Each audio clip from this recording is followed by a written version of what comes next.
Are we, so we're going to hear the consent calendar. We have one item, young accessory structures at, where is it? At 2938 Torito Road.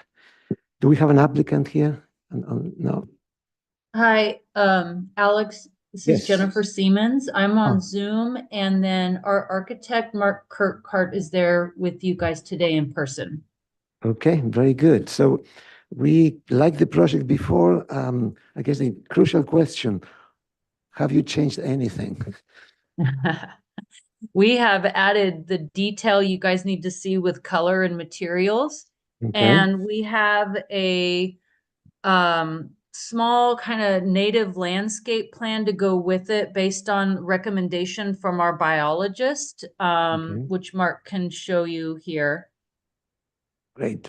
Okay. Well, let's look at the, I saw the project online. It looks just fine. The details look fine, the colors and so forth. Maybe you can show the whatever landscape there is, right? I think that's the last page.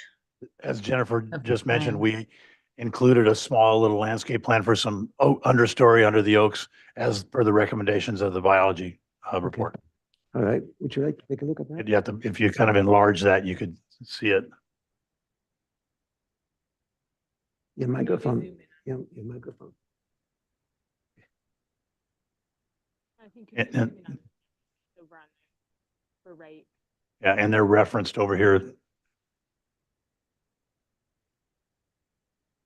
Are there sizes in, They'll be probably a combination of 5 and 15 gallon. They're just a small understory, maybe even some 1 gallons. you can go back. Seems pretty much. Other than that, there's no changes. Okay. Landscape lighting proposed. Pardon me? Is there any landscape lighting proposed? Sorry. Is there any landscape lighting proposed? Just lighting on the building. And we've shown the fixture there. There. Okay, so we're good to go. Okay, thank you. Okay. So that concludes you. the consent calendar. Yep, yep. Mhm.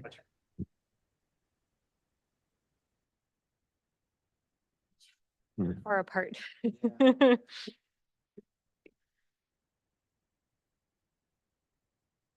Yeah, Glen Annie and then the other one's in Hope Branch, which just takes a while to get in and out of. Both were very clarifying, yeah.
All right, we will begin the, let's see, September 20th hearing for SBAR.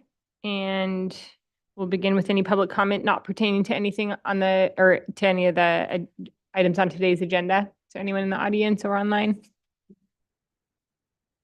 Sorry. We have not, we have received no request to speak for public comment. All right, moving on to the agenda status report. Anything? I believe every item on the agenda today, they do not request a continuance. No changes, okay. And then we'll move on to the review of the minutes from August 23rd and September 6th. I believe we've already reviewed the 23rd. We just needed a quorum, Mhm. right? And then, so we can just take a vote on those and then, I'll make a motion to approve the minutes of the August the 23rd as amended last time. I'll second. Second. Okay, or John can second. All those in favor? Aye. Aye. We need like one more aye over there. Thank you, Valerie. Moving on to reviewing the minutes from September 6th.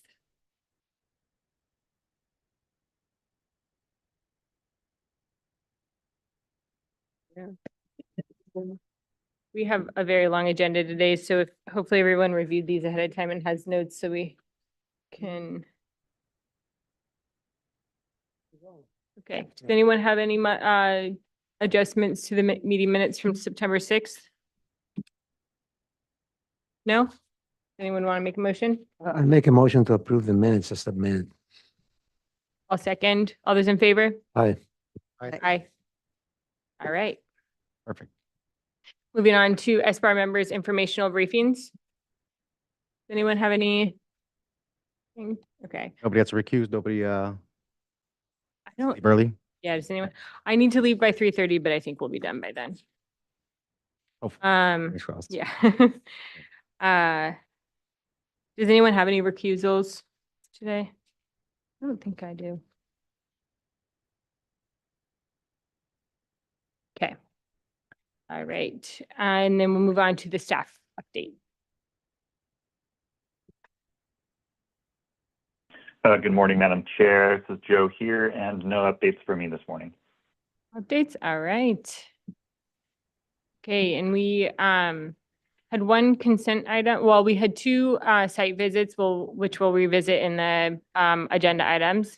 And then we can move on to the consent agenda. Yes, I make a motion to approve the item C1, 2938 Toledo Road as submitted. Okay, and I reviewed the landscape, so I'll second that. Is all those in favor? Aye. Aye. All right, and we can move on to item 1, and site visit 1, the Whitehurst Barn. The agents are here. At the request of Roderick Britton, agent for John Whitehurst, they're here for conceptual review of a prefabricated barn with a 1,147 square foot main floor workshop garage with a cabana, and same square footage for the second story storage area. It also includes a 1,760 square foot porch, a 1,557 square foot deck, and there's an existing residence pool, guest house, sheds on the property. Project won't require any cut or fill, and the property is 11 acres, located at 480 Glen Annie Road. You can come up to the mic and state your name. Would you like me to go through the comments, the previous comments, or would you like to go list them one by one? Would you like me to read the previous comments? Okay. Very different one. Okay. I'll read the planner memo first. Can you put that on, or is there, yep. Okay, I forgot my glasses today, so I might have to put them on in front of me. Well, I'll do my best. The proposed project is subject to the LUDC section of the Hillside Ridgeline guideline section. These, the guidelines apply to structures proposed to be constructed where there's a 16 and 100-foot drop. The project site is in a rural area, so the ridgeline and hillside development height limit is 16 feet. The project applicant is requesting an exemption from the 16-foot height limit as the max height to 36 feet, 10 and a half inches. The BAR may exempt a new structure from compliance with the Ridgeline Hillside and Hillside Development Guidelines, provided that they review the structure and make one of the following findings. Due to unusual circumstances, strict adherence to these guidelines would inordinately restrict building footprint or height below the average enjoyed by the neighborhood. For example, well, okay, we can, in certain circumstances, allowing greater flexibility in the guidelines will better serve the interests of good design without negatively affecting the neighborhood compatibility or the surrounding views. So we'll have to make that finding if we approve the modification. Okay, so I'll go back to reading the comments from the previous hearing. The board is unsure about the request to support the Hillside Ridgeline exceedance request and requires additional information. Applicant to demonstrate the relationship of the proposed barn to the existing grade and single-family dwelling. Site visit and story poles required for the front-facing elevation. In order, corners and ridgeline. B is in order for the SBAR to support the height exceedance, the structure must appear more like a traditional agricultural barn, darker colors, natural wood finishes. C, organize the doors and windows to be more cohesive, organized in composition. Clear stories appear odd. Story or study ways to make more appropriate barn style. D, return with additional details on drawings to provide the full context of the proposed site plan and renderings. Return with additional photos and photosim of the site taken from Glenany Road. Provide landscape plan that includes additional trees along western side of house to screen the new development.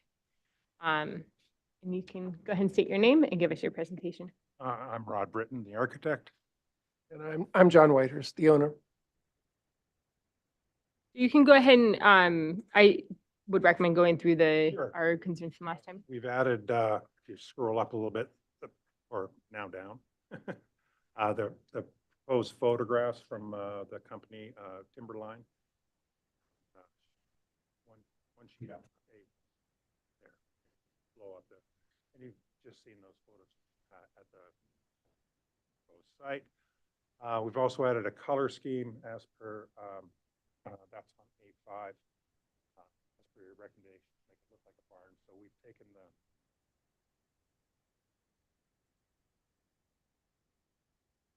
red that's off the existing doors, kind of a barn red. That doesn't really read correctly, but it's a little barnier.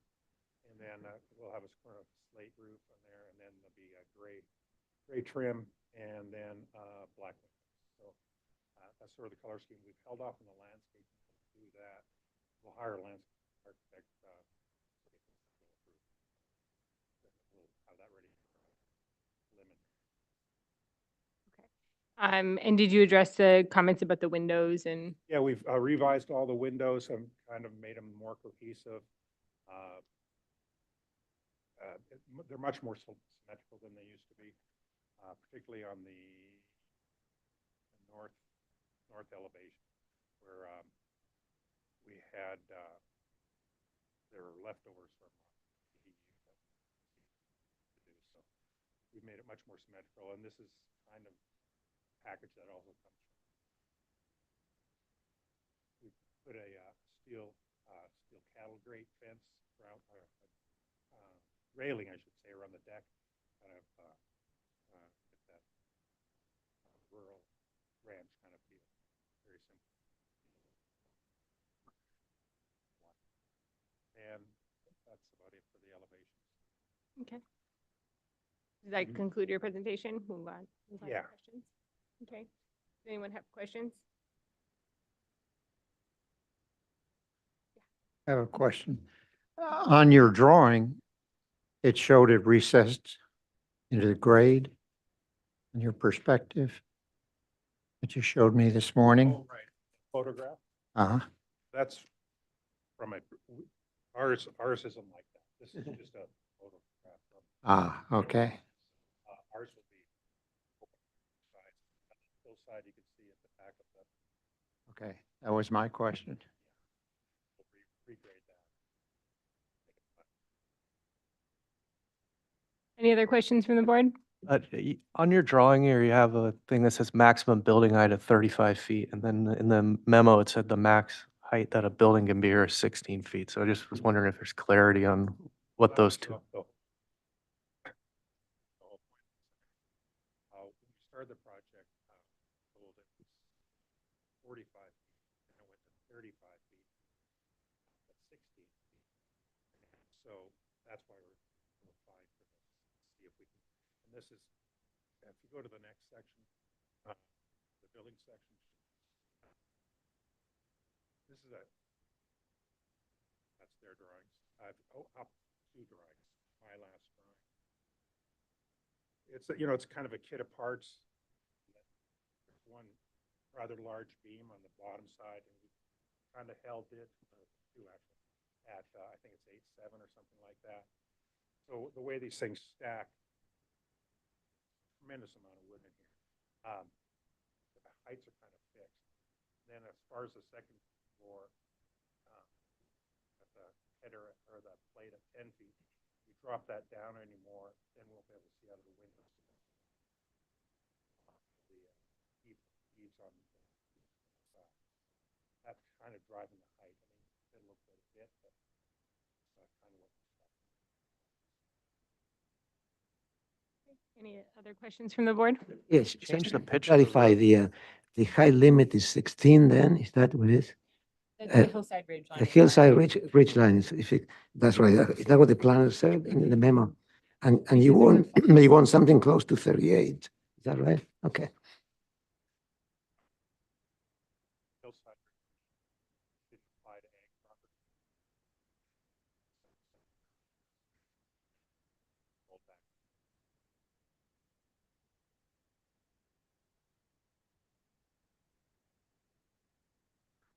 And so the first floor is garage and workshop, and the entire second floor is storage? Okay. Right. That's ceiling height is high for the ADU. So we can convert the storage to an ADU after this is built. That's what it looks like. I see. All right, any additional questions? Robert, did you have one more? What, could the pitch of the roof be changed to match the pitch of the eaves if you wanted to reduce the overall height of the structure? Or is there a reason that, I mean, it sounds like this kit could be kind of customized to whatever you determined you wanted to do with it, right? Wouldn't be very barn-like, I think. Yeah. Is that the concern? All right. Trying to keep it like a traditional barn, and also there's limited things we can engineering they can do that. We've already brought it down like 9 feet, I think, the original one. So might be something we could maybe cant the roof. So kind of like to keep that classic barn shape. Okay, any additional questions? I've never heard that ag properties weren't subject to the hillside ridgeline. That I've never experienced that. Research.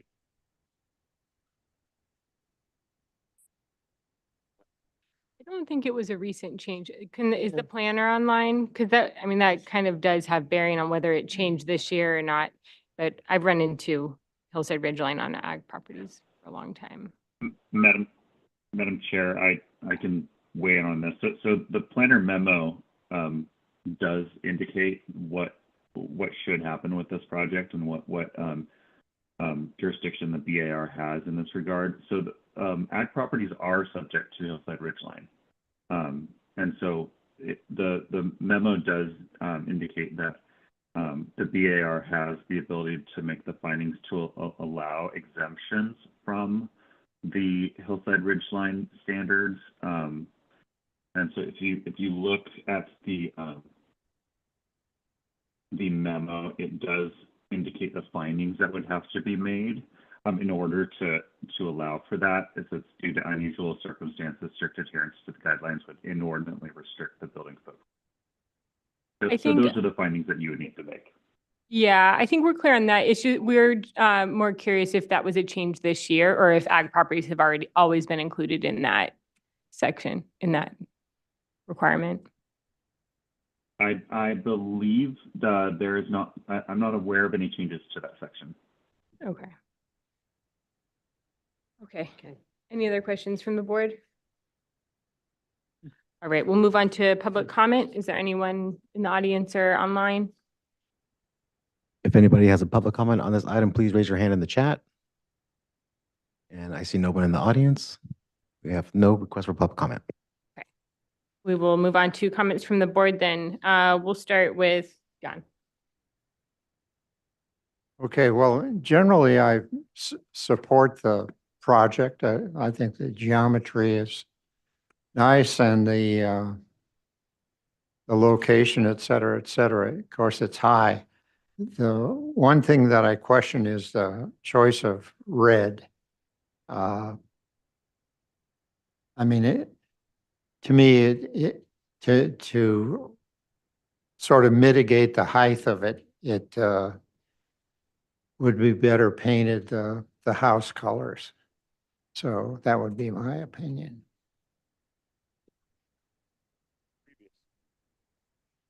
And Let's just.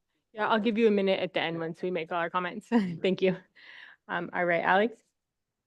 Yeah, I like the design of the barn per se, but I find it difficult to approve in this location, not just by the height, but the location itself. You know, like I took pictures from coming into from Glen Annie Road, and it's way out there on top of a hill. Getting closer, it's really right next to the property. It's not a traditional agricultural building. You know, like usually you don't put your barn next to your house. It's kind of a little bit of space in between. If it was me, I would just have the top part of the barn as your storage / ADU, whatever, and have a different garage. Having it as far up and right next to the house, it doesn't quite work. I'll be frank, I know that you've done a lot of work, good work, but I'm glad we had the site visit. I really cannot support the project as is. I'm sorry. Yeah, I'm of similar mind that your site is beautiful, your house is beautiful. The relationship of the barn to the house, it's much too close. And to make a finding to go over 20 feet above on a building like that, that's sitting on kind of a knife edge ridge is the way the land reads. And for us, site visits are always really informative. And it's too close to the house and it's way too tall. It would really be much better as a one-story structure, and that would be more appropriate for the atmosphere all around on the other ridge tops and the view corridors from Glen Annie and from what is it, Foothill? Yeah. So I can't support it, even though it's, it's a fine building, but it's not in the right location. And it's asking for too much of a deviation from the whole reason why we're here, which is to protect view corridors and to have some consistency in the way people build. Josh? I think the job here is to find make a finding for a rationale for the exemption. And unfortunately, I can't find for an exemption. Nothing's been presented that would help me support an exemption to this based on the way the ordinance is written. And I agree, I don't have a problem with the barn. The beautiful little building. Its uses are great and fine. I agree with John about the color, maybe problem, but again, it's just, it's not allowed. So I don't know how to make a provision for it. It's unfortunate that didn't come to light earlier in your design process, but I'm sure we could support something being built there that works. Fortunately, I don't see any way to make this one happen. Chris? Yeah, I'm in the same boat. I don't really have much to add. It is really seen from, not really along Glen Any Road, but when you get out to that intersection, it really stands out. And if it's red, it's really going to stand out. And it's, it's such a nice little house. And that two-story mass so close would be looming over. I don't think it would be comfortable at all, but it seems like there's enough room on that site to have that amount of square footage and still stick to a one-story element and within the hillside ridgeline design guidelines. So yeah, I'm in agreement with the rest of the board. Robert? Yeah, I agree that it's tough to make any of the findings required here to allow the exemption. I don't have a problem with the barn. I think it's a nice structure. I agree with Alex's comment that it seemed like it was placed too close to the house. And I know you guys discussed on site that you're potentially going to try to move it away from the house. So I think one potential reason to support an exemption here is that this structure is not placed on the highest point in the area like you see most of the other homes that are within this area, where they're placed right on the top of the mountain. You kind of are on like a little ridge and then there's a peak behind you. So I don't know that you need to like completely abandon your barn proposal, but I think that there shouldn't be an effort to try to reduce the overall height of it. And also the flags, the way it's story pulled, you know, it reads a lot more massive than it actually is, as you're identifying on site that there's, you know, what's story pulled there is overhangs and all that. So I think seeing a rendering with the structure in its site and trying to make a defense for how to get through this exemption would help you in the process. But right now, I think the story pulling and the location of it just isn't giving the board the ability to give the exemption. So I agree with the rest of the board. Okay. Yeah, unfortunately, I agree with the previous comments too. I think it's the requirements of the kit type architecture are kind of aren't enough justification for us to make such a major modification. So I think we just need to be able to see what actual functional square footage and volume you need for this structure rather than what is required by the manufacturer. Yeah, so I mean, one possibility could be to have the garage and move it away. It's really too close to the house. I don't think you would like that relationship at all in reality. And then maybe take the storage future ADU portion and go down into the canyon to the east a little bit, go down rather than up. But anyway, just a suggestion. all right. So when you return, we'll re-agendize you for conceptual.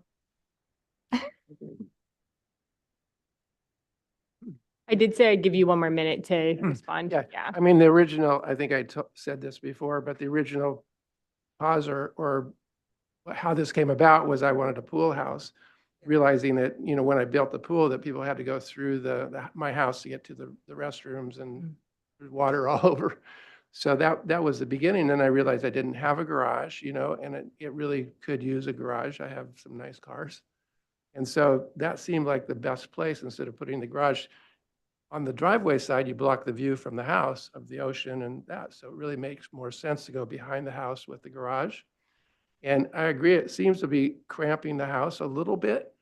And we kind of talked about moving that back, maybe 10 or so feet, you know, could go a little bit farther than that.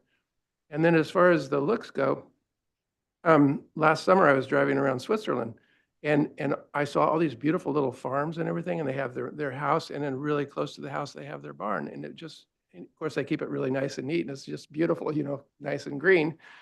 But so I thought, well, really, I think when it's done, it will, the barn will complement the ranch house and vice versa. So they seem to go together. Color-wise, I'm very open to whatever you would suggest, you know.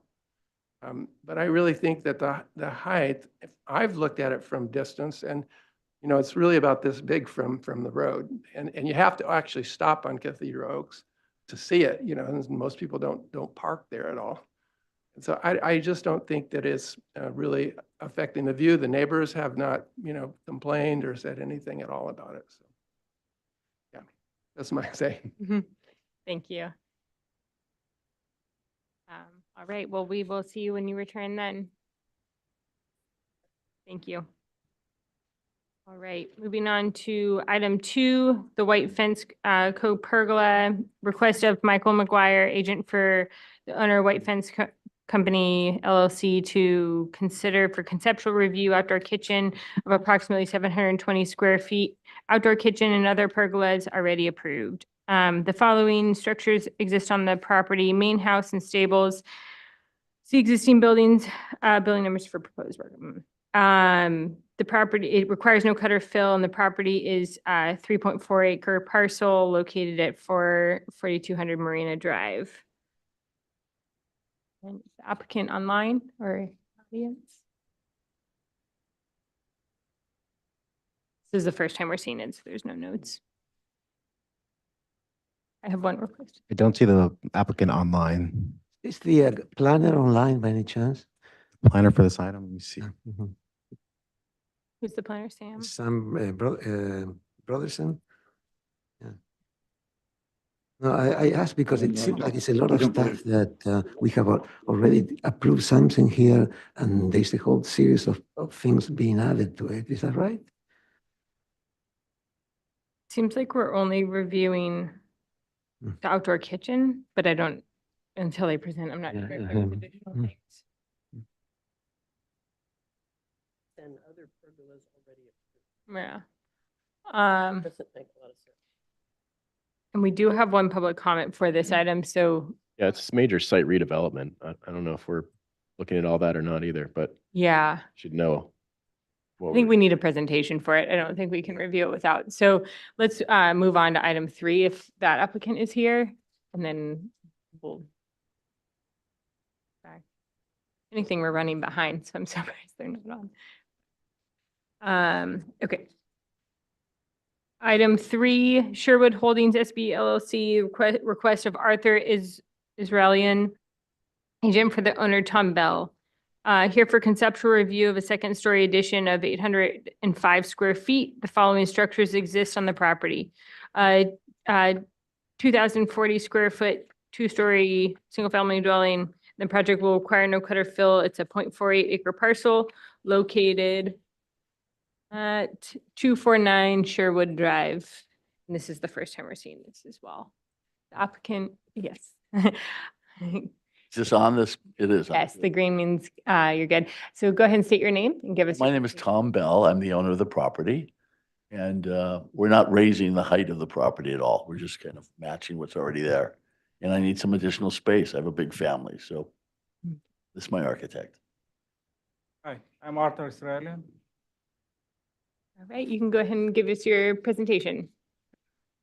Actually, we designed the house, keep all the style and mass and scale to match to existing house.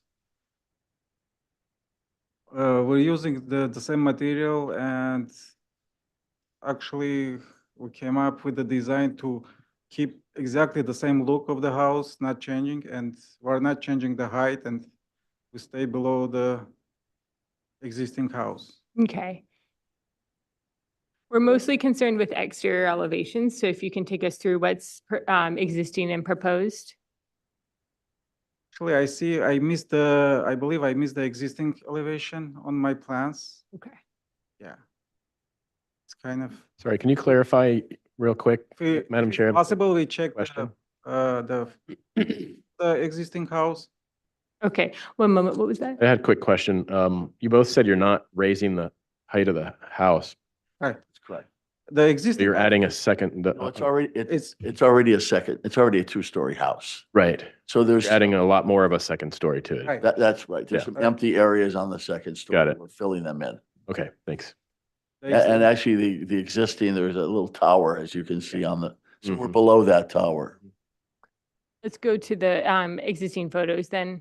Is the tower the one part of the structure that's 2 stories? That's It's already there. No, there's the house is 2 stories. You can see there the purple up on top, that's part of the 2-story. So there's some area in front of that and all around the side. It's just empty space. So we're just putting a room there where the empty space is. Actually, we're not There are more filling photos. all the You second scroll through more floor. There photos. is a balcony, there is open space on the second floor.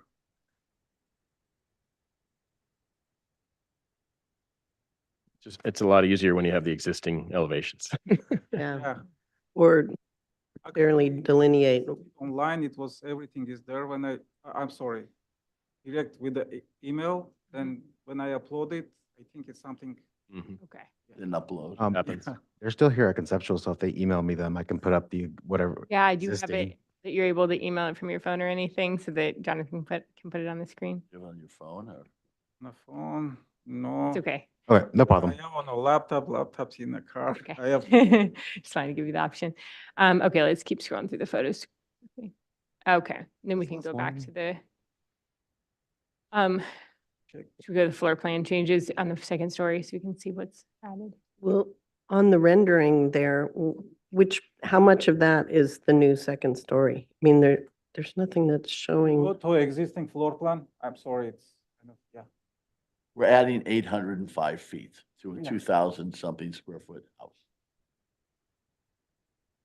Usually we have like a drawing of the elevation and sometimes you dot it, this is existing, this is new. We don't have that, so it's hard for us to make a rendering judgment, okay? So the existing second floor plan, and is there a proposed proposed second floor plan, Jonathan, on the next one? Okay, so You can go up to the screen and just walk us through the amount that's new. what's being added? Might be helpful to do that on the 3D renderings. So we Yeah, can, do that on the 3D renderings as well. So just go right, well, Sure, I think it would start be with the helpful. floor plan. Oh, well, whatever. Floor plan, Start from the floor plan.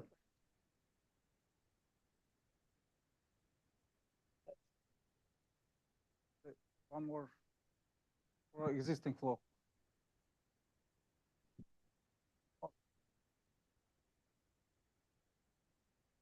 This is the second floor, this is the first floor. There is an existing master bedroom, just adding on this portion. This front empty to keep the mass and scale. The rest we are filling with the second floor.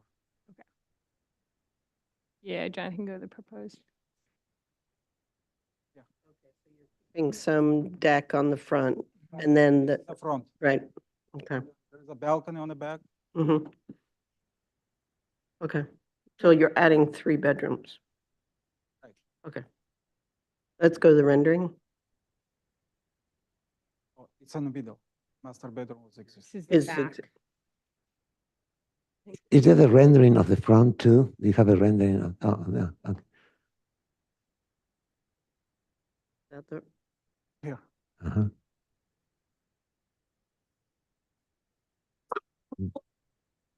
Sorry, which part of this is the new part? All the stuff. Okay. Got it. Okay.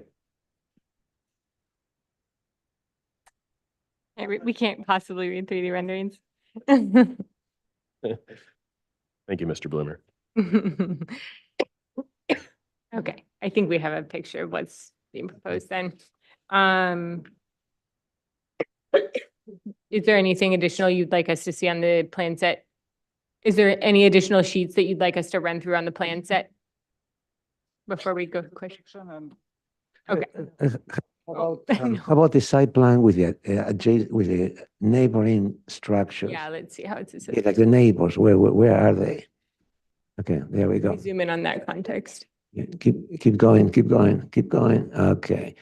So basically there's one on the south side, right? Close. Yeah. And the ones on the north are a little bit farther away and the west as well. Okay.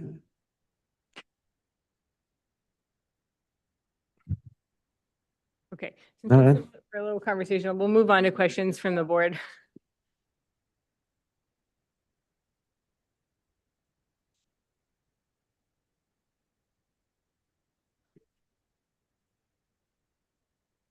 Okay. All right, we'll move on to questions from the board. Does anyone have any additional questions? Some have already been asked. Okay, we will move on to public comment. I have one speaker slip. Are there any additional online? Yes, sir. What's that? Oh, it says 2. Okay. Oh, and we're on 3 now anyways. Oh, that's all good. Okay, and so there's no one online. Okay, so we'll close public comment and come back to comments from the board. We'll start with Alex this time. Apologies, we do have one person online. If anybody would like to make a public comment on this item in the virtual room, please raise your hand. Okay. Okay, closing public comment and Can you, with Alex. yeah, can you go to the renderings? Yeah, there we go. No, I think it's clean and austere, but this type of buildings, they have to be done very well in order to be successful. Otherwise, they look like cheap, because they are very nice and clean. Yeah, so I would suggest recessing the windows, having a darker color on the windows, and work really carefully on the details, the top of the parapet details, all the flashing, the drainage and all that. That I think can pull it off. I mean, otherwise it will look like a contractor made it, so because it's very simple. So therefore it has to be well done. And it needs some landscape. Hold on a second. Yeah, we need some landscaping, and I hope that will come along. Those are my comments. It's also white. Maybe it's just a tad less white would be nicer, probably. Well, I agree with Alex there. I think it's on the street elevation is presenting this big blank wall. And I think that in terms of neighborhood compatibility, that's too strong a statement. I think that there should be some way to try to soften that, or either with color or as he suggested, recessing the windows or studying some detail that would soften that presentation. That'd be my comment. Josh. Member Bloomer.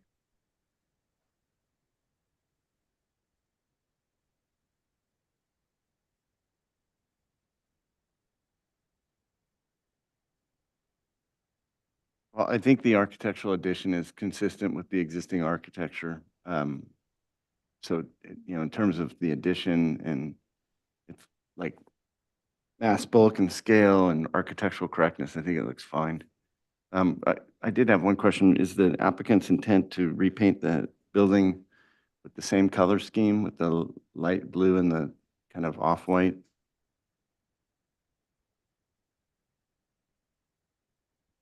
So that tan color we see there will be the color of all throughout. Okay.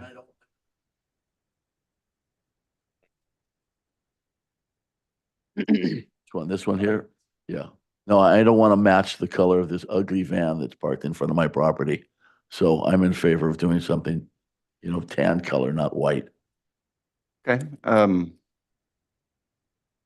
you have no improvements to the landscape proposed? No, in fact, I've created a cycad. I don't know if you know, I'm sure you do, your landscape guys. So I have some very rare cycads that I have on the property, and I'm going to add more. But the house is an existing house, the landscape's existing. We're just adding some square footage to the existing house.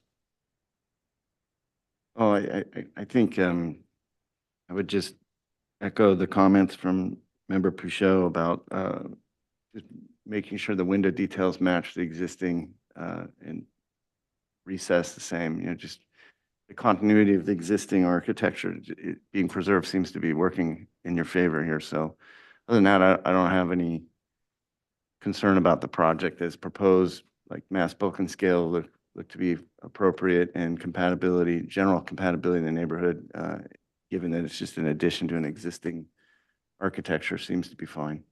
So I could support this project pretty much as proposed. That's my comments. And Val. Sorry, you missed a I lot of missed it. most of Okay, it. I will move on to Chris. Yeah, I mean, I don't have much to add. I agree with the previous comments. Other than bring existing elevations next time. And what is that, 458 underneath that? I'm sorry, what'd you say? 458 underneath the cover? Never mind. 360 Spider. Okay, That's pretty good how you figured that out. that's all. Robert? Yeah, I support your project as well. I just had one comment. Can you go to the 3D sheets, please? That one wall right there seems like it's gonna be a massive, like, blank wall, and I don't know if there's an opportunity to maybe get yourself some more light into those bedrooms, and it seems like your bed's gonna be up against that wall, but maybe you could, if it would be an improvement for y'all, you might have an opportunity to let some more light and windows. I on think that the plan is to put some skylights in. wall. Okay. That was the only thing that jumped out. Also, sorry, we usually, the unbroken two-story element, a lot of times we'll push back a little bit on that. So that may help a little bit with the austere aspect in this case. So if there's an opportunity there, and somebody also mentioned color as another option, so. Yeah, I'll just add, another way to help that might be to have a deeper planting bed in front of that wall. Just having this narrow foundation bed's gonna limit what you can get to grow there. So you might, if you wanted a different specimen in there, giving yourself more room to buffer it. Okay, so you're here for conceptual. How does the board feel about how they should return for prelim full board? Okay, all right, you can return for prelim. Thank you. Thank you. Thank you. Have a good day. All right. Is the applicant, Right? Off? that's fine, yeah, thank you. Is the applicant for item 2 online yet? No, and they actually are going to be asking to continue to 10-4 Okay, this part, and we will need a motion for that. okay. Do we have a motion to, I make a motion to continue item number 2 for 4200 Marina Drive to the next 10-4 as part agenda. November 4th. Second, all those in favor? Aye. Aye. Aye. Motion carries. Thank you. Move on to item 4, the Saladana addition and accessory structure. The request of Jippy Madsen, agent for Maricela and Jaime Saladana. Sorry if I'm mispronouncing everyone's names. Here for further conceptual for a 586 square foot addition to an existing single family dwelling and a 1964 square foot covered patio with outdoor kitchen, living and dining spaces. It also requires a new retaining wall. There's an existing main dwelling and garage of 2,632 square feet and a detached ADU of about 800 square feet. The project will require 1.45 cubic yards of cut and about 4.45 cubic yards of fill. That's very little fill. The property is a 0.85 acre parcel located at 1350 Holiday Hill in the Eastern Goleta Community Plan area. The applicant's here, you can state your name, and we have seen this before, so would you like me to read through the comments first? Okay. That it? Okay. I can do it either way. It's been a little while, so I could present the whole project again, or I could just address the feedback from the last time. Has the project changed holistically, or is it similar to the last time we saw it? It's similar to the last time. Okay, then I'll read through the comments Okay. and you can focus your presentation around those. It appears that the scope of the project will require demolition and reconstruction of the majority of the existing structure. The project details and elevations appear stark and need further study. Eave detail needs further work. Proposed entry is awkward. Restudy entrance location on end of the house given grade change. Consider fire pit and picnic area near pool to centralize activity zone. Awkward to have the program push up against the street. Provide building and site cross sections clearly show existing versus proposed development. You can go ahead and state your name. Okay, I'm Jeppy Madsen. I'm the designer on the project. Armando Arrayas del Cid is the consultant architect. He's on his way. We are a little sooner than we expected. So if you want to go to, do you need any clarification about the location north of north of Cathedral Oaks, west of Fairview. It's in on Holiday Hill Road. The existing footprint we're keeping and adding square footage for entry, master bath, laundry, dining. And we're adding a wraparound porch, cabana, and extending the existing patio for the pool.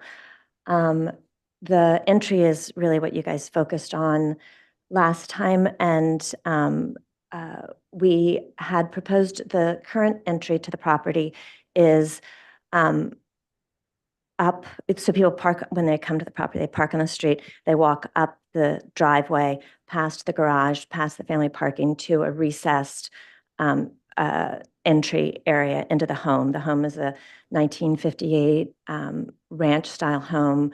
It has a very compressed feeling. So a lot of what we're doing is raising the roof, vaulting the ceiling, and then adding additional square footage for their programmatic desires.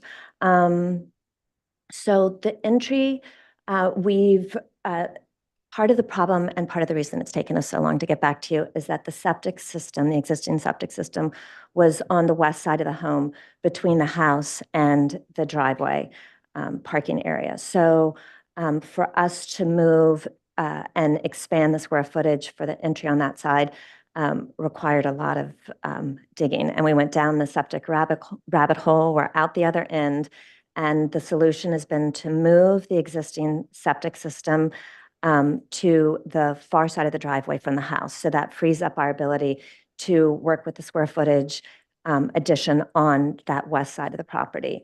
So if you go to the site plan, you can just take a quick look at, site plan is A1 there. So we are proposing a entry gate from the street, so guests would come park on the street, and they would, well, just a smudge, other way, there. So the new pedestrian entry is adjacent to the driveway, pretty much parallel to the driveway, but the intention is for the plantings between the driveway and the pathway to the front door to be masking the driveway. So we're separating the entry, the pedestrian entry from the drive, and to have that path up to the front door meander as far away from the house as is possible, with the driveway being there, so that when you approach the front door, it's squared to the front door. We've added a powder room in that entry area and sort of a landing pad, so that in the center, we're intending to put like either a fountain or or plantings, but the idea is that you approach the house from addressing the front of the house, which was, so our intentions are the same as it was when it was on the street side of the house, but now that the septic system isn't impacting our ability to add square footage on the west side, we've moved it to the west side. And programmatically, we've kept pretty much now everything, since the path does go pretty directly to the front. We've programmatically kind of kept everything up on that building pad level. You can move along to the elevations. Okay.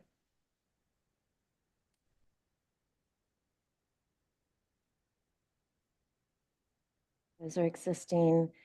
These are the proposed elevations. And you can see there's a dotted line for the existing elevation. So we're raising the roof as much as we can in that ridge line area. The upper left one is the entry elevation.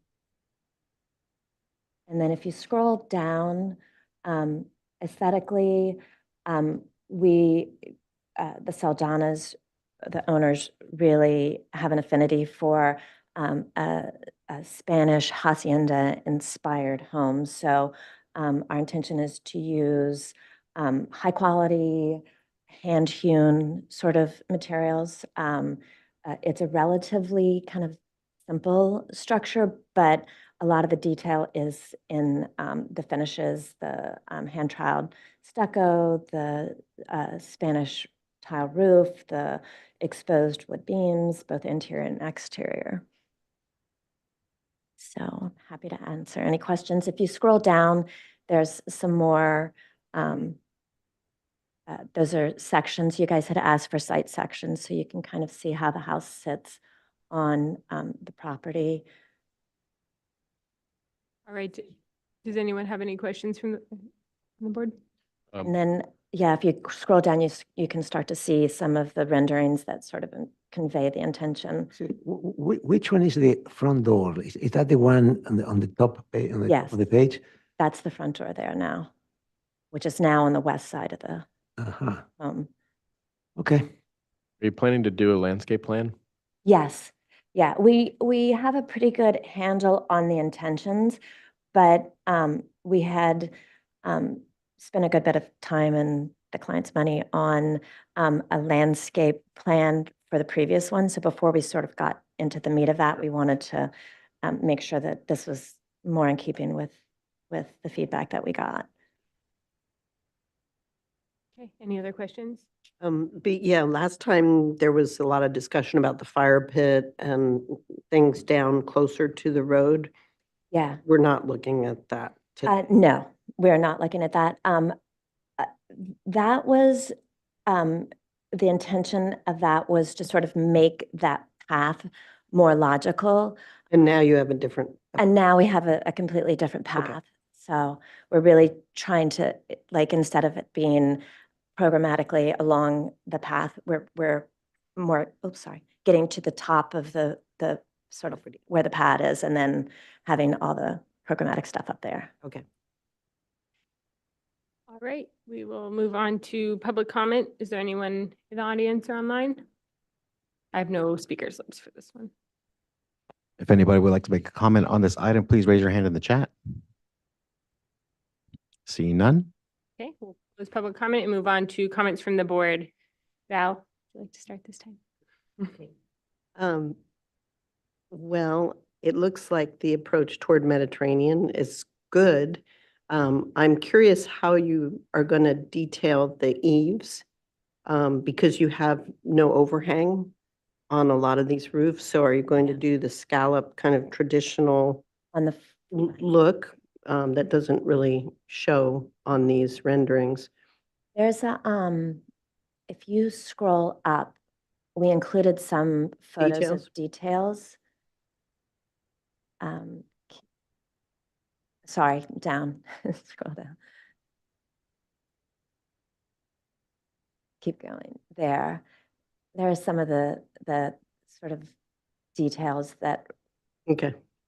were- So then in other comments, just that the entry just strikes me as a little out of proportion. It either could have more detail in it or be a little bit lower. It feels like a really tall white expanse to me. And then also any kind of protection for the doors on the north elevation. But other than that, I'm fine. Alex? Yeah.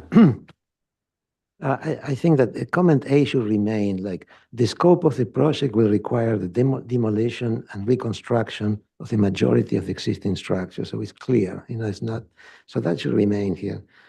The also B should remain, the project details and elevations appear stark and need further study. I agree on the comment on the north elevation, but elsewhere too, in the small window on the top left, that's kind of a little bit of the relationship between the canopy and the roof.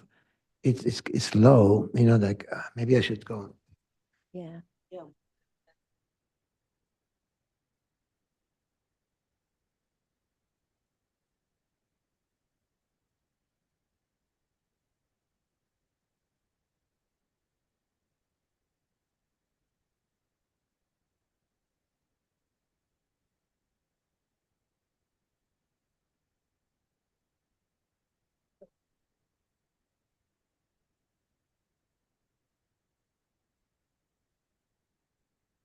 So one of the things that you highlighted was if you scroll.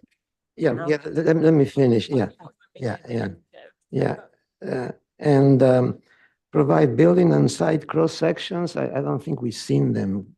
We've seen that those are not architectural cross sections. And I think you're starting to show the existing versus proposed, but I think in reality, you're going to basically demolish everything from the slab up. Anyway, so I think the project has potential, but some things are awkward and stark and they need adjustment, like I mentioned. Raise the roof of the canopy, do something with the front entrance, deal with the blank walls, add some detailing that makes it more appealing. And work on the details, eave details, window details, recess the windows. That would be a great idea for this type of architecture. Those are my comments. Well, I agree with those comments. Some of the walls are out of scale, and the covered area needs to be raised up. It's too flat. But I think in general, the building is successful in the changes that you're making. I just think that you need to study more these areas where you have these blank walls, and especially on one not only at the entry, I know you want to herald that, but maybe, well, I think that needs further study. And I think that also the elevation, I don't know which way is north-south, but that elevation where you have the blank wall with the windows and doors, I think that could use some study to protect those from the weather.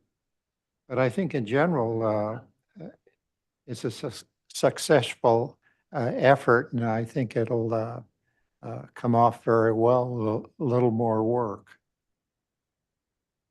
All right, Josh. What am I doing with this thing? So I generally support the proposal. I think in terms of mass bulk and scale and neighborhood compatibility, it seems to work well. The nice conversion from, one type of style home to another. The images that you put forth and the kind of materiality you're talking about seems, like a good direction to go. So I think so far the project kind of struggles in terms of execution. There's just more study. You've heard the word study used a lot. What that I think that really means is go figure out what the correct detailing is and application of like these elements on the house and make it comprehensive architecturally correct proposal. So I think trying to just get into some specifics, if we're looking at elevation 4, I think one thing to be mindful too in an architectural presentation is to come back, to always label your drawings properly. So we should have a finished floor, a plate height, and dimensional information provided in these drawings, which is absent. So I would recommend you do that. I think at some point we're trying to tie the plate heights, the roof, the vertical, the horizontal elements to the detailing that you're trying to achieve. Like Alex mentioned, the roof, where that connects to the house, the face, this kind of eave and window head heights and all that are all important. So I'm a little put off by the single window in the garage. It's actually kind of cute, but it probably needs to have some landscaping complementing it or something. I don't know. But I would recommend studying that, maybe considering doing that differently. The entry tower is fine in terms of massing, but I think the door and I don't know what you're going for there. It looks very humble, and I don't think this house, it just needs more study. I think you could do more with that, and maybe it's a detailing element or whatever, but that just doesn't seem to make sense. The door itself seems to be too small, or maybe it needs something. I don't want to recommend anything. I think you just need to study it. But to Alex's point about, I think that one of the cool things about this house is going to be this outdoor porch. And if it's, right now the drawings don't show the detailing of how the posts and beams and rafters and everything come together. And I think once that's discovered, that could be a really beautiful kind of space. And I would recommend considering raising it up and connecting it to the roof, and potentially eliminating that that band of wall between the two. I think I would maybe even look at the pitch of it and just connect one roof to the next and let the pitch change. I think looking up from that porch at the underside of like a TNG with the heavy timbers and or the wood framing that goes into doing that, I think it could be really nice looking and probably a really special part of the project. So that needs some care. And then the last thing just I wanted to mention just in the detailing, the watercolors are really nice to help understand your vision. I just noticed that two of the watercolors show like a kind of a dark, almost ebonized wood with and then the others kind of show this kind of reddish, kind of Doug fir, untreated. And I think you should make a decision on where you're going with that, bring it back. But if we're comparing the two, I think the darker wood seems to, in the rendering at least, create a nice statement, and it might be a way to kind of go in terms of direction on that. But I think when you come back, I think you should kind of make a decision about what you're doing there. The watercolors show a lot more detail, by the way, and the front door is different here in the watercolors than it is in the 3D model. So just, you know, I pull those things together next time so we can get behind you on it. That's it for me.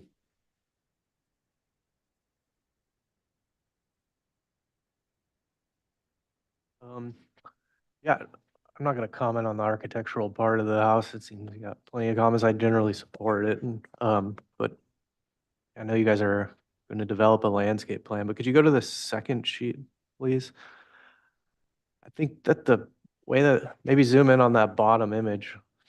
I mean, I think that this property needs a study on how it embraces the neighborhood. And right now it's really kind of a blank canvas in a sense, and you're proposing a new pedestrian entry that connects down to the street there. So it'd be great to understand how that comes through your existing fence there. Is that existing fence going to stay there? There needs to be some like ensemble of planting that works with this fencing to help soften it all. And, you know, the front yard is really what's on display to the neighborhood. So I'd encourage a study of how that kind of works with your new architecture. Also in the back in the pool area, I think it could benefit a study of how you can incorporate some planting into the pool deck. Maybe, what is the sheet here? Maybe go to the third sheet.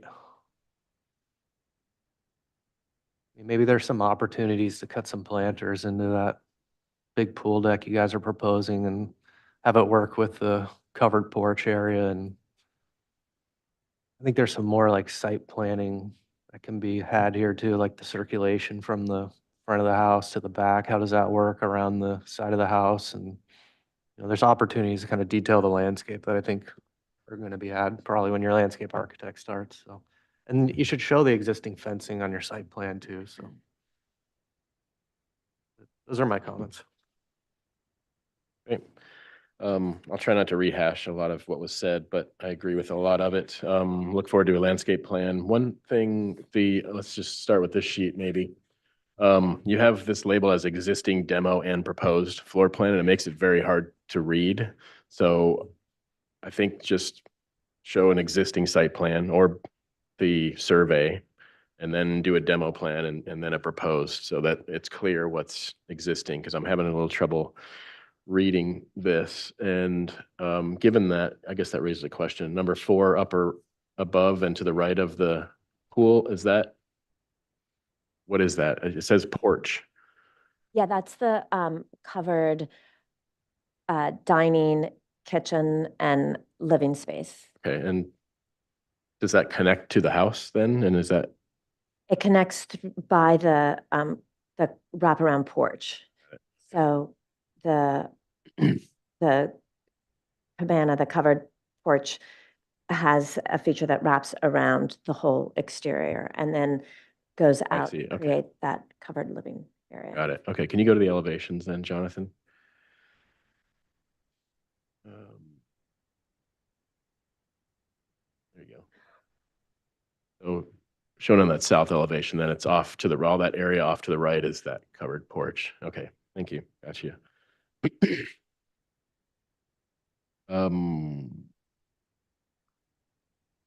Well, that reads as an extension of the house, really. We didn't really discuss that much, but it makes the house seem much bigger and may need to be some separation there. I'm just catching that now. So anyway, that's pretty much all I had to add other than looking forward to landscape. And like I said, I don't want to rehash what was already said. So that's pretty much it for me then. I was just going to clarify the previous, the comments from the last round, which ones can be checked off and which ones need to remain there. It sounds like the first comment that will require the demolition and reconstruction of the majority of the existing structure. We still need the project details and elevations. Comment B will remain, comment C will remain. D has been addressed. Still needs a bit more study per the comments, but the location seems to be good. Item E can be struck because it is not there those program elements are not there anymore. Item F, we need more clarity on the sections. We'll keep that there. And then clearly show existing and proposed development. So just separating those sheets so we can see the existing floor plan and site plan and the proposed.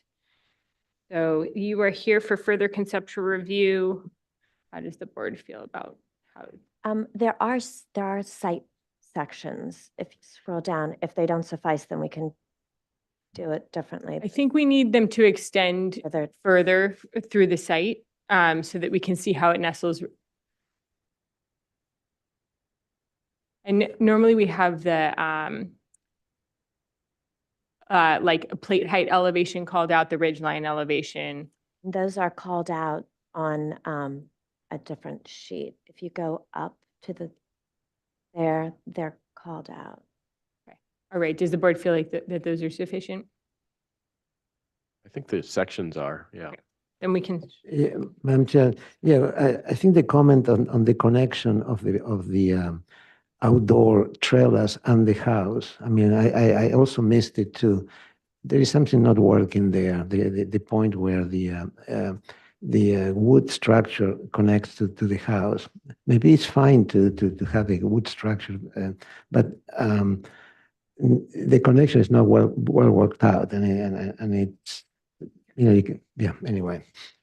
Yeah, I think can we go to the one with the aerial and maybe zoom in on the aerial because I'm worried about the effect that has on that neighbor next to you.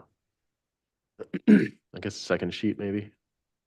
You just zoom in. And then if we superimpose the plan on there, it's really makes this a very large structure for the neighborhood. So to me, it's not compatible.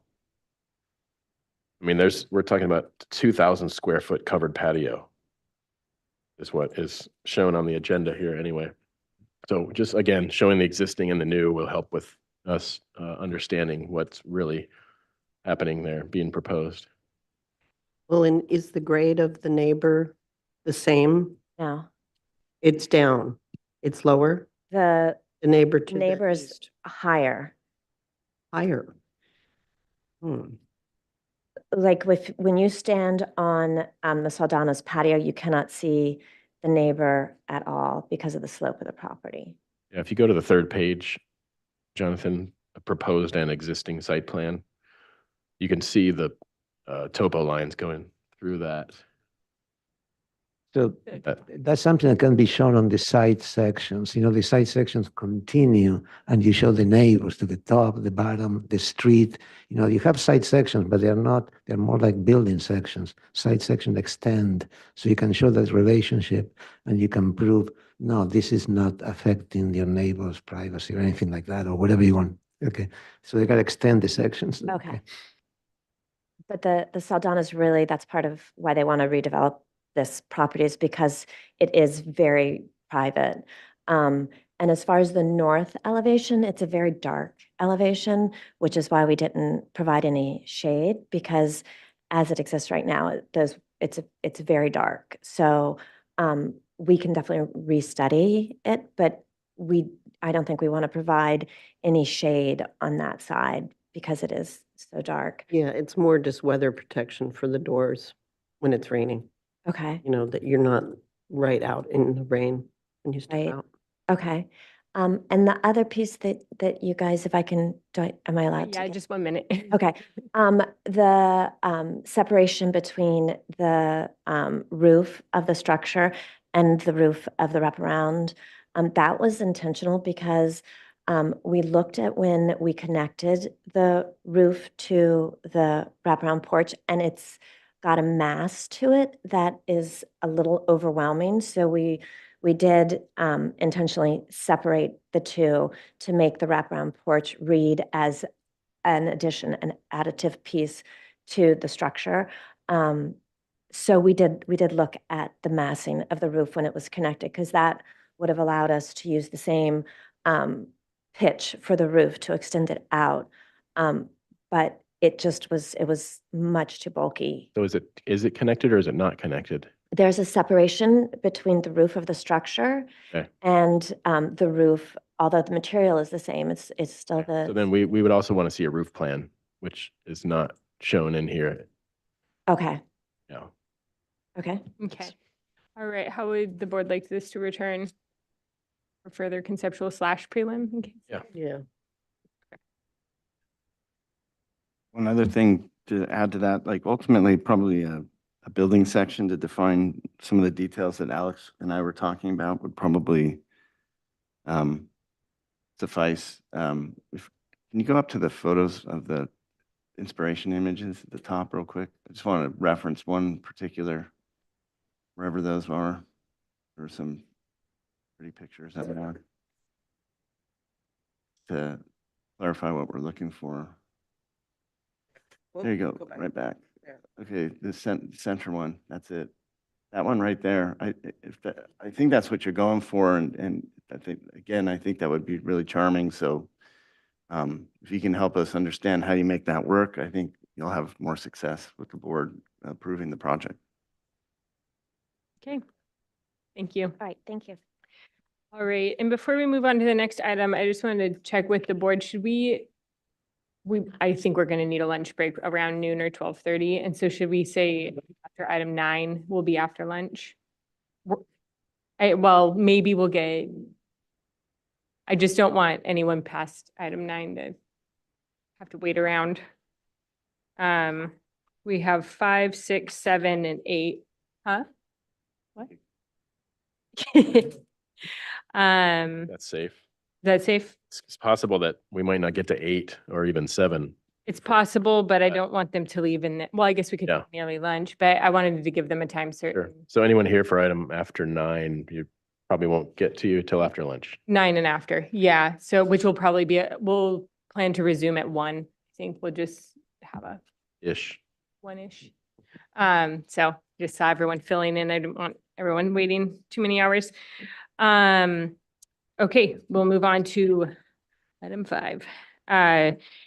The AT&T Tier 3A telecom facility at Cathedral Oaks, the request of Jerry Ambrose of the Yukon Group, agent for the owners of the AT&T Mobility, for a conceptual review of a new cohabitated AT&T wireless facility involving a new 38-foot high faux eucalyptus antenna support structure and ancillary cabinets on 400 square feet of lease area.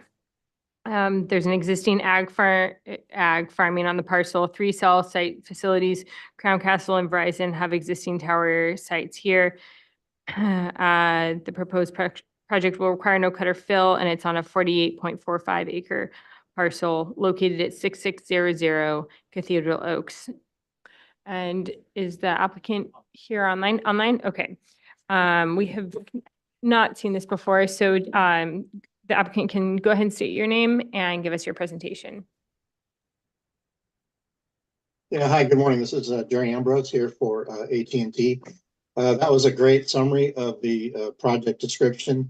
There's really not much more to it. If you look on the screen now, the top view is existing. And if you zoom in, you can see there are 2 other faux tree type cell towers. One kind of on the left middle, and then one directly in the middle, and then our AT&T is the one that's proposed on the right. Our project is very similar in height and design as those other 2 existing facilities. We first looked at co-locating on one of those towers, and co-location was not viable for us.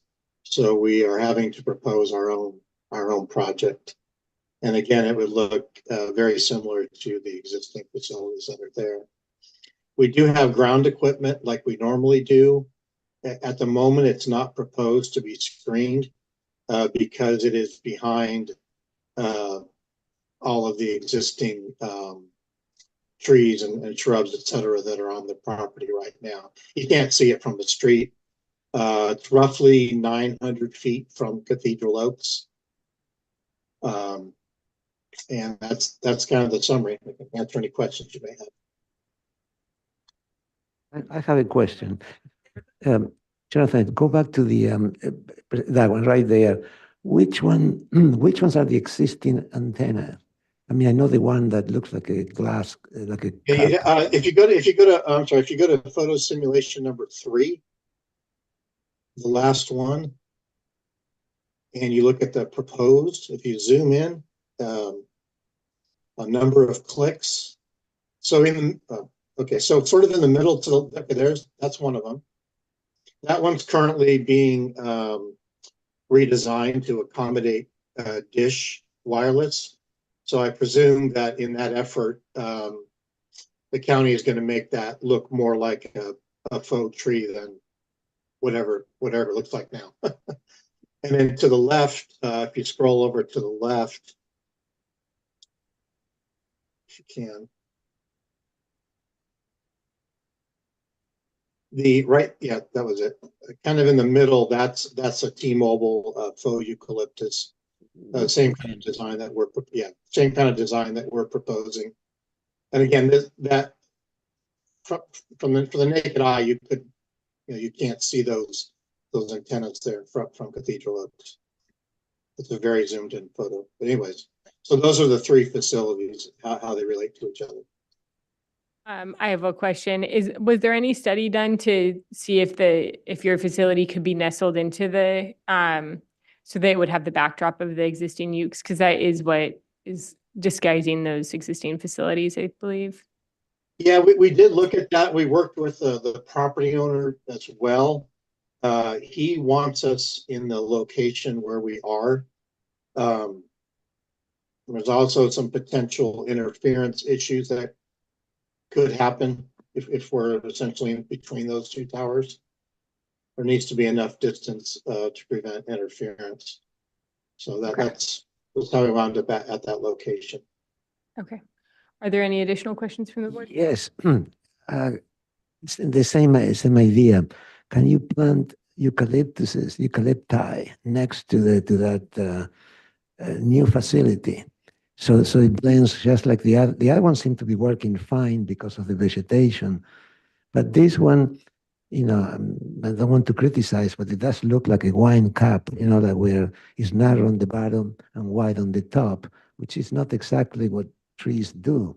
So I was maybe a company of a few other specimens might help.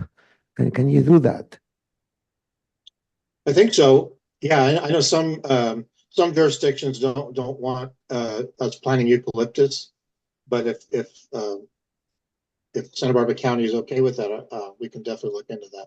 Well, it doesn't have to be eucalyptus. It can be something else. It could be Okay, I hear something you. similar. Okay. Yeah. Okay. Some kind of broadleaf, comparative, similar, real trees. Any additional questions? Yeah, I'm curious why it looks so much like the top is just lopped off, because I think you've had other faux trees that looked more. Yeah, the inverted triangle there. I get it. Yeah, Yeah, more branches can be added. I think what we were trying to do is keep it as low as possible, I guess. But additional branching can certainly be added above. Yeah. All right. I had a question. This doesn't meet any of, or have any of the hillside ridgeline requirements with the location with, That's a question for the planner. Is, I assume somebody looked at that. for Veronica. It kind of looks like it would be subject to this, and just considering what we went through with the first one. I would make a comment that the planner should just verify it's not subject to those requirements. Okay. All right, we'll move on to public comment. There's no letters in the folder. Is there anyone in the audience or online? If anybody would like to speak on this item, please raise your hand in the chat or in the room. Seeing none. Okay. Close public comment and move on to comments from the board. We'll start with Josh this time. So the last time we approved a horrible fake tree that looked kind of like a eucalyptus in a group of, in a stand of eucalyptus, which I thought was a terrible idea. We approved it, and then lo and behold, the eucalyptus trees were removed, and now we have a hill with a disgusting looking fake tree sitting on top of it, out in the middle of the ocean. So I can't support it. I'd rather see a pole than a fake tree, frankly. And those eucalyptus trees won't be there forever. And that plastic, whatever it is, will be there long after that, and just doesn't make any sense. So that's my comment. Okay, Val. Well, given the distance from the road, I don't mind the fake tree, but the shape of it needs to be improved dramatically, and some other trees planted near it. Okay. Alex. I agree with that. If it could look more like the tree to the left, where it's big on the bottom, narrow on the top. See, this one is kind of like an upside down tree. So it is, and maybe adding one or two next to it, I think that would work fine. John? Well, I agree with that. It's upside down. And so that needs to be fixed. Okay. Chris? Yeah, I concur. That was the main thing I was seeing. And also, I mean, I hate these things. I think adding additional branching on top would help, but also varying the lengths all the way up along the sides. So just to make it look as natural as possible. It's too symmetrical, and I'm tempted to go with Josh and just say, don't even bother with the tree. But if other trees are planted around it, I think I might be able to get behind it. And given how far away it is from Cathedral Oaks, it's tough. Did you explore, because we've also seen so many of these in the past.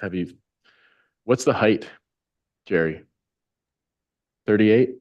38 feet, correct. We've also discussed exploring other options, like, is it a water tower or, windmill or whatever it is? Did you consider that for this location? Any other? Yeah, a water tower solution here would work. The windmills don't really ever look like windmills. But, yeah, we don't have many around here anyway. Water tower would work for this particular design. It would likely, in my opinion, at least call more attention to it. But that would be at your discretion, of course. I'm curious what Mr. Bloomer thinks about that. I've always been supportive of creative solutions that don't include fake trees that are an abomination. All right, Robert. Yeah, I don't support it either. I'd like to see that it doesn't meet that, or it's not subject to that hillside ridgeline thing we went through with the first project, because if anything sticks out on a ridgeline, that does when the rest of those trees are gone. And I'd rather see the first guy's barn up there than a fake tree, so I don't support it. Okay. Joe, maybe Joe can speak to the hillside thing? Joe, are you on and can you hear us? Are you able to? Yes, Madam Chair. Yes, can you hear me? Yeah, can you speak to whether these cell towers are subject to the same hillside ordinance? Side ridgeline Yes. ordinance? So I do not believe that the telecom ordinance, the telecom facilities are subject to hillside ridgeline Okay. requirements. I would have to dig into those requirements more just to check, and we can be ready for that the next time we return. But I do not believe that they apply. Okay. I can't support a fake tree with blue sky behind it. I think and I don't know that it's going to be reliable to require new trees planted around it. So I would be more in support of if it needs to be in this location, that it's just the normal equipment. I think it's worth studying a rendering of it being a water tower, but I think it's going to add too much bulk to it with the blue sky behind it. So those are our comments. You are here for conceptual review. I think because it's our comments are aiming towards a different concept for the shrouding of the tower that we'll have you return for further conceptual. Jen, can we take some straw votes about how many people would support the tree and how many people would support the water tower? So Yeah. that will give clear direction to the applicant. Let's take a straw vote. How many are in favor of it being some iteration of a tree? I am. 1, 2, 3. How many, I guess we should, so that's 4 against. No. I mean, I support the water tower better. Okay. But I could How many also are in support the favor tree, of right? A water tower. Has to be a 3. well-designed water tower. I mean, It's going to draw more attention to it. Zoom back out. You're not going to see this. Yeah, that's right. How many are in favor of it just being the equipment and requiring planting screening? 1, 2. Jonathan, are you taking our counts? Okay. How many were in favor of the last option? 4. Okay. Last option is what is the Just the equipment of the cell tower with some proposed tree screening. the bare tree exposing all this beauty, but with some trees around them, right? Is that it? Is that what you're saying? No, I'm saying without the faux tree, So the faux tree, so the structure itself, the pole. with trees around it. I thought the argument was that the trees were going to die. All right. It's not going to be. We cannot have 10 straw all votes. the Stuff that goes. around it. Yeah. Okay. I think that, Jerry, is that clear enough feedback for you to go back and restudy? Yeah, would Veronica be sending me a summary or someone? be sending me- Yes, you'll get the minutes once approved from I'm not sure if they come from Veronica or Jonathan, but Okay, Uh, thank you. okay, from Joe. You'll get the Let's minutes. see, Madam Chair, Yes. did we support or did we have a vote on the tower with real trees surrounding it, screening it? That was the last one. I don't know if you were in favor of it. So it was just the tower with no shrouding on it and then just tree screening Yeah, around. I'd support that. Okay, add John to that. And what kind Straw of vote. trees are those? Are we dictating that? No, shouldn't. I don't think we should. So I was half a vote for the tower and half a vote. Okay. All right, so you'll return for further conceptual, but hopefully we've given you some direction on how to restudy. Thank you, Jerry. Yeah, thank And we you. will move on to item 6. Or does the board need a 5-minute break, or are we good? We're good? Okay.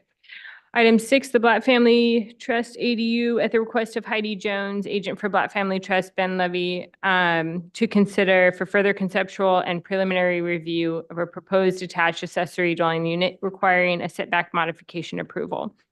There's an existing 3,108 square foot single-family residence and attached 690 square foot 3-car garage on the parcel. The project will require no cut or fill. It's a 1.1 acre parcel located at 4110 Crescente Drive.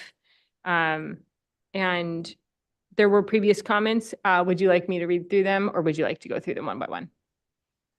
Okay.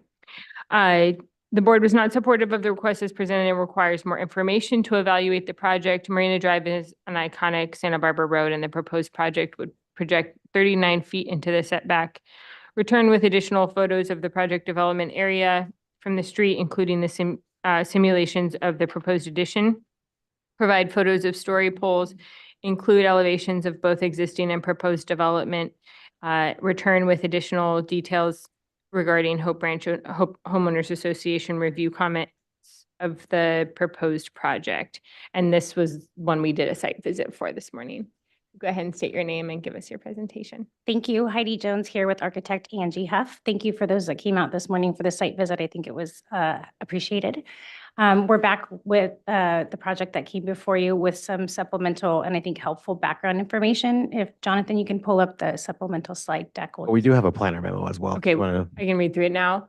The modifications require design review approval, and they state the project shall be subject to the provisions of the BAR and shall be scheduled to be heard by the BAR for preliminary review and approval only before the project being heard by the ZA. The project must receive preliminary approval from SBAR and make the finding prior to action on the modification. And the finding we need to make is that the modification is minor in nature and will result in a better site and architectural design as approved by the BAR. And or will result in greater resource protection than the project without such modification. In the previous SBAR meeting in June 2024, an alternate ADU locations were brought up by a neighbor. And SBAR asked what regulations would apply if the ADU were located to the west of the existing structure, purple in the attachment. The following setback regulations would apply for an ADU of 800 square feet or less. A 4-foot side setback would be required. For an ADU greater than 800 square feet, a 25-foot setback would be required. A modification could be processed so long the ADU does not exceed 20% of the setback area. Okay, now you can begin. Can I have the slide deck, please? So in that vein, what is the square footage being proposed? It's under 800, correct? Oh, 1,000, sorry. We have the 12. It's not in the description. Okay, it's over 800 though. Okay, thanks. If you can go to the first slide, please. I think these are the plans. Want to go to this slide deck? Yes. Okay. Yep, thank you. Just for context, this is a corner lot property with 2 very large front yard setbacks. If you scroll down to the next slide, I think this is an important bit of information that we went over this morning and was not really relayed appropriately at the last visit. There is a 12.5-foot hedge height allowance from the top of the wall. So for Marina Drive, that is the height that is allowed. There was a gardener mishap. So this portion of the hedge was trimmed, but you can see looking at the rest of the hedge. And as you saw this morning, when that grows back in, this will not be visible. From grade at the property site, it's about 18 feet, 6 inches. If you go to the next slide, just for background information, a previous modification was approved for the house for encroachment into the setback.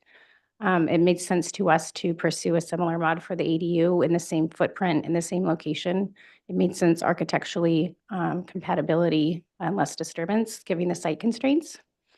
We went through the next slide already, which were your prior comments. Background history, the requested setback variance and concept at that time in addition, now called an ADU, same location, same size, was reviewed by Hope Ranch on several meetings and several locations, ultimately supported. I won't read all of these for you, but hopefully you took a look at them. And really just recognize that it would be screened. It's 90 feet from the center line of Marina. The site itself is sunken about 8 feet below the height of Marina Drive. The constraints were recognized and there wasn't any obstruction of view from the primary residence. The exterior staircase was not visible, et cetera. You can scroll to the next slide. Ultimately, the board approved a concept review of this, noting that they agreed the primary views from the main residence should be protected.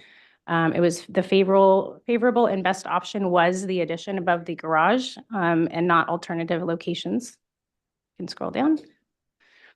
And then the variance was kind of put on hold. There's some internal other Hope Ranch bylaws, things that are getting worked out with that piece. And then the next slide just shows, oh, excuse me, the variance was approved. And the next slide shows the existing encroachments along Marina. So the fact that this is not setting a precedent. You can see them all in blue there. In response to some of the neighbor concerns that have come up historically, the proposed addition height was reduced almost 2 feet through the reviews. Again, it will be completely screened. And alternative locations were studied. There's some story pole photos, 2 site visits from December and from January. This was at the slightly higher height. You know, unfortunately only had one photo from the second site visit that was from Marina, but that's on the next slide. So again, you can see if that hedge, when that hedge grows back, it'll be screened.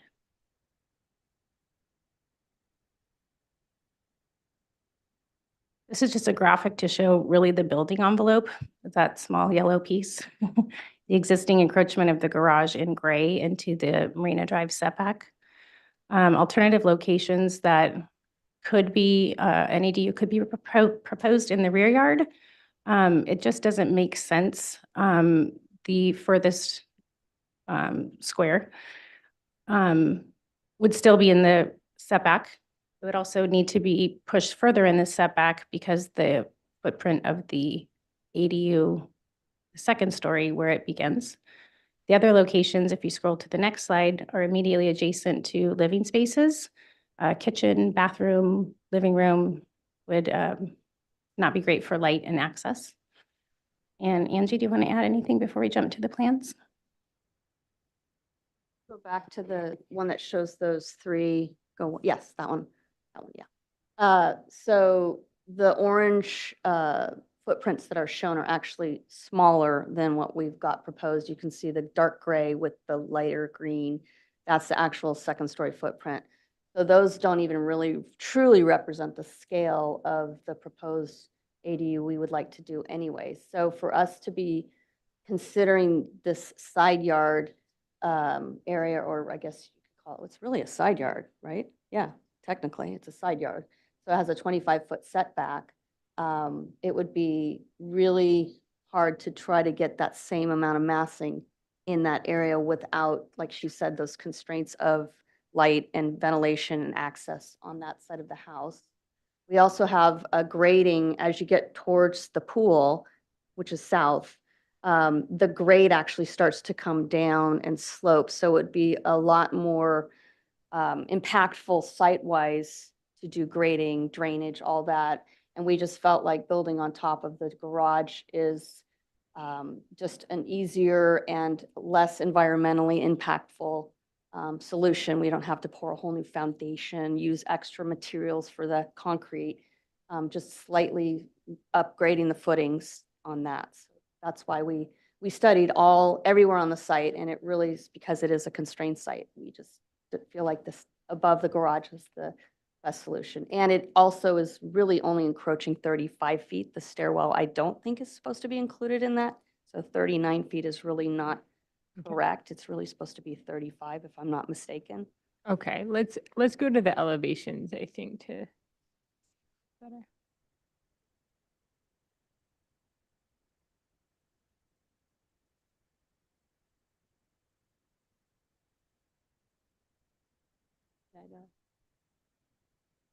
All right, we can just go through. So if you want to start with the existing elevations, which I think are, I'm not sure if they were up or down. They're there, yeah. So those are the existing elevations that you asked for. So you can see the garage itself is just you know, a wing off of the two-story element of the house that is already existing. And then probably the best way to see it is looking at the east exterior elevation. So, and then if you go up to the proposed, there you go. You can see that we're basically just expanding out over the existing garage, and then there will be a stairwell from the top level down to the side of the garage on the north. And then the roof pitch and the plate heights are reduced down, and we did that to accommodate the neighbor across the street. But from Marina Drive, you won't even see this. So it doesn't, you know, doesn't affect anything from Marina. We were just doing that for the neighbor. Okay, Any other questions? any other questions from the board? The plate height? From the ground or from the grade? Oh, from the finished floor? It's 9 feet inside because I've got a covered porch off the east side. If you can see that towards the front door, there's a covered porch, and I can't really go any lower than that because I have to have clearance for the covered porch area. So, and again, you won't see it from the road. Good question. No, you weren't. Josh, what's your question? Great. Well, I had a question for the staff. Joe, are you with us still? Yes, I'm here. In the planner memo from September 13th, it states the project must receive preliminary approval and the South Board of Architectural Review must make the following findings prior to action on the modification. So the modification is minor in nature. That's a finding.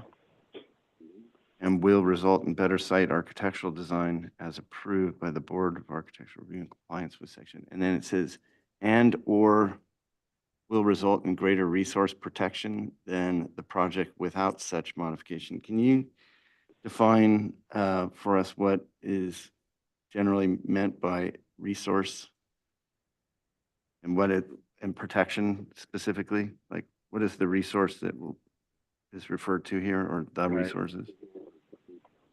Right. So you could have a situation in which a site has a lot of constraints, biological constraints, archaeological constraints. It could be any number. And so if those constraints kind of prevent someone from developing a site in a standard location that we would normally prefer, a modification could be approved to allow parking or setbacks modifications in locations that wouldn't normally be allowed. Specifically, what So that's sort of resource, the meaning. what are the resources that are referred to here as protection, greater resource protection? What are the resources that we're protecting?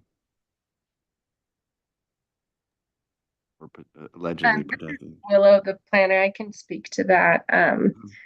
Yeah, so in this case, I think the first part of that finding would apply more, like resulting in a better architectural design because it says and or. So if there's not greater resource protection, there is an or there that we could go by. So like, would a public view corridor be considered a resource? I think it more means like environmentally sensitive areas or something like that. Well, maybe next time, can we get some more clarity on what that is? Because it seems like that's what we're here to do, is make a finding based on greater resource protection or better site and architectural design, right? I'm reading that correctly, so just so we don't get hung up on opinions about too much, that seems to be what the task at hand is, if I'm not mistaken.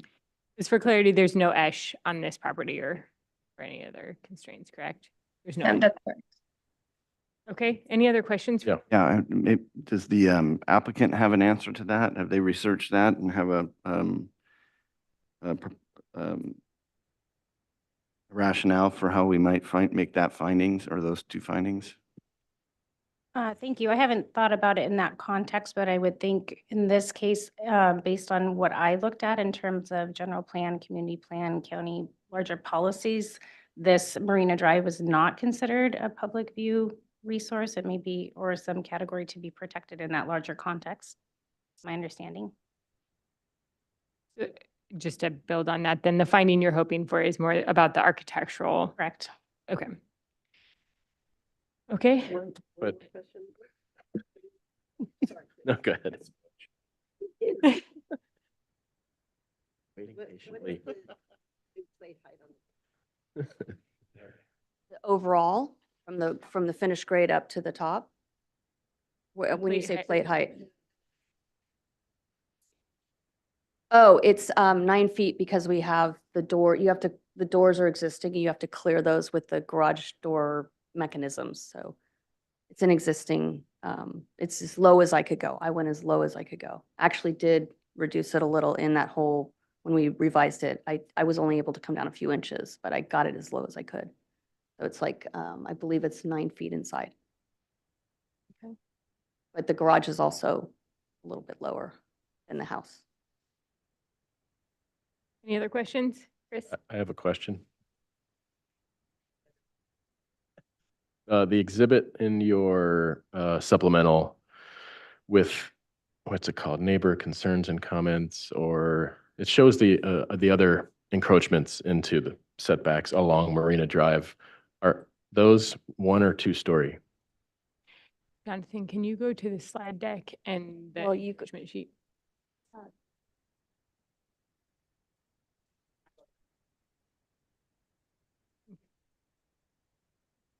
I believe that 3 of them are 2-story encroachments. The rest- 3 of the 4 are Yes. 2-story. Not just between here and Cresciente, but all Marina Drive. Encroachments towards-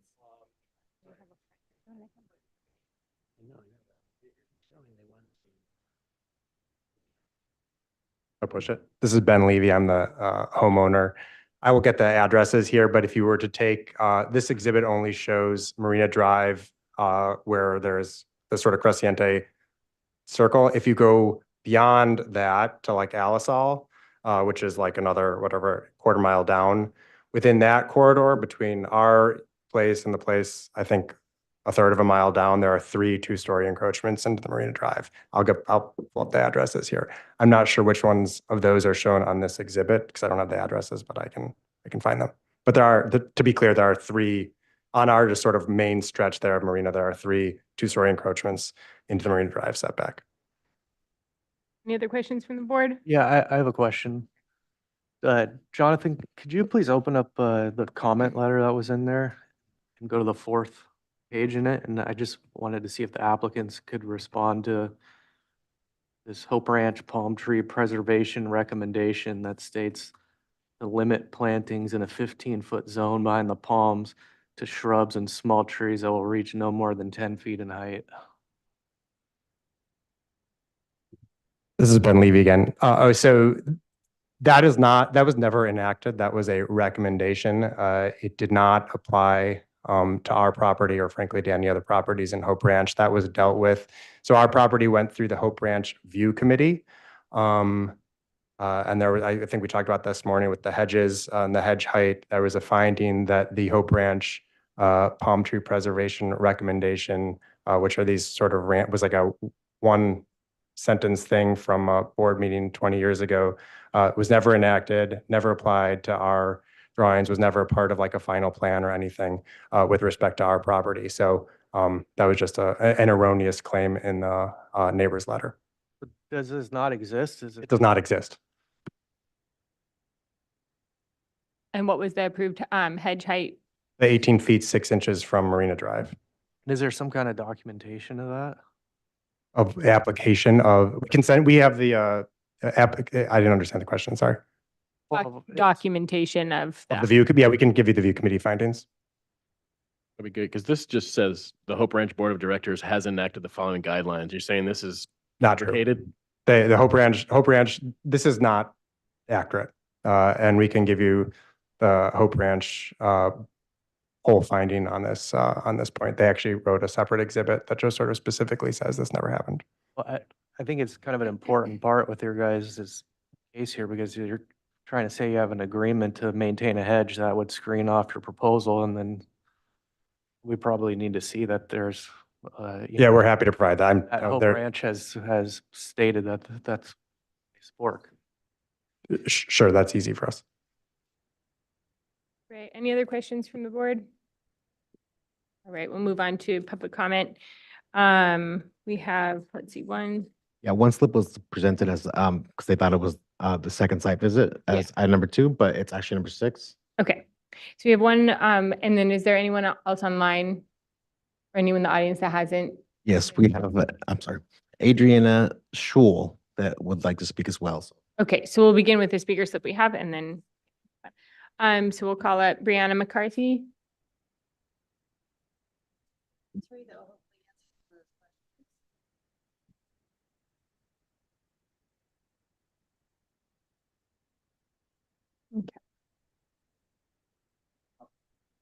It's on now? Okay. Good morning. My name is Brianna McCarthy. I represent an interested neighbor, Miss Shuley, who lives at 4120 Marina Drive. So both sections 35-142-5 and 142-6 state that an ADU shall comply with the front setback requirements of the applicable zone.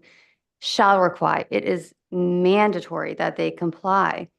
The ordinances actually anticipate that applicants will seek front setback modifications, and this seems to be why they included that must yield provision that permits encroachments when there are no other physical locations to place the ADU on the lot without conflicting with another provision of section 35. It also states that the property owner's preference for a specific location does not constitute a reason to vary from the objective standard. If an encroachment into the front setback is required, it shall be the minimum necessary to accommodate the project. That's 35-142.4, number 13. This objective standard appears to set a threshold requirement, and that threshold needs to be met before a front setback can be modified and encroached upon. Here, that applicant cannot meet the objective standard.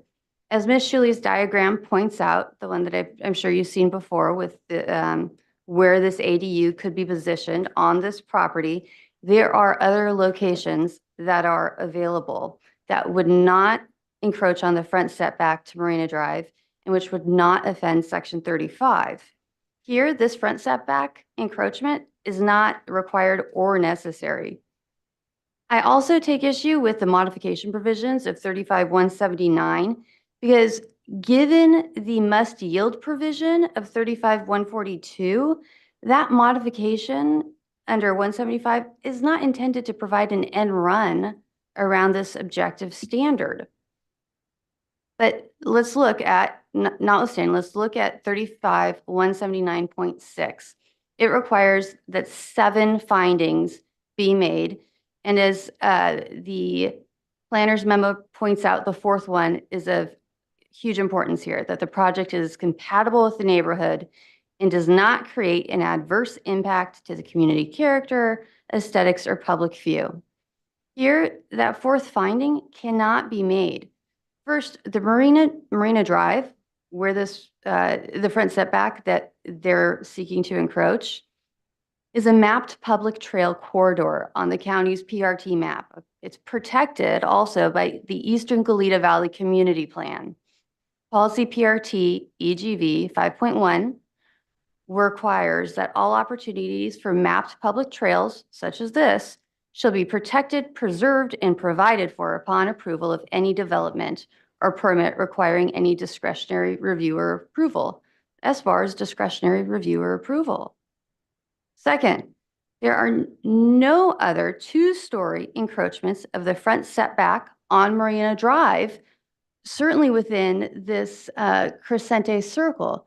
These blue marks that the planner has called out, if you look at the image I provided you of the aerial view of Marina Drive in front of Crescente, you can see from that all of those appear to be single-story encroachments, all single-story.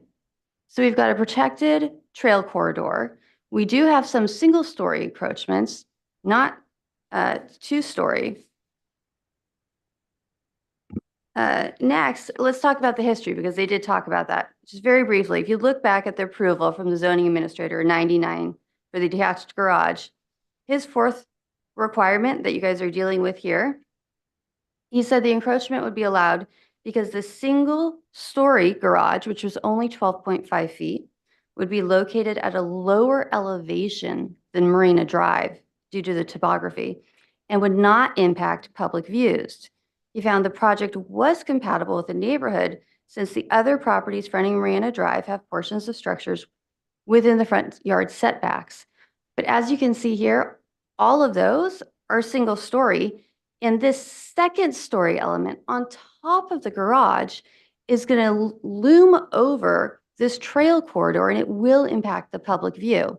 Let's talk about the palm tree ordinance. That is real. That has not gone away. I'm basically the watchdog for Hope Ranch.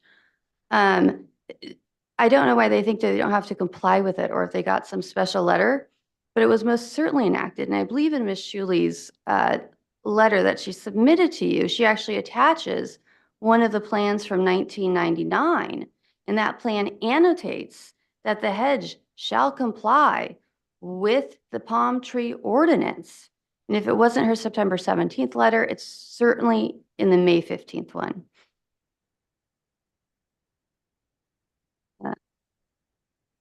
All right. The applicant here is asking you to grant a modification for a two-story ADU or a second-story ADU that's going to encroach 39 feet into the front yard setback, which is a mapped public trail. It's the Marina Drive corridor. Approximately 70% of this ADU's bulk and mass will be in that setback. It's going to loom over the historic trail. This is going to be a very problematic and controversial precedent that would be set if you approve the requested modification. And moreover, it's not necessary. It's not necessary here. There's other places they could put that ADU. And in fact, if they were going to encroach a front yard setback, it would be better to encroach the Crescente Drive front yard setback because that is not a protected public trail. It's not the view corridor. So that would be the more appropriate one where you're not going to be dealing with these environmental and view protective provisions of the Eastern Goleta Valley Community Plan. I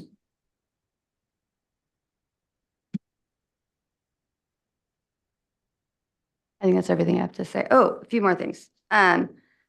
We unfortunately didn't. With have respect to agreement Hope time, Ranch, but please wrap up. they withdrew their application, so I don't believe the variance has been granted by Hope Ranch at all. Because I was the one on the other side and we were notified it was withdrawn. I believe that is also addressed in Ms. Shuli's September 17th, 2024 letter. Thank you. Thank you. I believe one board member had a question for you. Madam, I have a question for you. So in your testimony, you referenced you're representing a concerned neighbor. Yes, Ms. Shuli. Can you help me locate their property on? Yes. 4120. Right there, okay. And I think you did a careful job of kind of interpreting zoning ordinances and other things, but what wasn't clear to me in your testimony is what your client's exception is to their project? Like what particular element of this addition is offensive or problematic for them, other than whether or not, I understand that your explanation of how this should or should not be reviewed and the shall and the exemptions kind of language that went with that. I get what you're describing, but I still don't understand what the neighbor's concern is. The second Or I don't really know how to help them. story over the garage, I think it will change the character of the neighborhood where she's concerned about that because it will be this towering structure right But what's her, there. what is her It- exception to it? Is it blocking a view of It something? it will also block Other- her private ocean view. So you're claiming that that addition's going to block her ocean view? That's, from the story poles I've seen, it will block a portion of her view, but I also understand you Don't guys see any don't evidence protect to private support- views, which is why, I don't really see any evidence to support that, but we can hash that out. So, the other question I had, let's see if I can frame this. So,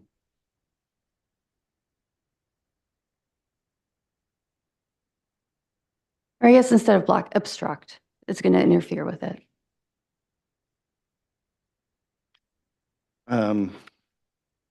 there's a lot of discussion about enforcing hedges and tree. I don't see that on our agenda. So I don't have any further questions. I want to talk about that. It's Okay. not really part we're here to discuss is, Okay. nor are we here to enforce any of those. So Right, I think that came to the issue of the screening, right? They're claiming it's going to be screened, but actually, if they comply with the ordinance they need to comply with, that hedge is going to be down to 10 feet. fail to see how this board would have anything to do with enforcing that or discussing that. It really, we're here to, it's not what we're here to do. So I don't really have any questions about that. Thank you. Okay, thank you. Move on to, we have a public comment letter that is also from Mrs. Shuley. So we can put that on the screen and then Ms. Shuley would like to, Ms. Shuley, if you could unmute yourself, we're ready for your public comment. you'll have 3 minutes.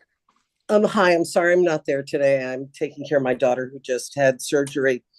Just a couple things. The current house is 4,300 square feet. It's now 3,100 square feet with a 690 square foot garage.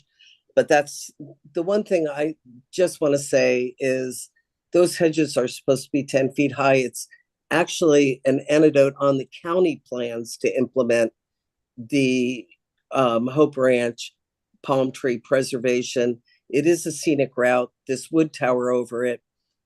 There are no second story encroachments into the Marina Drive corridor in that area. The 3 others were grandfathered in when there was 100-foot setback back in 1920s and 30s. This is the 4th house in Hope Ranch. When you come in that coastal entrance, this is going to tower over Marina Drive once the hedges are back down to 10 feet, which we plan on rectifying. It will impact my view, yes, but you're not there to talk about views. But it is part of the coastal plan that you cannot go in the front yard if there is somewhere else to put an 800 square foot ADU. And I think in my letter, I showed where you would not be blocking the light to the family room if it went on the west side of the property. It's just not a great thing for our community to start having second story encroachments into our scenic Marina Drive corridor. And that's all I want to say. Thank you. Chair, I have a couple clarifications if it would be helpful.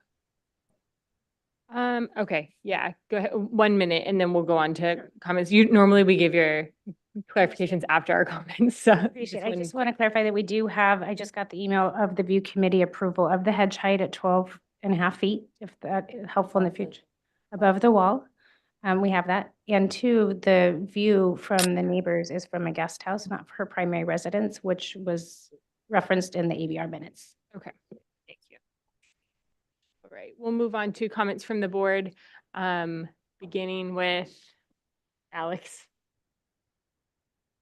Yeah, I spent a lot of time looking at this project online on the submittal. And then we had and I'm so glad we had the site visit because it really clarified a lot of things. This project is really not very visible. And that I think is really the crux of the matter. I'm perfectly fine the way it is. I understand it's a little bit on the aggressive side. It has a 9-foot place and 9-foot plate above with a vaulted ceiling and so forth. But still, it's not really visible from Marina Drive, from the neighbors.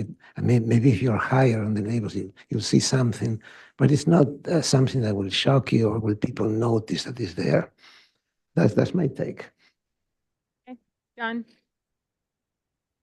Well, I think it will be very visible. And I drove down Marina and back, and I didn't notice any other buildings. I think that just based on, after all this has been said, based on mass, bulk, and scale and neighborhood compatibility, I don't think it meets those criteria. And I won't support this project. I find all the discussion about the hedge height to be more than confusing as to what the final decision is on that. I think that it is aggressive and I don't support its location. I think it's too tall.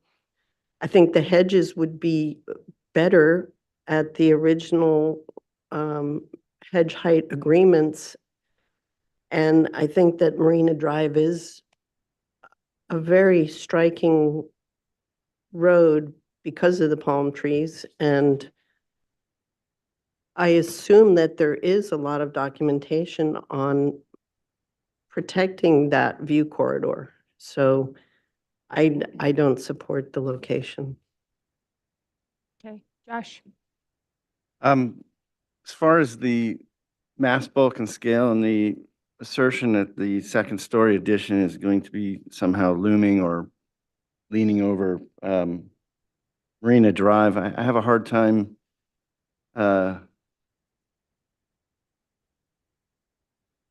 buying into that notion of this. I think that the property slopes downward, which it's hard to assess because we don't have a site section. So I don't, do we have a site section that goes through Marina Drive? Let me look at that. I was looking for it, I didn't see that. Anyway, while you're looking for that, it's just hard for me to find that a 23-foot 3 tall addition, which is measured from its finished floor, which is Can you zoom in? somewhat of a few feet below Marina Drive to begin with, and 125 feet, well, not necessarily 125, 90 feet approximately. Nope, it was that one. We were trying to look at the section. We're the edge of that structure, I believe, if I'm reading the plans correctly, is at 90 feet from the center line of Marina Drive. I can't see that looming. There's just kind of an opinionated term being thrown around as looming, but it's far enough set back. It's downslope and it's a modest elevation that's totally in conformance with the existing residence. So I don't see any problem there whatsoever. I also find the assertion that this is somehow going to block an uphill neighbor's view disingenuous. And if you'll go to the elevation on the east exterior elevation, north existing elevation, and just studying this condition of the existing elevation without the addition, right there. Okay, so they're just directing us to the right-hand side of that drawing and looking at that existing condition, right? And then now go to the proposed. Thank you. So if you were to actually overlay the two, there's a very small area of structure that appears in I would say the right-hand one-fourth of it's hidden behind existing structure that's already taller. And the other 3/4 of it appears to be, outside of that trajectory, but it's a very minor visible change to the project. And if you look at the distance between their home and the neighbor's home, and calculate the slope, there's no evidence that this is going to block a view, and I think it's disingenuous. So I can't get behind that notion of it. And again, I don't think we're here to enforce anything about the discussion on the hedges. We're here to find for an exemption. And if I look at it from a standpoint of existing development, I actually appreciate the applicant's attempt to take the existing garage, use that as the footprint for the addition. What that tends to do is reduces any unnecessary grading. It minimizes the impact on the development of the site. So it's the least impactful thing to the land in the landscape, which I think, if given a choice, would be better to prefer not taking over more virgin landscape on the project and adding more structure to it, leaving the site more permeable, more landscaping, and architecturally, the addition fits well into the existing design, and it looks like it was all built that way from the beginning. So architecturally, it looks correct. So from my standpoint, mass, bulk, and scale is fine. Neighborhood compatibility is fine. And I think, given the existing condition of the house and what's being asked for, I think it's a very reasonable and modest exemption we're giving to this, and I would support it. It's not. So I'm going to support right. I could say that I could come to some findings that would help move the process along to the next step for. Okay, I'll come back to you for the findings. Chris? Yes, thank you. I'm kind of in Josh's corner on this. I think it is a pretty modest addition. However, and I also tend to side with the Hope Ranch board, as they have studied this closely as well. However, I am a little concerned about this palm tree preservation. So before I support or don't support, I'd like clarity on that. I don't like the hedge being that high. I don't think it looks good. But if it's allowed, then I could support this. So it's not up to me whether or not the hedge is high or not. And if it is allowed, then I see that there is plenty of screening for this addition. If indeed the board of directors enacted the following guideline to limit plantings in a 15-foot zone behind the palms to trees that will reach no more than 10 feet in height, that changes my opinion, potentially. So the applicant said they have proof, and so I'd like to see that. Some official documentation.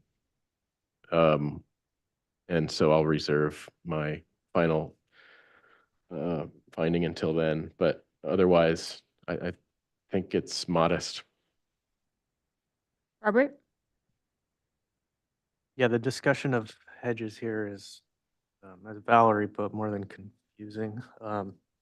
And I do think it is pretty important because the impact of this structure on the road there and the trail corridor and everything that was identified by the opposition here. I think the whole defense here is whether or not that hedge can kind of screen it out. And I do see on one of the previous plans that there seems to have been a hedge that was removed, and then identification that the hedge was going to be maintained underneath that Hope Ranch palm tree, whatever the deal that's in question. Yeah, the preservation recommendation. So maybe you could provide that information to us if there is verification of that. But in general, I think it's inappropriate in Hope Ranch to have just these walled in 20-foot hedges going all the way down what is like a scenic area of our community. And I don't think that should be used as defense to try to get an exemption to build something like this in the setback. So I don't know. I guess I'm overall not in support of it. being in the setback like that. Okay. I'll just add that I think from a site planning standpoint, this location does make sense because it does have less impact on the overall site planning, and it is a really constrained site from that perspective. I don't feel like it's necessarily looming over Marina Drive, and I also don't think the hedges, we don't usually make a determination based on hedge height on whether we're going to allow for a modification. So I think the architecture has to stand alone. And I don't think the argument really, screening is great, but I don't think it'll help our modification determination. So I think if anyone wants to make a motion, see if it stands, or we can ask them to return. It's here for further conceptual / prelim.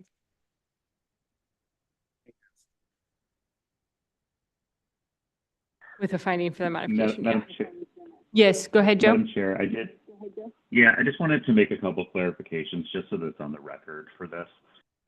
So just as kind of an FYI, I know that the board is curious about the hedge determination or policy from Hope Ranch, but I just want to remind everyone that the county does not enforce private agreements. So homeowners association rules is not something that we would enforce, although it can be something that you can use to understand what might be allowed by the homeowners association. So there is that. And then I did want to clarify in terms of the public comment about the rules within Article 2 about must yield provisions and what's allowed. I want to make it very clear that a modification is an appropriate request that can be made by the applicant. The must yield provision is specific to 800 square feet or less ADUs, and that would be allowed without a modification even. So it's not relevant to this project. So modification is an appropriate pathway to request. Okay, so this is truly a subjective review. We're not being mandated under the ADU requirements. That's correct. It is a discretionary action that can be made by the board. Okay. Thank you for that clarification, Joe. All right, does anyone want to make a motion? So I'll make a motion for preliminary approval with the finding that the requested modification, let's see, how do I want to say this? I'll just use the letter of it.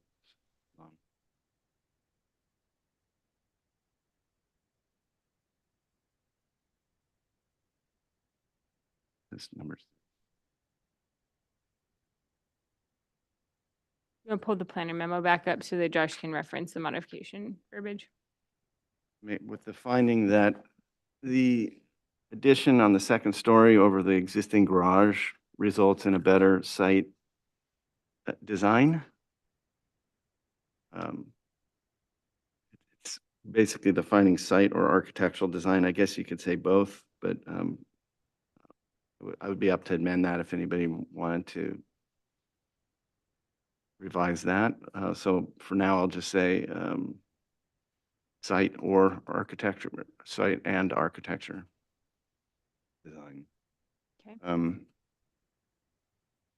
we have a second?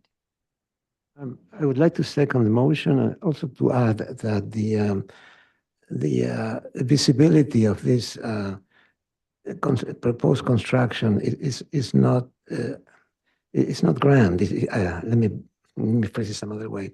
The construction will have a low visibility due to the existing topography and landscaping.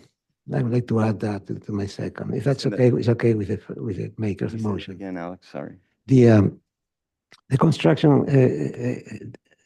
the proposed project will have low visibility from the public right-of-way due to the existing topography and landscaping.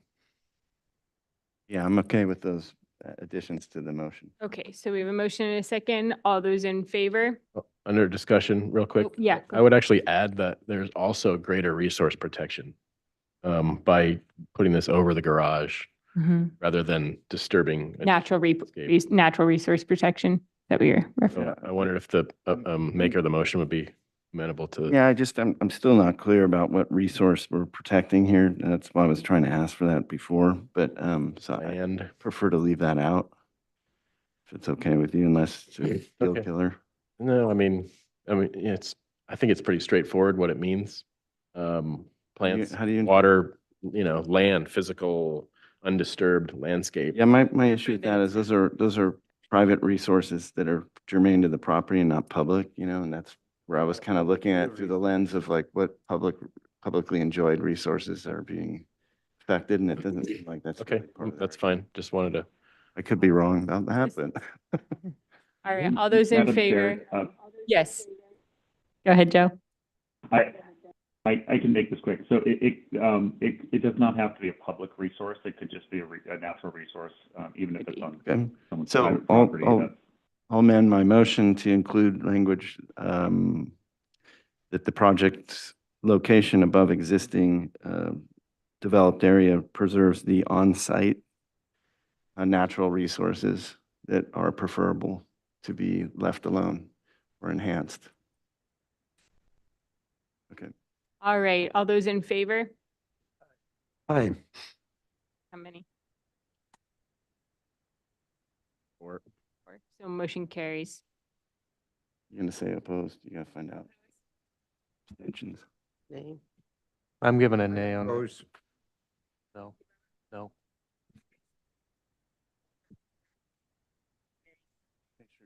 Okay, Joe, do you have that? We just did a motion to approve and it passed 4-3. And do you feel like you got the full I motion? got that. I did. I got the full motion. And can you just clarify, the no votes were Roberts? John and Val. Okay, great, John and Val. Thank you.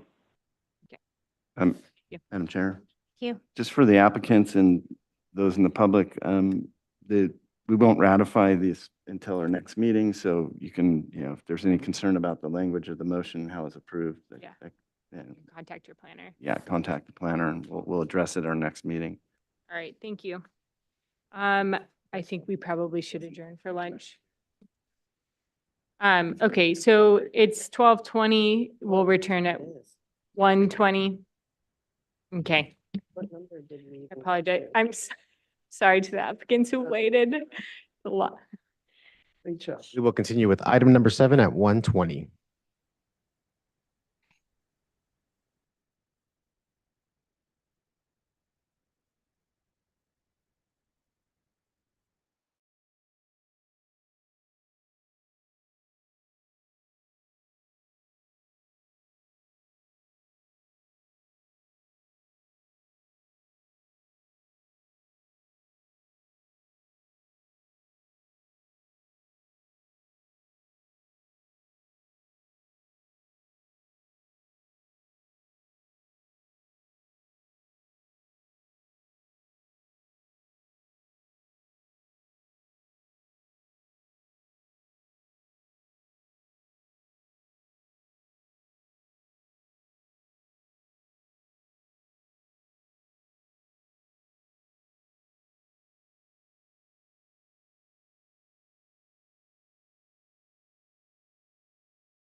All right, we'll begin again with item 7, the Belinsky Living Trust, new single-family dwelling request of RRM Design Group, agent for the owner, Belinsky Living Trust, here for conceptual review of a new single-family residence of approximately 2,245 square feet.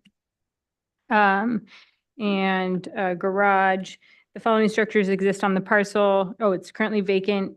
This project will require 416 cubic yards of cut and 102 fill. It's a 0.2 acre parcel located at 2982 Glen Albin Drive in the Mission Canyon area. And is the applicant online? Yes, we are. All right, you can go ahead and state your name and give us your presentation. Hi, I'm Bobby Walker with BW Design, and I'm on here with Caitlin from RRM and NACOS from Common Ground. Thanks for seeing our project today. This is the first time you'll be taking a look at this project. So the first few sheets here are going to be us orienting you to the site, the landscape, and ultimately why our design took the form that it ended up taking. So our property here is at 2982. On the uphill side of our property, there's 2 large single-family homes. So in our site sections, you'll see us balancing the size of our building with the amount of cut and fill on site is an important part of the design. Another important image here is this image, these 2 images in the bottom right of the page. So you can see if we're looking directly south, the view is kind of blocked a little bit. And then if we look more south-southwest, the view opens up a little bit and we go a little bit more parallel with the landscape. So that south-southwest view is a little bit that view we're trying to capture with our building. If we go on to the next page, we have an exhibit of some other homes on the street. So 891 here and 867 are those 2 single-family homes that you saw on the up the hill from us. And then we have a low single-story single-family home to the west, and that'll be shown in site exhibit. So our balance of our structure is really between looking over that lower single-family home without really looking into their windows, as well as not blocking the view of the buildings above us while we're still trying to capture the view on our site. Here we're just trying to point out some of the architectural vernacular of the specific street we're on. So we think we're matching pretty closely to what's already there and kind of what's required of the site because of the steep slope as we go up Glen Albin Drive. So you can see there's a lot of south-facing windows on these homes, really orienting the view towards the view side.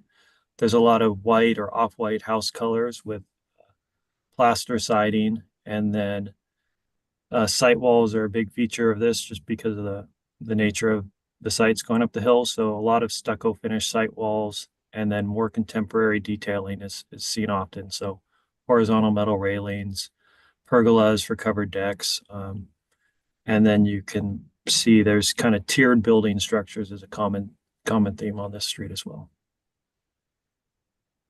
We can go down to the next sheet. Thank you. I think viewpoint 2 and 3 here are really good images to note on this sheet. 2 is the house below us that we're looking over. And so it's kind of important to note from this image, if we're up a little bit, actually being a little bit higher helps protect our view from looking into their house and their yard. And then this viewpoint 3 is the building, the single family home to our east that's above us. So it's very tall on this side next to us and pretty minimal view windows down below that we block. Here's that existing site, has trees on it, but no structures except for a small deck that we're going to be removing. Go down to the next page. There we go. This is just our architectural plan. We can skip down to the next sheet. Thank you. Here's our proposed architectural site plan. So we've done 2 things here. We we have this offset massing. We oriented the building very, in a way, parallel to the slope. This helped us do two things. One is capture that view that I showed earlier. The second thing is we were trying to disturb as little of the site as possible while keeping our height down. Height limit is a big concern here with that 25-foot Mission Canyon height limit. So by going parallel to the site, we were able to reduce as many tall faces as much as we could. And then by offsetting the building from the garage, we were able to stick with the view and that grading technique that we were going with for the house, while still making a practical garage that's basically perpendicular off our portion of the street for easy pulling in and out. We can go to the next sheet, please. Thank you. We have a lot of site exhibits because it's a really important part of this project. So one part of what we're asking for here today is relief from the Mission Canyon Community guidelines for height limit of 25 feet. And where we're asking for that is just in this specific area, site section 1, that's hatched in red. So we've taken various sections through the site to show where we were protruding from that 25-foot height limit. So the zoning height is 35 feet, but our Mission Canyon restricts us at 25 feet. So we're asking for that relief here on these plans. Civil, we'll see these grading, and we don't need to skip down, but we'll see these grading and drainage plans below. But we left as much slope site as we could by using the building to retain most of the grading differentials on site. So you'll also see that worked into the strategy of these site sections. A6 here is a good exhibit to see how we balance what I was talking about, that lower one-story structure with the taller building. So even though we go into that 25-foot height limit and exceed it, it really is a constraint of this extremely steep site. And it's just that front corner where being able to have a level floor come out from the back of the site causes that second story to really want to poke above it there. So we think in this exhibit, you can see there's already a precedent for these tall 2.5 story structures above us on the hill. And I think we're pretty gracious in moving into the hillside without trying to over maximize the site in any way. Here's just a very clear exhibit of this portion of the building that is exceeding that 25-foot height limit that we're looking for relief.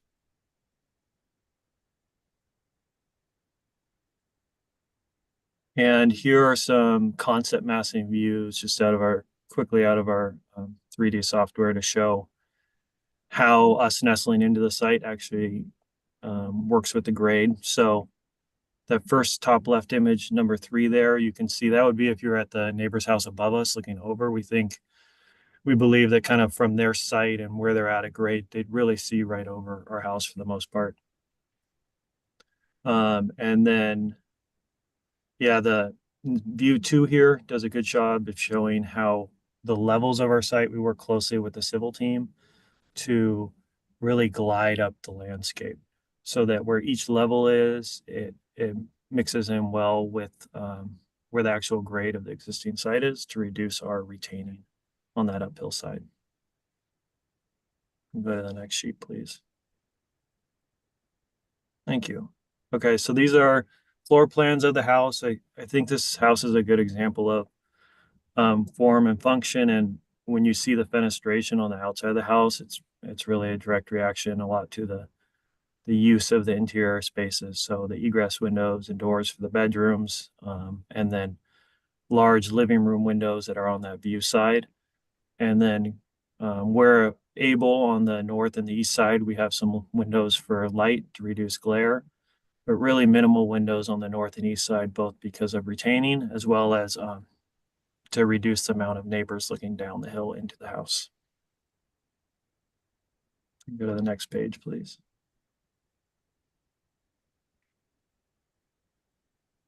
Yeah, and I think this further illustrates our proposed elevations here. How we're really working with the use of the building. I think, like I said earlier, it's a fairly modest size for this area, and what we could potentially build on the site. So a lot of our windows are either view at the front of the house or trying to maximize the bedroom uses, and then the fenestration we see here on the west elevation, which I think we could think of as the elevation looking over the top of the single-story home on our west. That really is a product of those bedrooms and the kitchen area bringing in light. So the living room window on this elevation, if we look at the west elevation view 1 here, the living room window on that top floor is a high window. So you're not in the living room looking down on the neighbor. You're looking out the living room forward at the view to the south.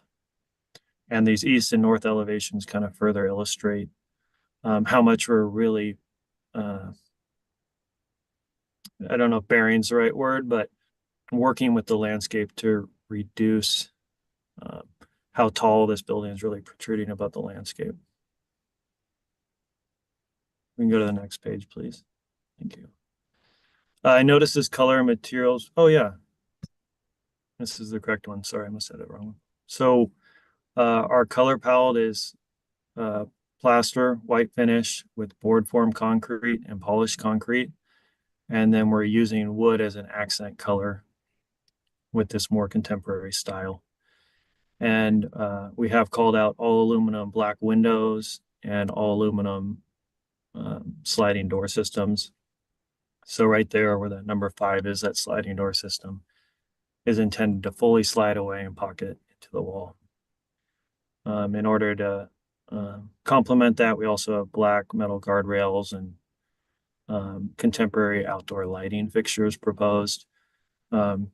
Based on those inspiration or neighborhood photos we showed previous in the package, we believe this fits into really well to the context of the sheet. Yeah, we can, just a couple quick notes on the grading. We don't have the civil engineer on the call today, but I did mention the building is being used to retain most of the grading, and then we're directing runoff from the building around the east side of the building using concrete V ditches that slope to area drains. And then on the utility plan, the kind of big picture scope of work is we're proposing a sewer lateral that connects to the existing sewer line in Glen Albin. We're relocating the existing neighbor's water meter to their frontage. It's currently on our frontage. And then we're proposing a new water meter on lateral to serve our property, which currently doesn't have a structure. And with that, I think I will hand the project over to NACOS to talk a little bit about the landscape design. Thank you. Thanks. Thank you, Bobby. All right, if we can just, yeah, here's the prelim plan. We've also done a few other sheets as well. Again, like Bobby was saying, that this is a high slope area. So our primary concerns are the slope as well as it being in a high fire zone. So if you go down one more sheet, there's some oaks that we're protecting in the front. We are encroaching a little bit into there, and I think that we will eventually have to put down a 15-inch oak for a replacement of one of those guys. We're working with our planner on that. Go down the next sheet. Tree specifications, we can skip forward. Fire zones, high fire area, we're working with the fire department for that. Irrigation, can keep going. Keep going. Going down to the planting.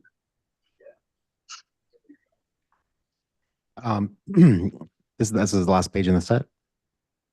Oh, okay. We have an updated planting plan, but it's all right. Basically, the gist of it is just it's being a high fire area, keeping mostly succulents near the house, and then mostly ground covers that will retain that slope, and a few trees in the area, one of which is going to be an oak. Okay, sounds good. And there is a planner memo on this application. So this project is subject to the Hillside Ridgeline Development guidelines. These guidelines apply to the structures in a 1,600-foot drop in elevation. The project site is in an urban area, so the ridgeline and hillside development height limit is 25 feet. The project applicant is requesting an exemption from 25-foot height limit to allow a portion of the structure to exceed the 25-foot limit by a maximum of 10 feet, 5 inches. The SBAR can exempt the new structure from compliance with the ridgeline and hillside development guidelines, provided that in their review of the structure, that they find one or more of the following findings. We've done this a couple times today, but I'll reread it. Due to unusual circumstances, strict adherence to these guidelines would inordinately restrict the building footprint or height below the average enjoyed by the neighborhood. Or in certain circumstances, allowing greater flexibility in the guidelines would better serve the interests of good design without negatively affecting neighborhood compatibility or the surrounding view shed. So we need to make comments on those findings when we make our comments. All right, does that conclude your presentation? We'll move on to questions from the board. Yes, it does. Thank you Yes. very much. Thank you. All right, does the board have any questions? What's the slope of the property? Like this to- It's greater than 2 to 1. I do not have that number off the top of my head. It seemed like 50%, more than 50%. Is that right? I believe it's 30% for the whole project site, but I'm not sure on that number. Yeah, okay. And also, do you have any section going from north to south? Because most of your sections go from east to west. Do you have something going from the top, from the north property line to the street? Yes, showing- Oh, it great. should be if we go up to the site sections.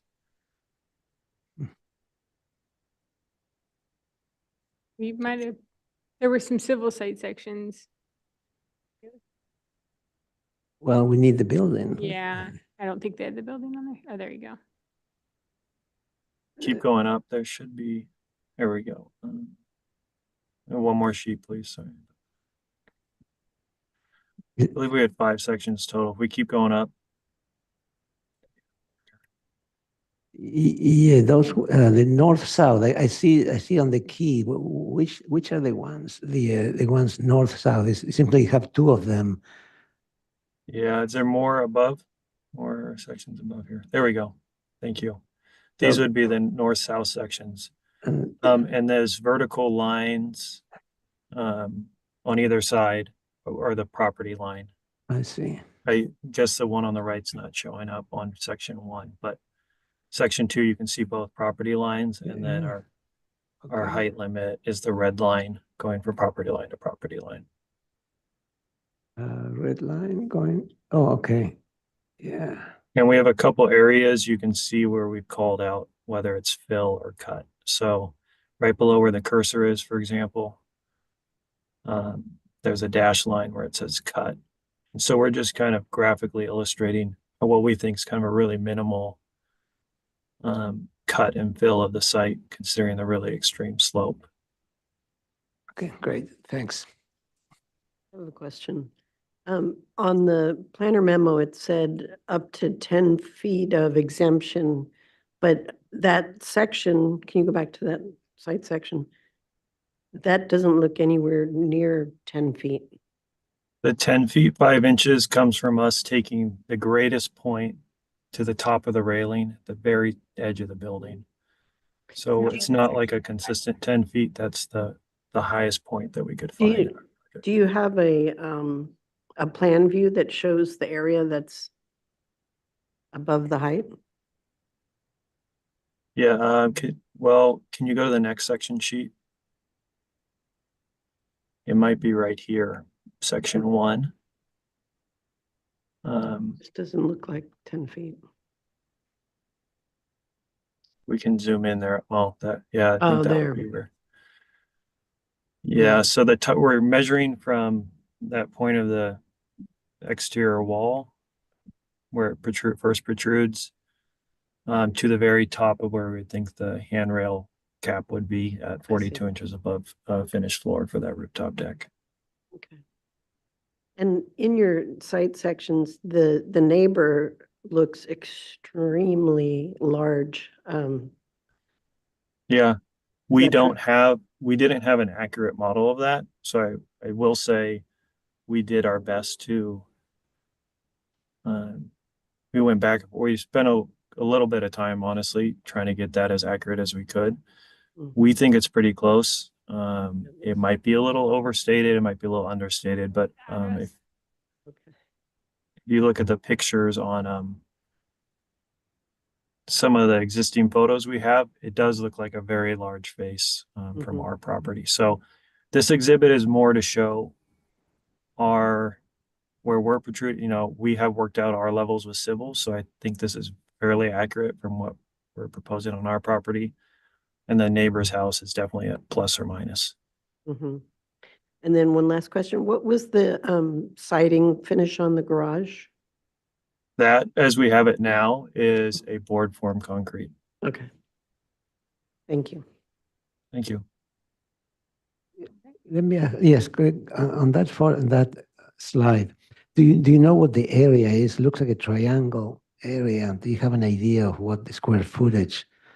That looks like a triangle, and I cannot read it. It's okay, 22 feet, and Yeah. in So plan it's B, about about 100 square feet, and a portion of that is railing. only 100. Well, 10 times, yeah, I guess 10 times about 220 times 110 square feet about of area. Okay, all right. I don't know the volume. So that's the modification that you want, an area of 120 square feet to exceed the height limit, right? Is that right? By 10 feet. I think we called out as the height because I don't think this is depending on where this section is being cut through. We did our best at doing the largest section we could, just to be realistic here. But yes, right about there. This is the only spot we're looking for an exception. Okay, well, once we get going, if you want an exception, we're gonna have to verbalize exactly what is it in terms of area and height when the time comes, square footage and so forth. We will definitely have that. You're totally right. This is our first concept, so we'll make sure to have that formalized more clearly in our next review. All right, we'll move on to public comment. I don't believe there's any in the folder. Is there anyone online or in the audience that would like to speak on this item? If anybody online would like to speak on this item, please raise your hand in the chat. Seeing none. Okay, we'll close public comment, move on to comments from the board. Start with Val. Well, I appreciate your presentation. It was carefully done to explain how you arrived at what you've done.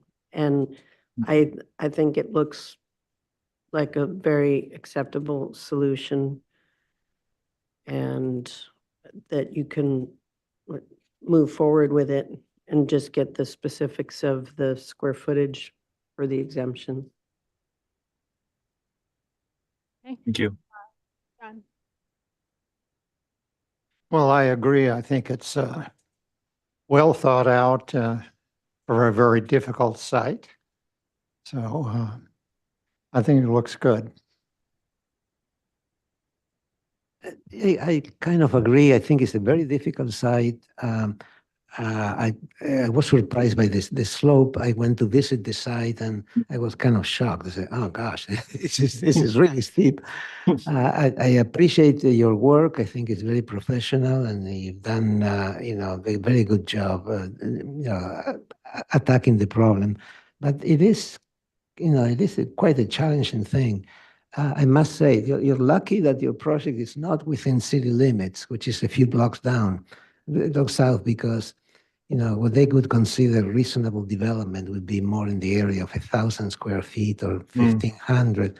And you're presenting 3,000, including the garage. So So count your blessings here in the county. So anyway, yeah, I appreciate your work. I'd like to know more. I like the way, I like the landscaping. I like the whole thing. It's just that the site is so challenging.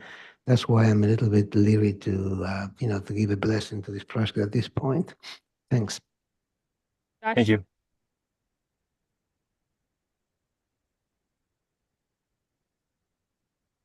Not yet. We're agendized, they're agendized for concept. So we'll have to, we're headed there. Yeah, finding for next. So to that end, I think we could make a finding for the height exemption. Seems to be minor in nature and supports better design.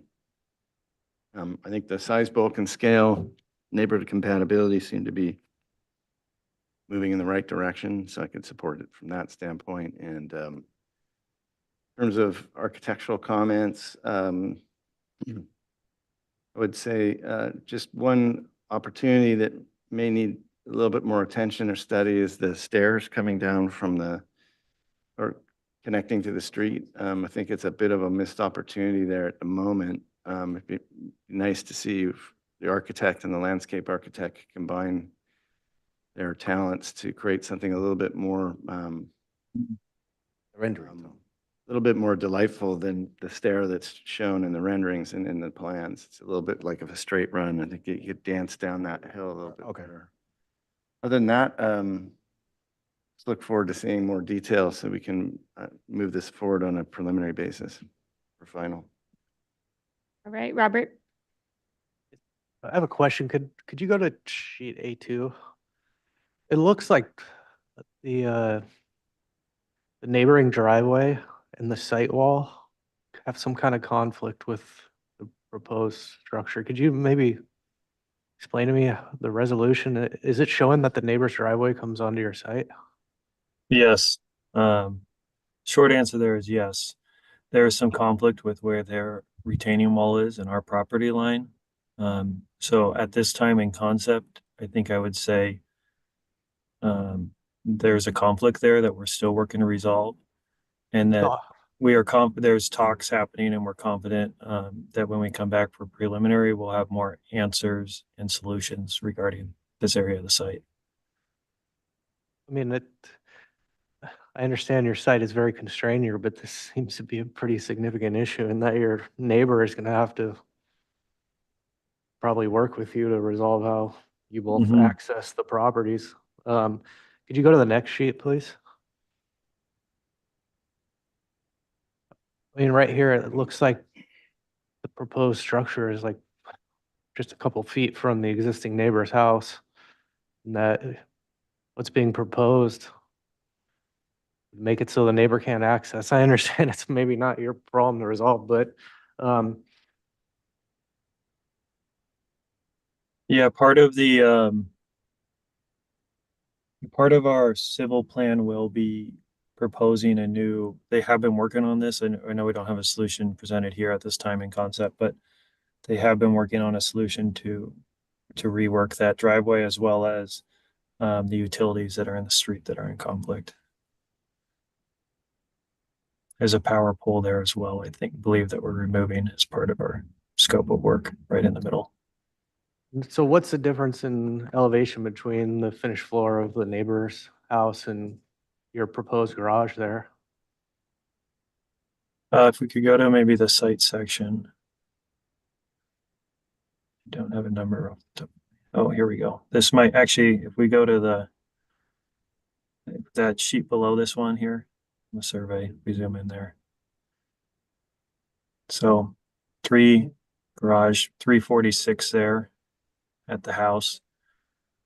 And then, sorry, if we go to the next sheet, where we have our garage.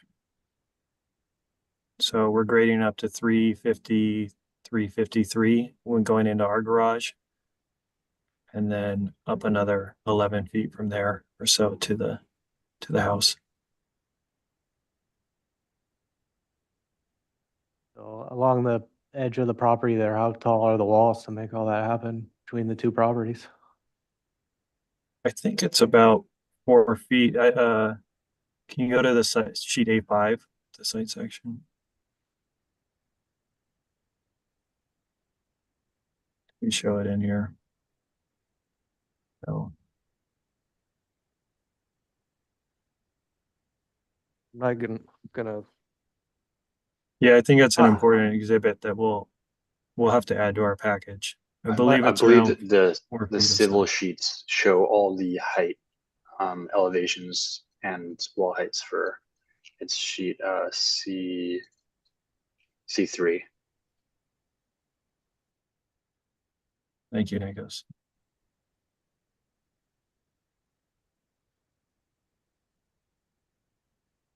well, I guess my comment would be that what's being proposed here seems to be very tight to the neighboring existing structure, and there's a lot of proposed roof decks, and I would suggest that the applicant could study some methods to try to preserve some sense of privacy between the two structures. I understand that the neighboring structure looks to probably not be abiding by setbacks, and it's creating a pretty complicated issue, but also what's being proposed is built up above the neighboring structure. So maybe in tandem with the landscape architect, you guys could propose some methods that will preserve some sense of screening and privacy between them. I think that roof deck right on top of the garage is going to be, the word looming has come up today. If anything's looming, that would potentially be something in my mind that would be. So I would encourage you to study that.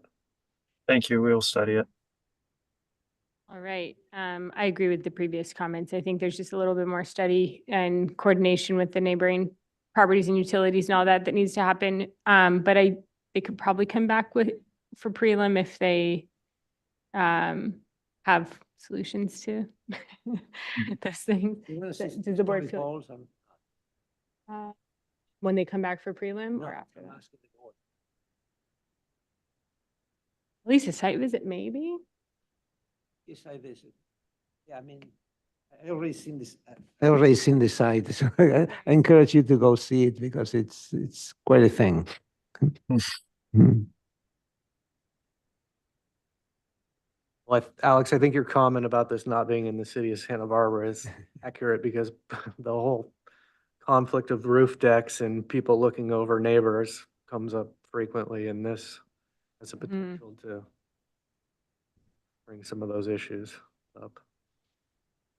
I think a site visit would be valuable at prelim review. Yeah, we don't have to do it together, I'm saying, or do we? Oh. Matthew?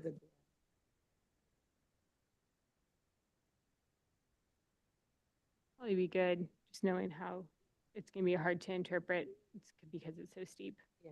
Okay, I think at least a story poll of what's encroaching beyond the hillside ridgeline requirements. Do we want anything beyond that? We can see where that corner is.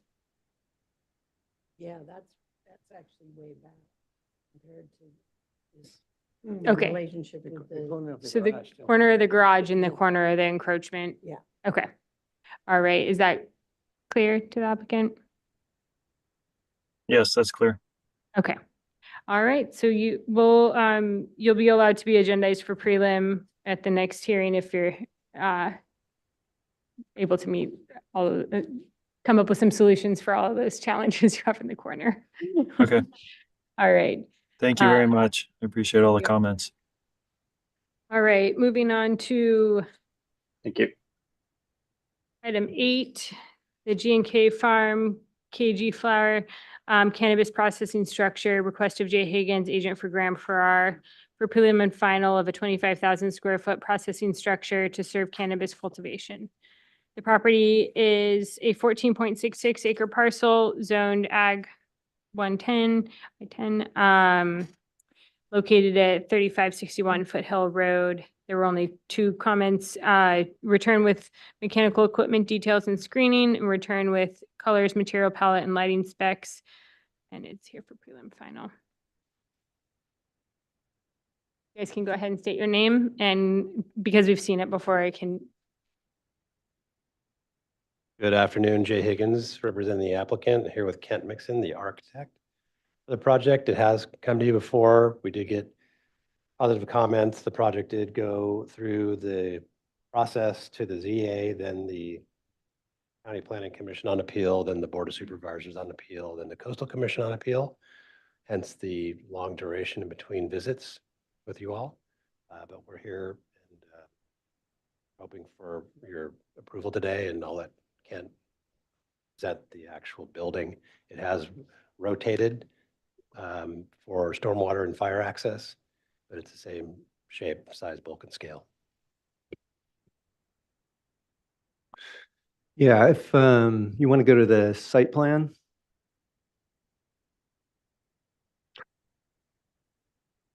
Sorry. All right. Then can we go to the site plan?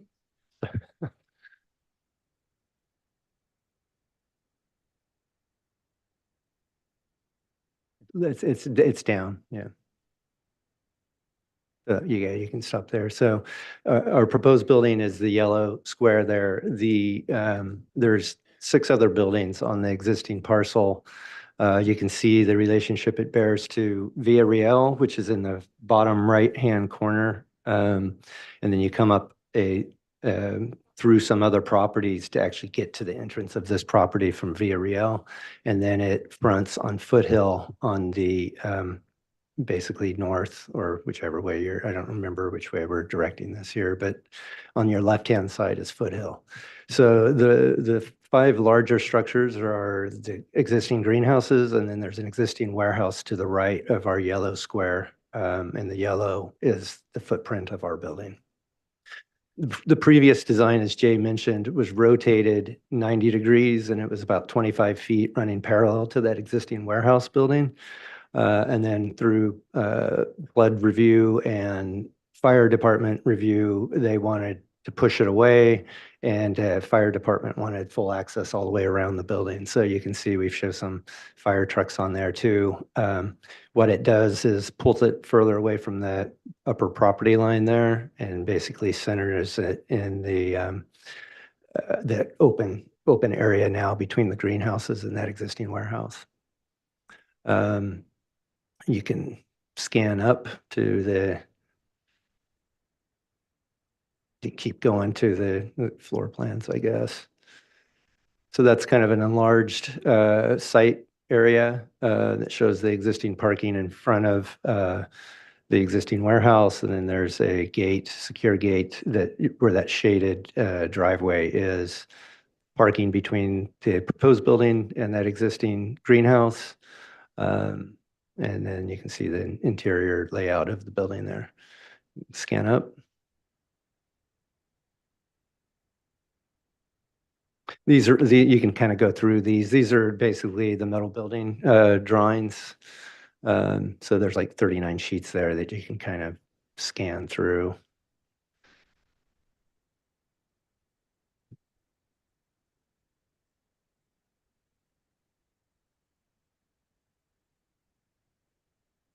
While he's doing that, it's a simple building, just a ridge, very much in keeping with that existing metal barn that's there now. And there are doors, various doors that are all solid on that. Yeah, you can, that's the floor plan. There are some solid doors around kind of 2 sides of the building, and then on the eastern or the southern side of the building where there's offices. If you scan up, yeah, you can see that that's the lighting plan actually. But to the right is kind of a break area with restrooms. And then the office area is that lower right-hand corner. And then there are some small kind of windows around that end. If now I'm gonna actually scan down, you can see the elevations. There you go. It has a CMU stacked stone kind of wainscot on it. It is in the flood zone. We're doing that as part of the design for the dams that will be attached to those openings when necessary. And then above that wainscot is the typical metal siding. And then you can see the different openings, solid doors. There's big roll-up doors on the break area. that you see in that second drawing down on the left-hand side of that elevation. And then you can see a portion of the existing warehouse there on those top upper two drawings. And then you can see the relationship to the greenhouses on those lower drawings. So if you go up to now I'm going to have you go the other direction. There are window details and schedules and structural, mechanical, all of that's in here as well if you wanted to see it after. But if we go up to it's like page 7, I think, where the materials are. And I think the last, I have the printout. I know it's been a number of years, but I think 4 of you were on this board previously, and you've probably seen 1,000 projects since that time. But the comments I had were to look at colors, material palette, lighting, and the mechanical. Sorry, I apologize about the color renditions of these. I think it was asked last time that the green be a little bit darker than the existing one. I think that it has faded over time. This is the only green that they offer in the package. If we go to something darker, it would be a gray or a charcoal color. And if that's something that the board so feels necessary, I'm sure we would be open to that. And then the eaves and the roof are that sand color, which is what that existing warehouse is above. And then the windows are an anodized bronze color, aluminum. In terms of, I think there was a question at our first hearing about any rooftop mechanical and so forth. There's no rooftop mechanical on this. You can see on the site plan, there's a couple of units on the eastern property line, and then there's some other additional units on the northern side of the building. And then all the lighting, I think if you scan down, you can see the lighting on that same page. Yeah, they're all hooded, directed down, and those are located, you can see on the elevations, they're at every door, essentially. And that's essentially it.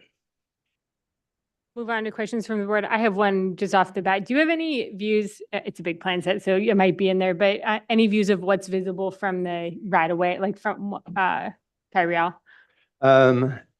I have some printed here. Because when we initially did this, it was old school type of, we don't have it as part of that plan set, but Okay. if you wanted to look at these.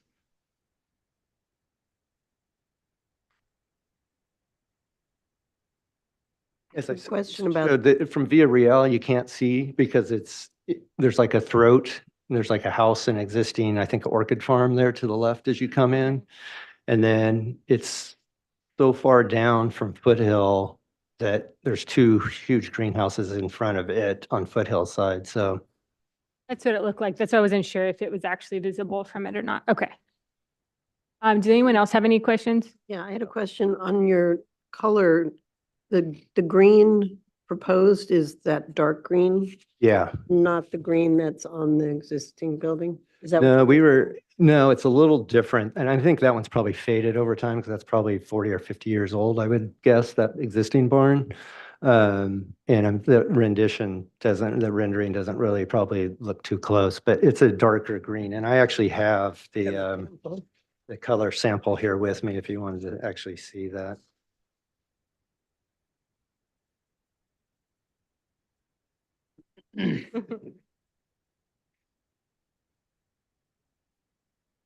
One other minor clarification, the planting on sheet,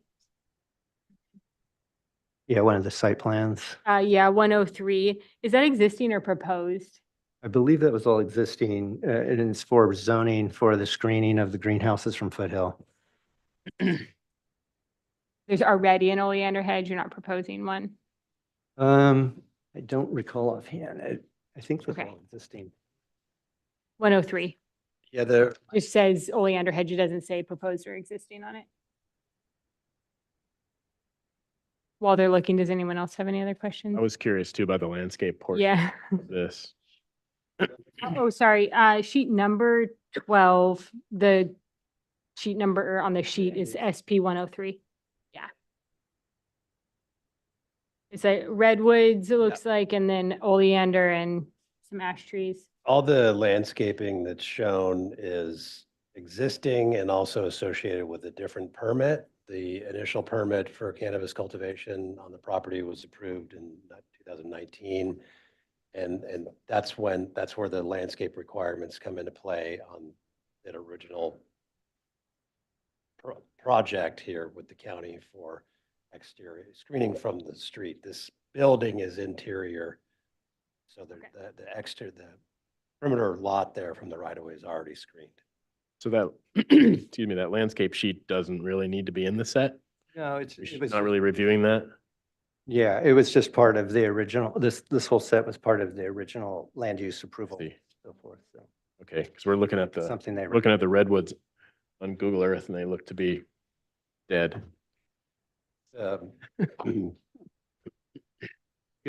Good catch. They're not, that's subject to another process with enforcement. We're addressing that. Okay, thank you.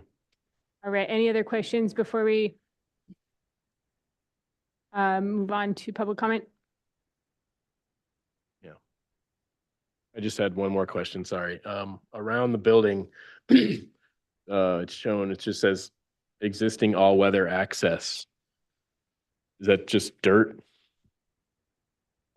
Yeah, it's a typical all-weather, just for fire department requirements. Okay, It's basically kind of a gravel dirt, all-weather. just kind road. of no landscape around the building, just. No.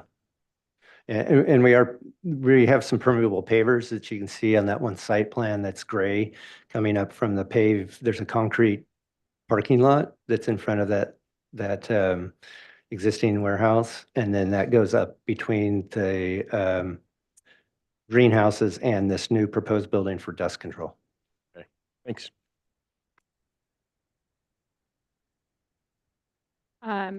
What's the height of the adjacent greenhouses on the same parcel, just for comparison? I think you can see it on that one, the elevation sheet. There.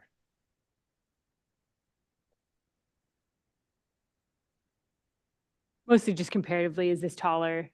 Yeah, you can see it on that. I mean, the site slopes up towards foothills, so it's kind of relative, but you can see it on 201. It's roughly about the same height as a proposed building. The greenhouse, if anything, might be slightly taller. Okay, we'll close questions. Are you have another? Jonathan, you can go to slide 7, I think. Yeah. Yeah, so you see, you can, it's something, I thought, I marked it up, I thought, yeah. So, and there was also a slide, is that, so the colors is gonna be like that green, or it's gonna be darker than that, or how the? The proposed green Is that what it is? is darker than that existing building. Oh, yeah, okay. Comments from you guys last time to be darker than a. Cypress green, right? Is that it? Yeah, okay. All right, cool. All right, very good, thanks. Is there another structure in this location in the past, or has it always been empty on the lot like that? It was entitled in 1982 originally for another greenhouse here. But no, nothing exists there now currently.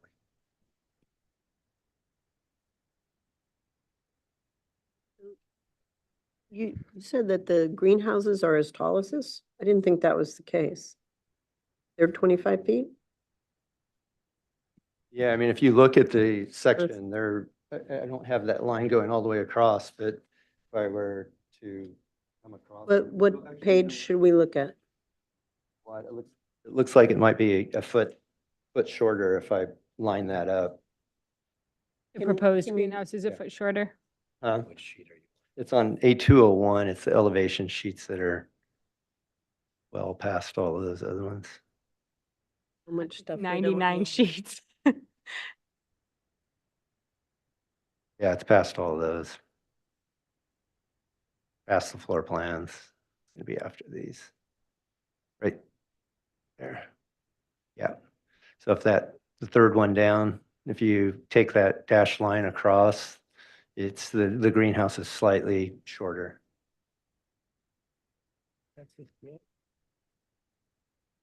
What? Yeah, 58 has the section. Yeah. Okay, all right, we'll move yeah. on. What was that? There's- Roof color? The tan. It's the sand, I think it's called sands. Yeah, desert sand, which is matching essentially what that other warehouse is. All right, we're gonna move on to public comment. We have 2 letters in the folder from Jim Manoia and Anna Carrillo. I'll have Jonathan put those on the screen once he's off the phone. And I'll start with the speaker slips. I don't think this one is That's for a this. different one. I have 1 speaker slip and you can raise your hand online if you're online right now. We'll call up Jill Stasinos.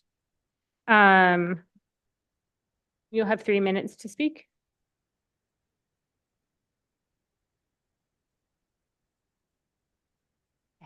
Please state your name for the record. Can you hear me now? Okay. Good afternoon. My name is Jill Stasinos, and I'm speaking today on behalf of myself and concerned Carpinterians, representing more than 300 families. We are opposed to your giving preliminary and final review permission to G&K Farm and K&G Cannabis to build a 25,000 square foot cannabis processing plant at 3561 Foothill Road in Carpinteria. 25,000 square feet is approximately half the square footage of a football field. 25,000 square feet is too large and incompatible with the surrounding neighborhood.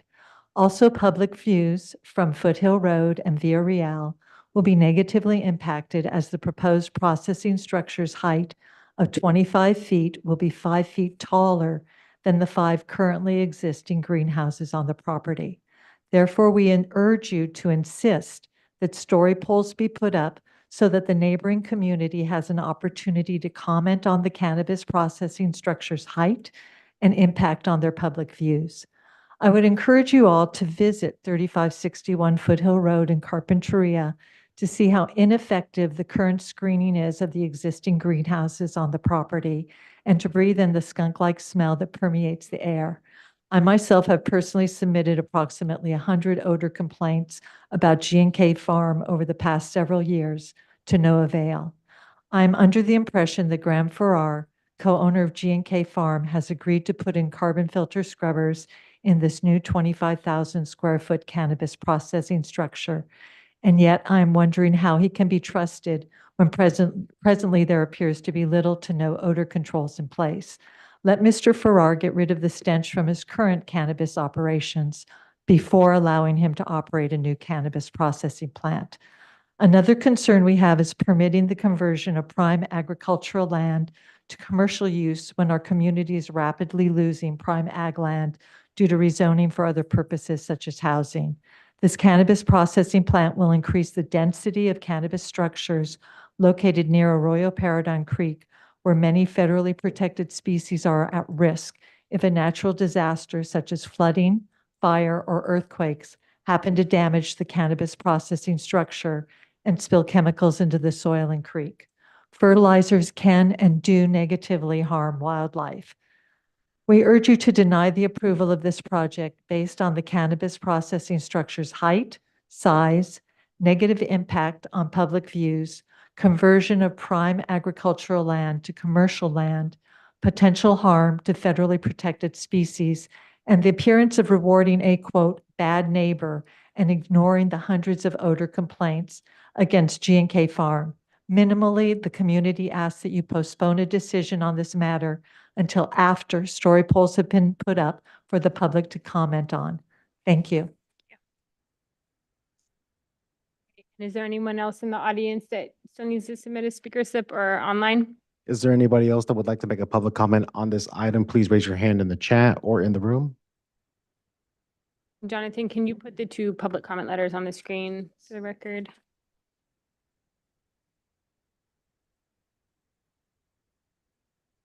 One was from Anna Carrillo. We'll just put it on so everyone can see. And I'll just remind everyone that our purview is an aesthetic board, so we won't be making any comments about, we aren't able to make any comments about odor control or really even land use. We can ask questions about it, but we'll be specifically speaking to the aesthetics of the scope that's proposed to us today. Let's see. Can you go to the other one? Jim Manoia.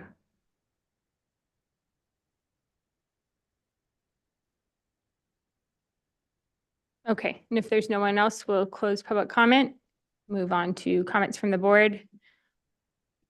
We have one hand raised. Okay, Annie Lessler. sorry, I didn't catch the name. Annie Lesser. Annie Lester, would you like to speak?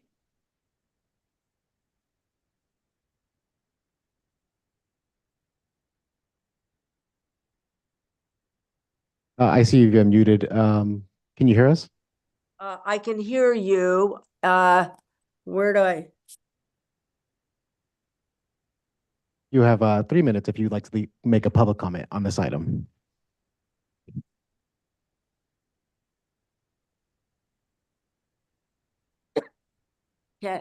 Can you hear me?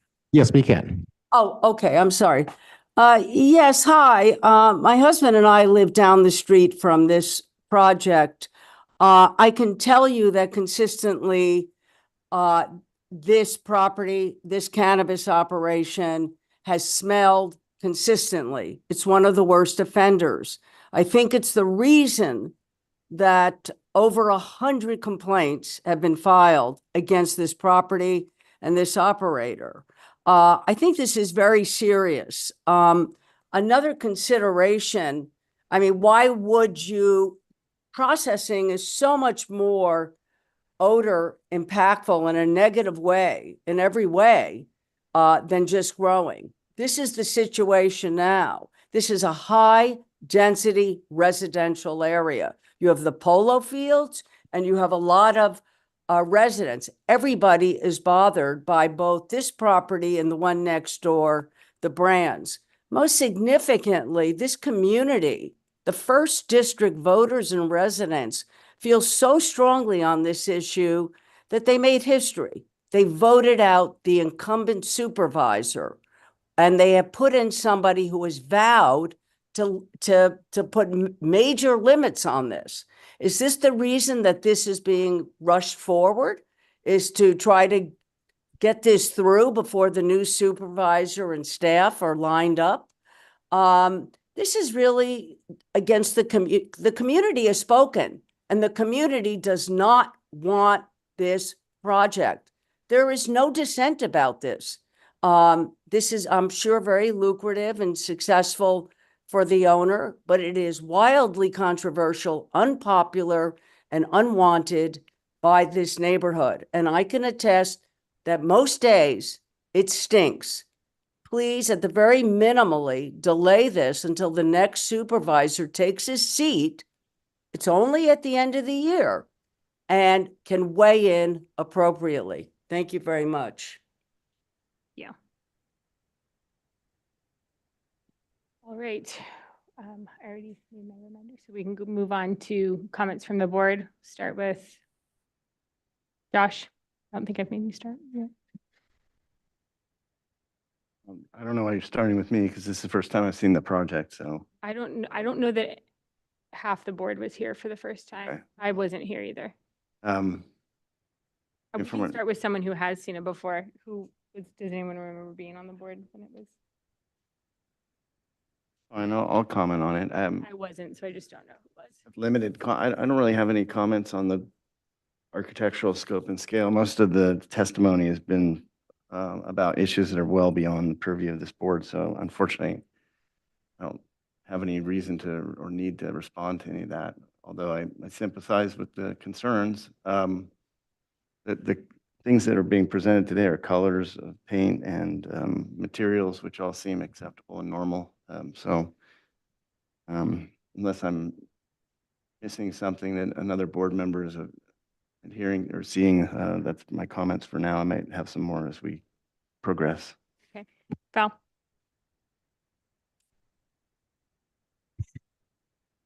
Well, why don't you just give us a little bit of background about the appeals and the planning commission and make it short, but give us a little bit of an update on that, because this project was appealed at some level, or what? Yes. Madam Chair, to the board. Make it quick. Well, it's been 4.5 years of appeals, so.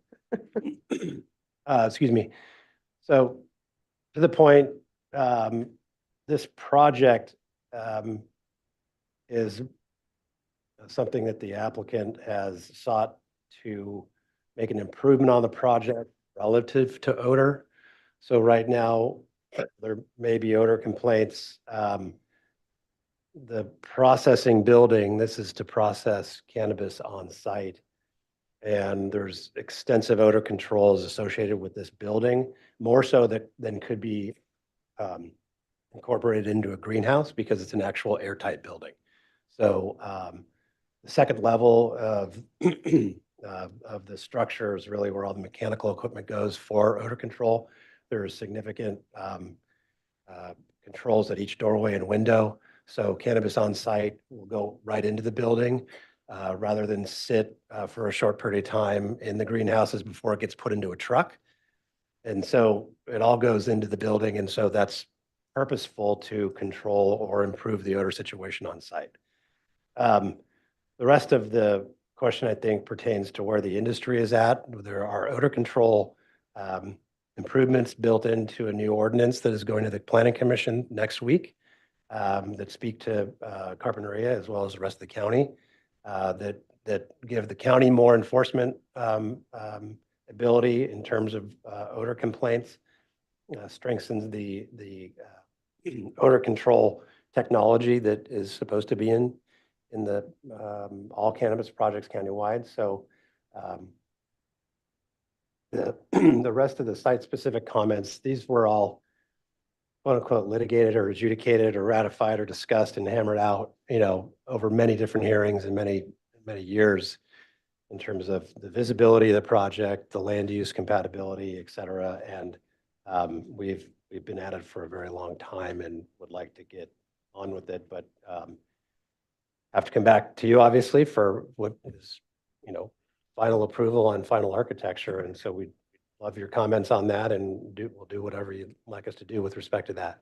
During all the adjudicating, were there ever story poles put up? Well, that would have been something that we would have put up prior to coming to you on the first hearing. We had an extensive presentation, we had drone photography showing the property from various vantage points. You can't see it from the right-of-way immediately on Via Real, this building, because of what's in front of it, or on Foothill. There's a vantage point on a residential street above in the foothills, and I'm sorry, I don't remember the name of that street, but we took photos from there, and it's very far away. And so you see the sea of greenhouses below you at that point, and the board, we had that discussion here 4.5 years ago about what would be visible, and there's nothing that would block an ocean view or impinge on an ocean view, because where you can see it from is so high above the elevation at grade where the project is. There's nothing that would be blocked or intruded upon. To that point, in that photo package, there's a picture from a living room. That's a client of ours up on the upper part of Marina Drive, looking out this direction, and it's looking towards that farm. So if you look at those photos, it's well in the foreground. And just to clarify, because it was brought up that there's a creek nearby, is there any environmentally sensitive habitat near, like, is there a buffer zone or anything? There's a buffer zone, and we respect the buffer zone, Yeah, well beyond the buffer zone for this particular building. And on-site drainage has been dealt with, so it's not draining the creek. Stormwater control plan, et cetera, yes. Okay. We're in comments, I forgot. So, Val, did you have any additional comments? Well, no, I mean, I'm not in support of it, but it's way down the road. So, I sympathize with the residents of Carpinteria who feel like they got pretty much ignored during the whole development of the cannabis business in Carpinteria. And that language of going from agricultural to commercial is really true. And, you know, a lot of the seeds were sown many years ago by all the flower growers' greenhouses.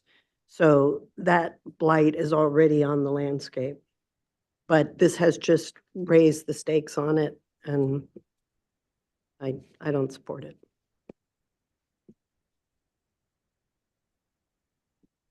Yeah, I just look at the agenda and it says, return with mechanical equipment details and screening. B, return with colors, material palette, lighting specs. So that's what I'm looking at, and you know it's perfectly fine. Those items are fine. I think the discussion is about something else.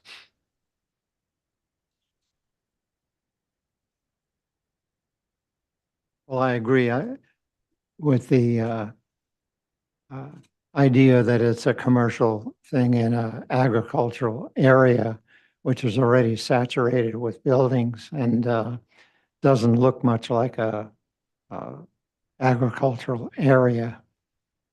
Also, it's highly visible from Foothill Road. And am I right? No, I'm wrong. The property, excuse me, Madam Chair, and to the board, the property does front Foothill Road. The first structures you see, though, are greenhouses, of which we're effectively the same height of and further in. So this building you would not see from Foothill Road. Uh-huh.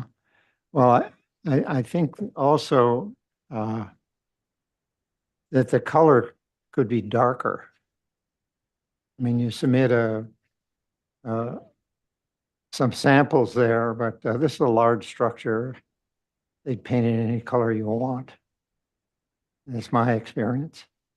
And I think you should pursue that. I think that would help to dampen the effect of that much roof. That'd be my comment. Oh, nope, I don't have it.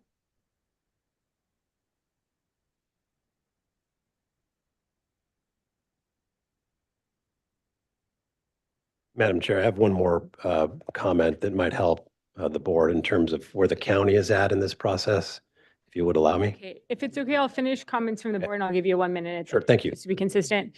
Okay, move on to Chris. Yes, thank you. Yeah, in terms of what our purview, it seems to check the boxes. And so I think the applicant said it best. It's in the middle of a sea of greenhouses already, but I did want to get clarification on one thing. You mentioned that this new building is about a foot taller than the greenhouses, and in some public testimony said 5. Is it 5 feet? I mean, you can see in that site section right there, if I were to take that line straight across, it's which slightly line? above the third one down. That's a greenhouse on the right. That's immediately adjacent. Okay. And then likewise on the left, the lower. Okay, then yeah, then I stick by my. And it's like right there. And the eave line is 16 feet in this building, and so it slopes minimally up. So I got you. I believe it's So yeah, in terms of what we're here to review, I think it's fine as proposed. All right, Robert. Well, your proposal for this processing facility in the middle of the greenhouses, I think is fine and appropriate. But you're hearing concern from your neighbors on a smell issue, which I think is outside of our ability to resolve. But based on we're an aesthetic board, I just pulled up what this property looks like from 192, and you have a landscape plan in here that demonstrates you have a bunch of redwood trees to screen it, but they all appear to be dead. And given the scrutiny that you're under with your neighbors, I would think that the owner would have some interest to put a good foot forward just to display that the property looks good from the one public vantage point. And I just don't see that from looking on Google Earth here, which is the one tool I have to evaluate it. So I don't have a problem with your building, but I would encourage you as part of this process to at least try to get some support from your neighbors by putting some nice landscaping in front of the buildings. So my comment is that I think the project should have landscaping outside of it, even though the landscaping doesn't directly screen this structure. It's all part of a large facility that I think it should all be part of it and should at least be evaluated. I don't, maybe you could inform us on, you said it's part of an enforcement case. So could we understand what that is? It's a little tricky because the trees are not completely gone. And so we're trying to get them back to life. And it's not a quick process to do that. They are water, high water demand with that particular species. And so that was part of the original entitlement for the greenhouse 40 years ago. So we're working on that. Part of the challenge too, to get something that tall that would be effective, which what would you use? You know, we don't want to use bamboo, but certainly happy to take back to my client that needs to be part of the ongoing process with the county.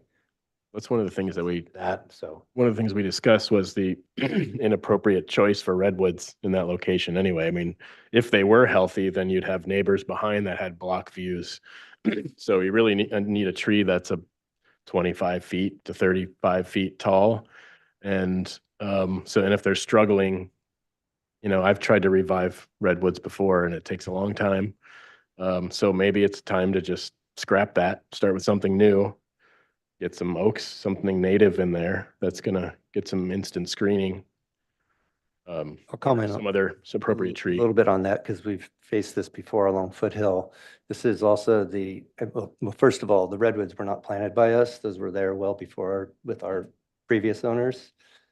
That I would guess those things have been there 50 years or so. But this is the Kachuma conduit also. They will not allow trees to be planted in that. Sorry, the what? It's in the Kachuma water conduit. Oh. And my experience with them is they will not allow trees to be planted in that right away. So shrubs. Shrubs potentially, but they're really limited on anything that's has roots that are going to seek water. Well, I mean, I pull this up on Google Earth. I mean, you guys have demonstrated on your site plan that you have a hedge and trees all the way along it, but it does not display itself. I don't know, maybe that's different at the moment than what I can see on here, but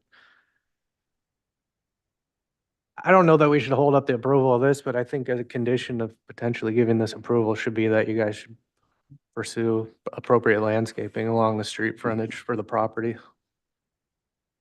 Okay. Yeah, does anyone want to make a motion? It's here for prelim final.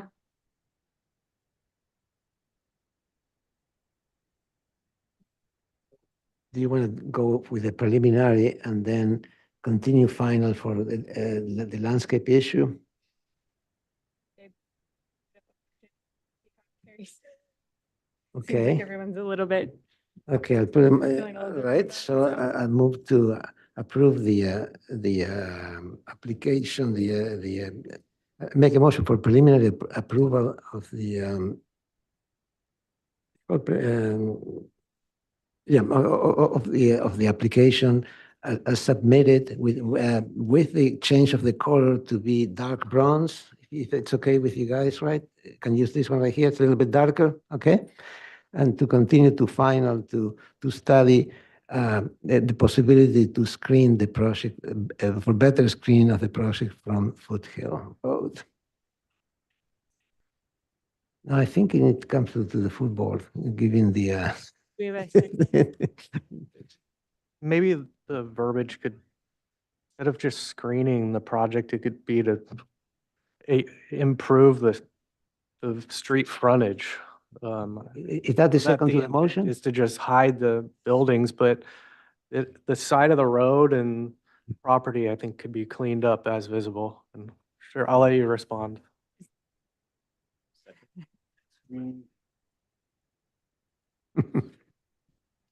Okay, I promised you a minute.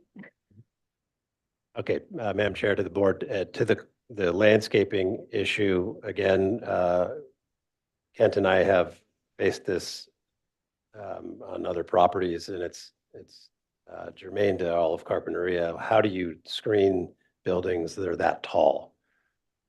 Specifically here, it's difficult to plant something tall and where there's an easement for water. And we discovered this recently, and perhaps when the original project and a lot of Carpinteria was built out, those easements didn't exist. I don't know, but we cannot plant trees. So we have struggled with this on another project along Foothill with the same condition and could plant shrubs. I believe our solution in that other case was containers. And we can pursue that, but we sure would like you to give us some specific direction on that today. While we're here, we don't have a problem coming back for that, but keep in mind, and back to the where the industry is at, the county has lost a lot of revenue in terms of their taxation program. Product that's processed, it's taxed at a much higher level. It's more valuable. And the county, in particular in I think Carpinteria, that's deviating from our purview, so I'll just. I was cut you off. wanting to the whole, where's the whole thing at? And there's not a lot of processing buildings dedicated to cannabis in Carpinteria. And it's for a lot of different reasons, it's just not there. And this is really going to be the only new one that's come along. I'd like to say that, the screening doesn't have to block the whole building off. You can plant groups which will break up the mass visually. You can look at it from that point of view. Appreciate that. And if you could find a way to work that into your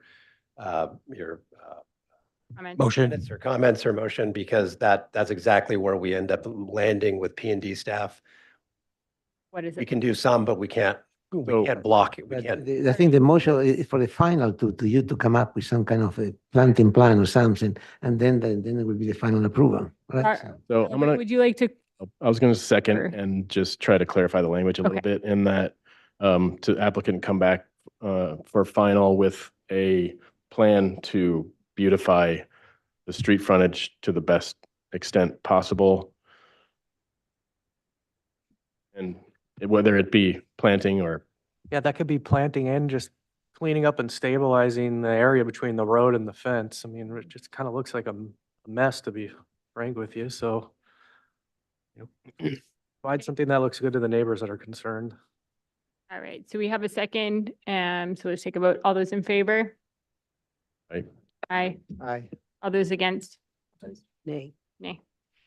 All right, and I just want to remind the public commenters that your comments are heard, but I think just if you can direct them to your planners and supervisor, we're just not able to address them, unfortunately, so. Thank you. Right, Thank you. thank you. Joe, did you need any clarification on that motion? All right, I voted for. No, I It was just got it. Just Val was a no. Yeah. Were they allowed to keep the redwoods with the water? I think they can't replace them, is the constraint. So they can just They're let them there. die? Yeah, Okay. essentially. Okay, I'm not sure if I'm gonna have time to go. Can you share this one just in case I have to leave a little early? Okay. Okay. Um, All right, so this is a request of Steve Ford for preliminary approval of a 950 square foot residential addition and 861 square foot attached garage, an elevated decks of 192 square feet and 374 square feet of landscaping. And here's another part, a modification to allow a portion of the proposed addition to encroach almost 10 feet and 50 feet into the required 50-foot front setback. 9 foot 10 inches and 51 square feet, I'm sorry, into the front setback. There's currently we have a single family residence of 859 square feet, and grading is to be determined. I'm not sure what that means, but okay. So this is at 3553 Padaro Lane in the Carpinteria area. So who's going to present this?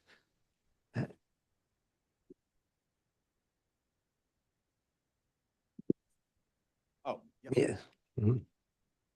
Quick introduction. I'm Caitlin Ernest with SEPS Land Use Consulting. We have Mark Shields and Glenn Diesler with Design Arc and Jessica Harlan with Barefoot Design.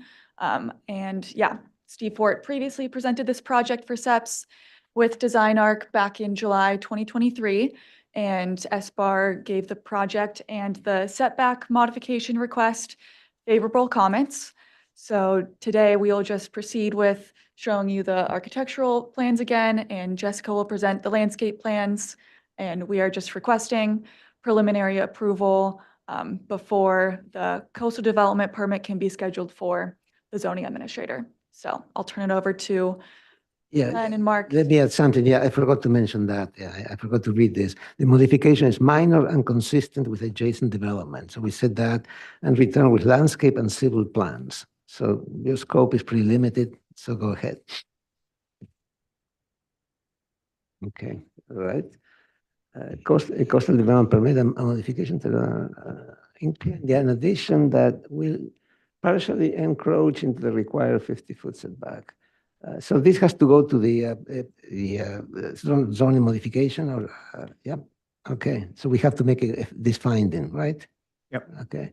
So the finding requested is minor and consistent, we already mentioned that, so, okay.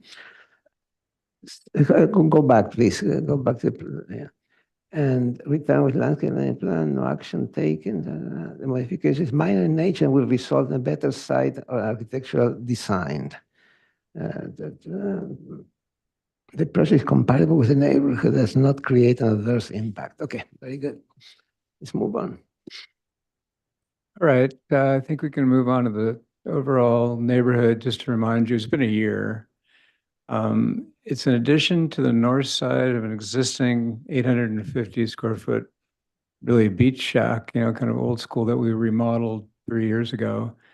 And it is small, but there was an area to the back of the house that was open for development, and the owners wanted to add a few more bedrooms. So looking at the photos up here, I would say possibly going from left to right, there's a street view down Padero Lane. The building is surrounded by relatively dense structures that have been there for quite a while. You're looking at the front entry gate, which is white. On the right, there's the garage entry. It's pretty basic, kind of barn-like. And before we had kind of fixed it up and enhanced it with different versions of horizontal siding and vertical siding and painted it white, and it really looked great. So the owners like that approach. Further down on that same page, we're looking at a shot of it from the beach. It's really low key. It's a simple gable end structure with a deck. And on the right side over here for more, I think you can go to the next photo. This is pretty exemplary of the neighborhood. Our home is this older beach shack, which, as you can see on the lower left-hand side, is sandwiched between two larger homes, in particular, the one to the east, which is long and narrow. And so the one to the west is a bit bigger than ours, but not as long as the building and home to the east. So you can kind of see there's a white car on our site plan. That's about where the entry gates are. And our plan was to add this addition basically to the east on our property and leave room for landscaping and an entry which connects up with our old entry. So you have to go kind of around the house to get to our old entry, which is we enhanced last time around. Next slide, next photo. This is the existing residence, and you can see it's just a studio, 1 bedroom with a deck facing the ocean and the stair on the west side going up to the deck. It's up in the air already. It was about 9 feet up. It was the way it was built on old piers. And so the new addition, actually, we had flood control and we had to go through all that. The new addition is up about another foot, just because of flood reasons. Next slide, please. Okay, on the left, well, they're so similar. I would say on the left, you can see our proposed addition, which on the ground floor is a 2-car garage and some storage space. And then enhanced landscaping within the space provided by our existing front gate. We're not doing anything on the ocean side. That's completely done, and adding new landscape as well. Next, please. A blow up of the floor plan, the ground floor, that being the 2-car garage. They didn't have a garage before. Actually, the garage before was almost subterranean and it flooded, so they really needed a 2-car garage. Next slide, please.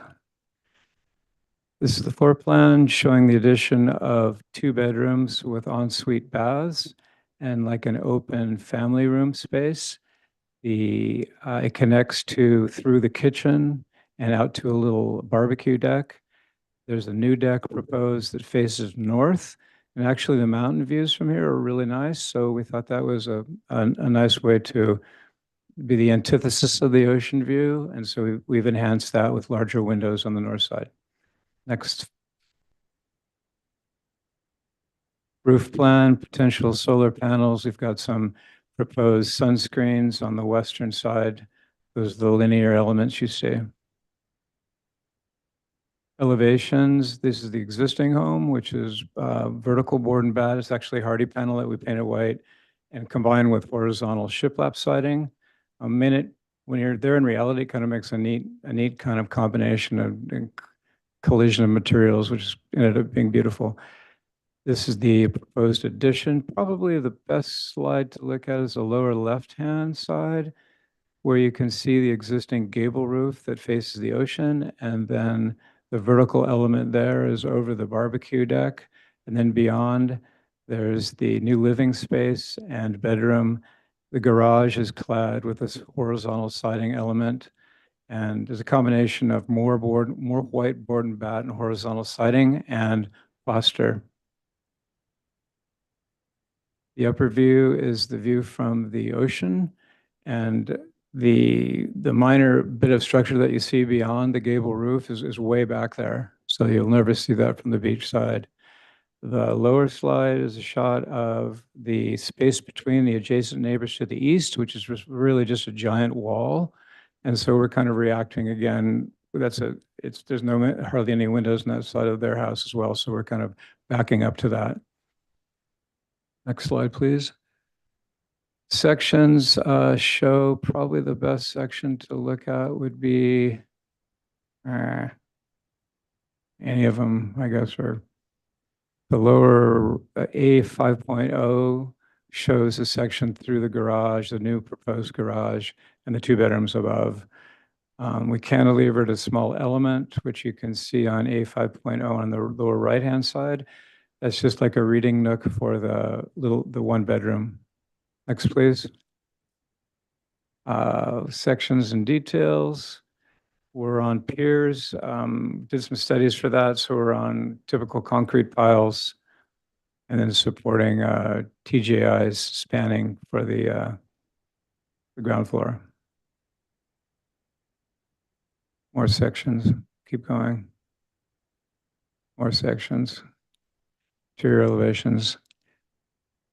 Materials-wise, we're matching the existing project with more horizontal siding and board and bat. It's hardy panel. It'll be painted white to match the home. We do have some board form concrete because we are in a flood zone, and it floods about 18 inches sometimes when the creek overflows. And so we have the lower 3 feet is board form concrete to kind of combat the flooding. And the decking, we're using Thermery, New American ash product, which is beautiful. Essentially, the roof is flat, so you won't see that, but that's a torch down type roof. We have simple lighting. It's Bega. Those downlights, of course, night sky lighting. We're using the existing handrail details, which is a simple stanchion with a wood rail.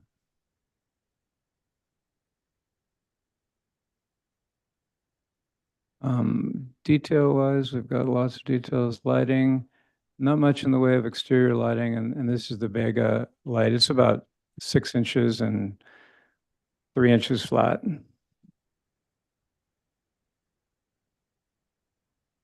Keep going.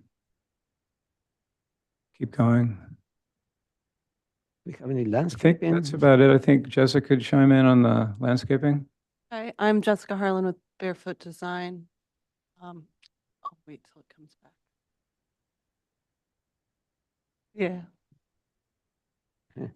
Okay, so generally speaking, we're looking at maximizing the maneuverability for parking. So we've utilized strips of concrete broken up with mortared river rock to kind of give it a little bit more intimate human space and maintain the ability to back out and come out of the driveway frontways. We are utilizing Metro Sideros so that it is, as a plant material, does well in the coastal environment and creates a buffer between Padero, the highway, and creates just a little bit of a screening, upper story screening buffer from the street and to the house to give us a little courtyard effect. With very minimal planting, we're utilizing acacia, cousin it, dwarf, westringia, and foxtail agave with a little bit of senecio, mainly trying to keep a very kind of beachy coastal vibe, but maintaining a low water use.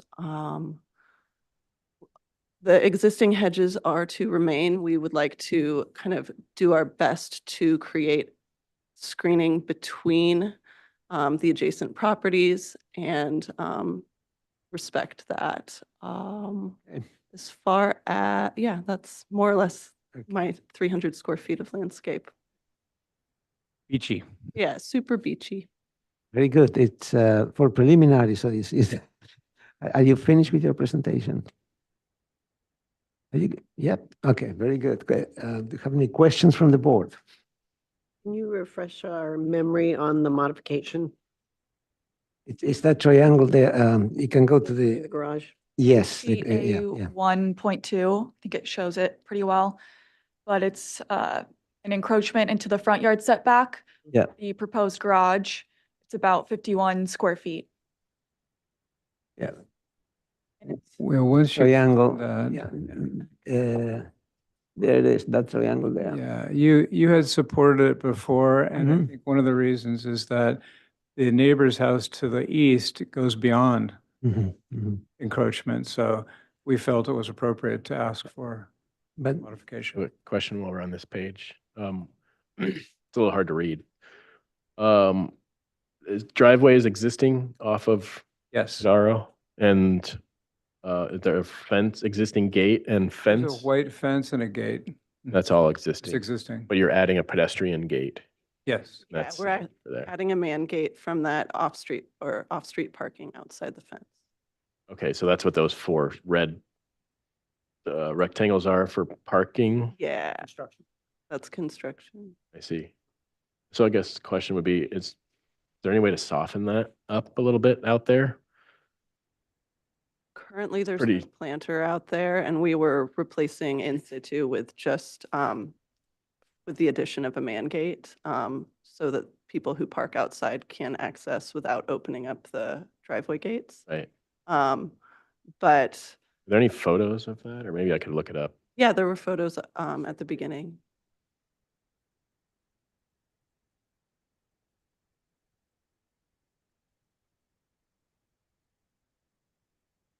That's probably the best photo there in the middle. Zoom in a little bit. Okay. I see. Okay, that's my question. Thanks. Any other questions? No? Are there any members of the public that would like to speak on this project? Anybody online? See any requests to speak for this item? If anybody would like to make a comment, please raise your hand in the chat. Seeing none, and we have no letters. So we close public testimony. So So you want comments for the modification, am I right? But you do need a preliminary approval first, right? Modification. But you need the preliminary approval first in order to get the request. We'll take all we can get. No, but I mean, I guess I'm gonna talk to the planner, but I mean, like, are you allowed to get an approval before your modification is approved? So we need to get preliminary approval from SBAR before we're allowed to and make the findings for the modification so that the zoning administrator can make the findings for the CDP and mod approval. Great, thank you. Okay, so who would like to speak? Valerie? I think it looks fine. Very eloquent. Okay. So, Mr. Bloomer? See, the mass bulk and scale seems to be well presented as a good fit for the neighborhood, and so, you know, compatibility seems to be right on track. And you know, architecturally, a very well done project, nice detailing and attention to detail, making kind of a transition happen from the old to new. So it's a very supportable project. Mr. Gilliland? So I want a little more clarity on the driveway issue. So are you saw cutting into that existing drive, or you? Go back to the landscaping part. Yeah. Page 24.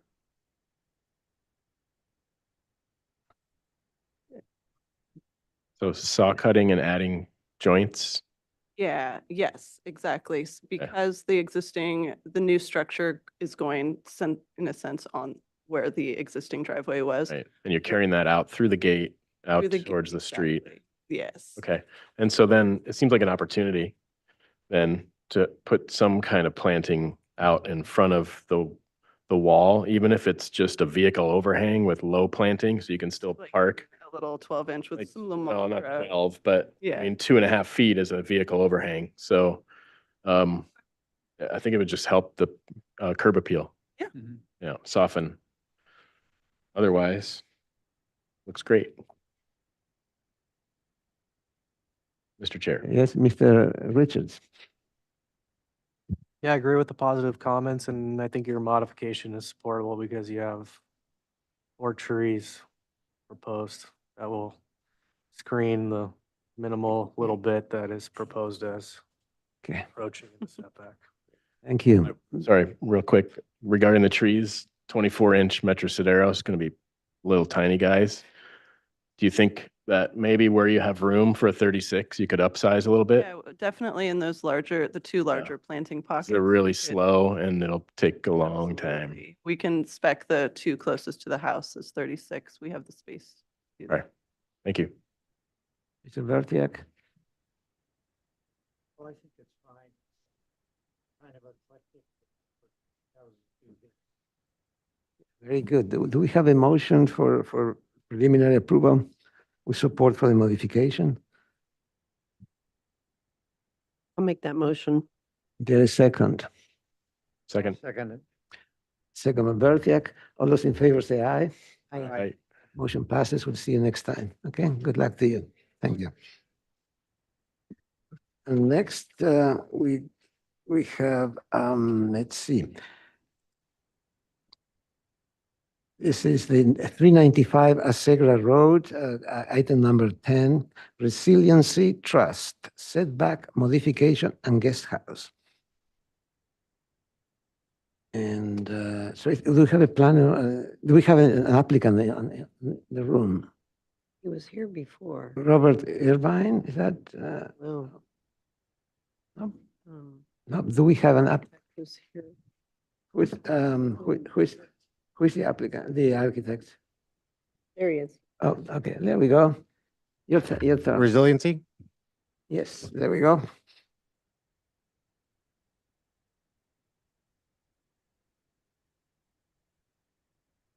Welcome, son.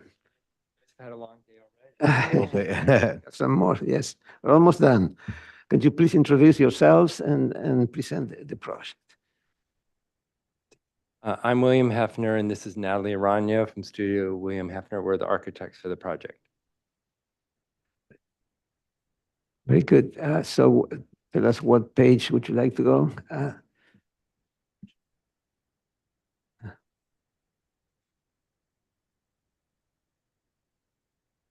Okay. Let's see, should we start with site plan? Oh, I'm sorry, just 1 second. That's a structural sheet. Is that the first sheet? Yeah.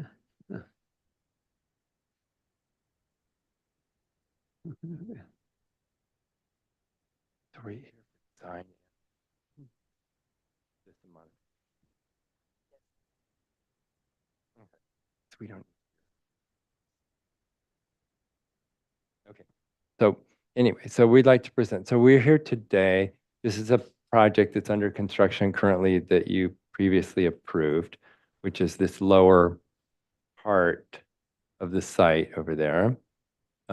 This building, the pool and the pool structure, all this lower area. The pink zone there, I have a proposal for a new guest building. There's a existing guest house there that was in, that's the designation for it. Yes. It's an existing Mhm.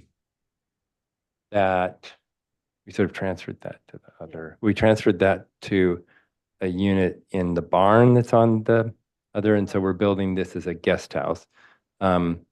It's a 1-story structure. It's not visible from other places, so we think we're not here for design today. We're here for a modification for reduced side yards here. So historically, I think what happened is somebody built this in the teens, it's existing building, or some later part, teens, 20s, 30s, on the neighbor's property.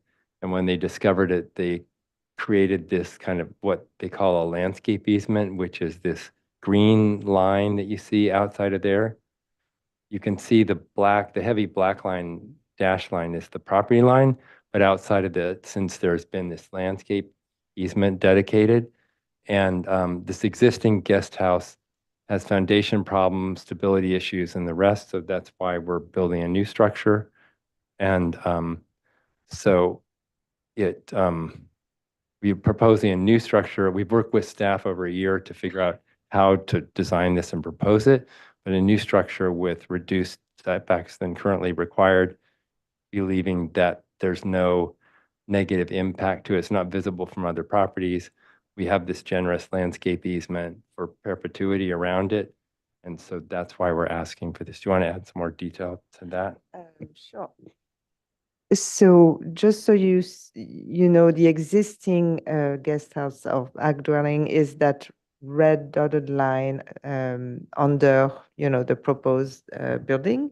So you can see the footprint. It's a similar, it's not exactly the same footprint, but it's similar. It's the same square footage. If you go by code definition of the setback, they're 20 feet side yard setback, and it's this blue dotted line that will basically leave us just 1 foot of buildable area in that little piece of land, which obviously you can't build anything in that 1 foot. So, the existing building already had an approved modification. So we are just requesting another modification for this new proposed guest house.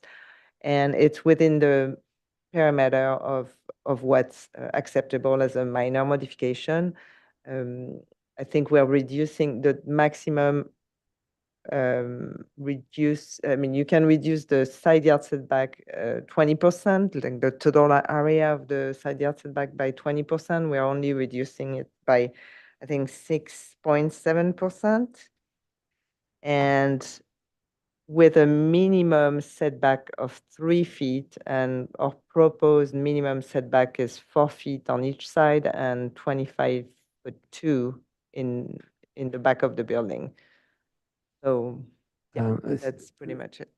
Let's backtrack a little bit. Do we have a picture of do we have an aerial photograph? It's available online. Or maybe you can go online and see that So aerial view, you could go on probably Google Map. We have views of the the existing house, but not aerial. Yeah, Yeah, yeah, so yeah. it'd be to the left. Like, yeah, you see some sort of a trellis, like the big tree on the bottom left. Like if you zoom in, Oh, you can see this. okay, it's, you see how the road turns? Like it's right there. Yeah, it's probably hidden by those trees. So maybe if you rotate a little more. Oh yeah, maybe. You see a portion of it in the upper left corner there. See where the silver roof is? Yeah, right that's it. where your arrow Mhm. is. Well, And- this silver roof is actually a little shed that's next to it, but it's Oh, I see. it's under these big trees. Jonathan, use that one. Yeah, right there. rotate, Like, yeah. that's it. Like you'll see it here. It has a trellis. Yeah. So do we have a memo from Steve Connor? Is Steve Connor online by any chance? Let's see. Yes, we do have the planner online. Yes, this is Steve. I'm here. This is coming for conceptual review. We don't typically provide a memo for conceptual review. Yeah, we're a little bit lost as to what exactly is going on here. It's it's like an appendix to the existing property, and they want a side yard modification. What's it requires? What's the standard setback for a side yard? 20 feet. And you're going with 4 foot setback, like an ADU type of thing. Are you prepared proposing an ADU or not? It's not an ADU. Yeah, when we went through, I mean, and maybe Steve can explain a lot of different scenarios, how we could submit this thing, because unfortunately they cannot keep the existing building. It's not, viable. An ADU, the problem was there is another building that's a barn with an attached dwelling unit to it. So we couldn't You can't do have another an ADU. one. So it's not an ADU. What is it? You call it a guest Guest house? house. A guest house basically with 4 foot setbacks instead of the required 20 20. Okay. And Foot wide. The property is only 41 foot wide. but you have the rest, the property is pretty large as well. I mean, there's a lot more property than than that little area, right?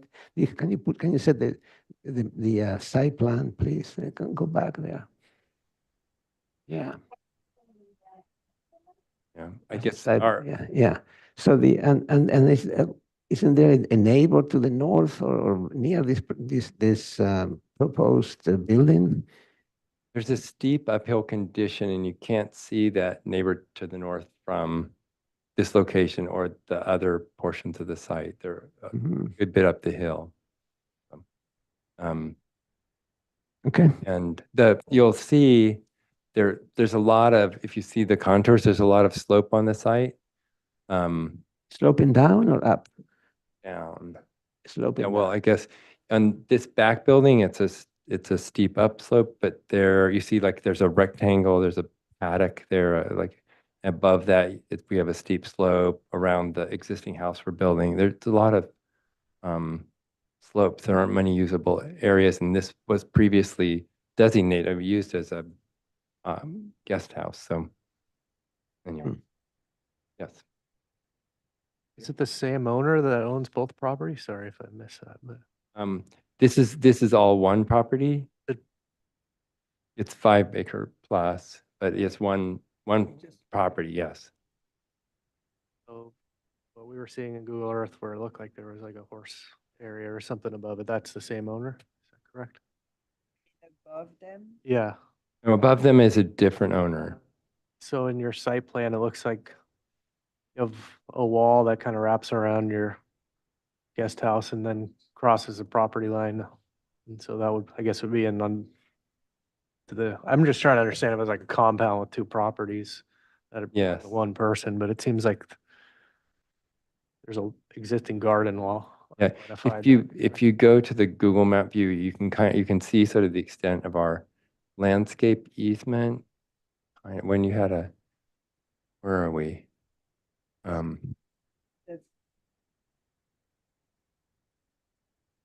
yeah, this view. You need to Yeah. rotate, yeah. When you're more above it.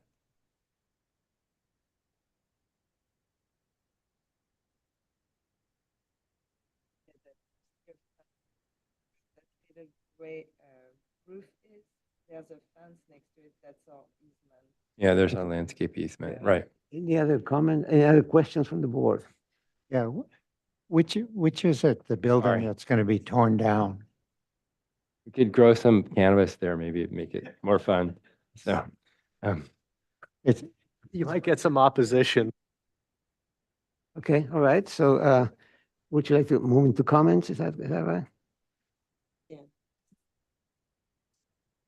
All right, is Gerald Giuliano here? Perfect. Here you go. You have, yeah, please, yeah, the microphone is on, right? Is that right? Yeah. Yeah, okay, so you have 3 minutes to speak, yeah. Okay. There you go, great, I haven't prepared any statement. great. I'm basically, we live very close to here, and that's why we got a notice for this setback and for the movement of the on the property. Basically, this is a monstrosity of a project that is totally out of character for the neighborhood. There was a small 3 structures on this property. They knocked down the main house. They built up the soil. It's now overlooking our house. They have a 16-foot high walls for the house that they're constructing. The cabana seems to be in the setback, but I haven't measured it. They don't need a guest house because they have 9,000 square feet of house. They can put the guest in one of their multiple bedrooms. They don't have any agriculture, so I don't know why they need agricultural dwellings. And basically, I'm just opposed to the whole project, everything about it. Very good, okay, If you have any questions, I'd be happy to answer them. great, very good, thank you so much. Any questions for Mr. Giuliano?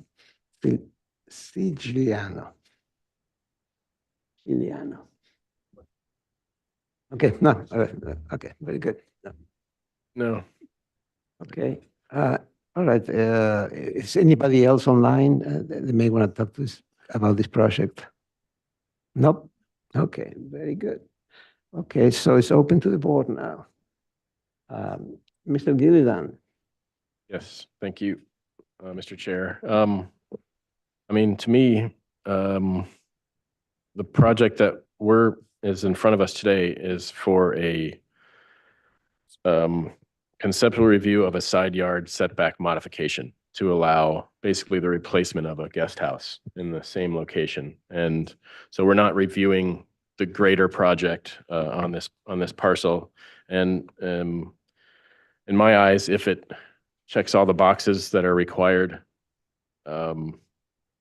with staff, then I would be in support. It's very modest and just really replacing an existing structure that doesn't appear to be offensive to anyone else. That's it.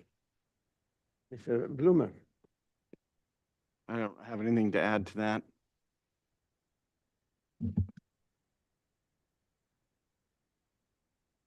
Yeah, I agree with that.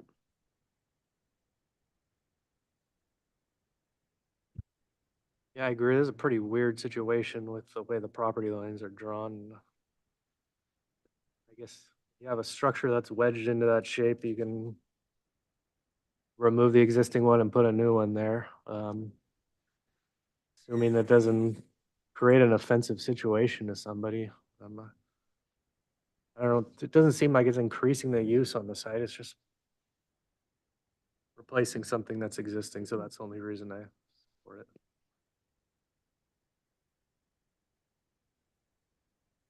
Well, it seems okay. It does match the style and finish of the house that's under construction. Well, okay, I think it's fine. Do we have, this is for the modification, do we have drawings of your proposing? Do you have drawings, elevations and sections? Yes. Mhm. Yes, we do. We'll give you.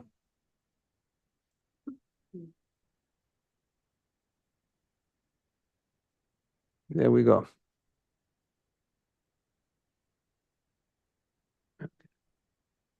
Right, okay. That's what they're proposing. Are you finished with your comments? Your support, yeah. Personally, I have some problems with this application, but I'm not going to speak on a minority. I'll let somebody else make a motion for concept, okay? So I imagine the way to continue is for a preliminary approval and maybe if you're complete like that, maybe final on this board, okay? I personally I feel that it's a little bit weird to build here when the land is, you have 5 acres of land and you're basically imposing some neighbor into really on the corner of the property with no setbacks, 4-foot setbacks. That's my position, but the Well, I'd board, like the board has a majority. It'd be nice to get some more clarification from the planner as to exactly what the situation is here, because just because it's conceptual doesn't mean we shouldn't be informed. I mean, it's a nice design. I think we all agree that, you know, it's a good looking building. It's just, personally, I'm not convinced that that there's no other place to put it. Okay, anyway, so you have a continuance for preliminary final and with the full board. Okay. Thank you very much. And the next item is item 11, Barber Beach Trust Edition at 3230 Beach Club Road. So this is about a new rooftop room, a rail with glass, and a roof deck room in the Toro Canyon Community Plan area. And there we are. So, and are you Carl Bryant? Yes, welcome. So would you like to present the project? Tell us what page to go to, okay? This is a project that came through during COVID, actually, and has been under construction for about a year and 4 or 5 months. And there were some changes during the process of construction that we presented back to the planner, and they said we needed to come back to the board for the approvals on this. So this is the process that we're going through. It's creating a new CDH, which is because you did some changes to this project. Is that right? Is you make some changes to the proposed approved plans, right? Or they're having us do a new CDH, so it's actually a whole new process for us. It's not a revision of what we have already, but it's a new. And so we brought this in to present and. Yeah, we've seen this many times, if I remember correctly, the property. Yeah, we went through a long process. There was somebody before me who did a different house, and then. Jonathan, go to page 6. That shows the existing. And I think the board will remember this. This is the 6 is the existing and 5 is the proposed. Right? And I remember there was a lot of discussion about the roof deck and the railing and the way the profile should be above the roof. And now it looks like all of that has gotten changed under construction. Correct. And so I'm here. Not according to what was approved. So, and then you can go to the next page, which is page up is the proposed, right? Go to Jonathan, page 5. Yeah, so I imagine, I think you're proposing that built their area on the top, right? And yeah, go ahead. What else? And a modification to the rail, which when you're up on the roof deck, the view is significantly below. So if there's more of a solid rail or anything like that, it right smack in the middle of the view. So the desire is to have a glass opening, even though most of the rail around there is going to be wall. And then there are some minor modifications that we've eliminated a window, and we've gone through several other aspects of this. Also, the addition on the patio is to add an outdoor kitchen area. So that's part of our process. We decreased the size and the extent of the north deck. It used to be significantly out into the ravine that's behind, and now we've just pulled it back. It's very much almost on grade. Where can we see this? Should we go back? If you go back to the original, Jonathan, yeah, go to the site plan maybe. so Or, if you look at this, the top elevation, yeah, you can see there's the top elevation has a enlarge that. Okay. cantilevered, part of it's cantilevered, but it's also out into the ravine that's behind. So that's been pulled back significantly. So we don't even have a rail on it. There's not enough drop to require a rail. And Jonathan, I think we need more a little bit of your assistance. Yeah. So what else? So this is what we arrived after So many meetings. yes. So on the bottom elevation, you can see that there's a window, and that window has been eliminated. Not an issue. So see that. How about the upstairs? I think the issue here is the rooftop room and deck. Yeah. Yes. What's in the rooftop room? Well, there's a stairs down, and we had it open, and the desire is to have something that's actually completely closed in, so that the access in and out of the stairs is watertight, not an issue of water, especially with it being not occupied. The center south. Yeah, that one. Okay, there we go. I think that's the major request, right? Right here. Correct. That's probably the major issue that obviously most of the others are minor. And the addition of the kitchen, which was not previously. Correct. That is also true. So, okay. What is the plan for shade? Shade. To shade that upper balcony? There isn't any at this point. There was. Okay. I don't see us putting anything up there like, I think we even had this discussion back when we were doing Zoom, which was umbrellas and blah, blah, blah. And I don't see any of that being something that we are planning on doing. Okay. So anything else? Maybe we can go to the floor plan of the roof deck. It must be, there we go. I think that's it. Yeah. Can you enlarge it a little bit? There we go. And part of the also the desire for the landing room is that there's an addition of a dumbwaiter to go up to the deck. Where's the existing rooftop deck plan? Is there one? Is it basically the same footprint? Basically the same. We actually put more roof over top of the stairs on the left side of the new room, as you see it now. That used to be open. But during framing, we realized we could just go ahead and close it in onto the back of the rail of the deck and then create that room. So it's smaller than the old stairwell that's there. But the rest of the deck is basically the same footprint. Basically the same, with the addition of the dumbwaiter. And the white thing is a counter, right? Is that the white? What's white is the counter, the countertop, the kitchen, outdoor built-in bench seat. Oh, it's a bench seat. So the outdoor kitchen is downstairs.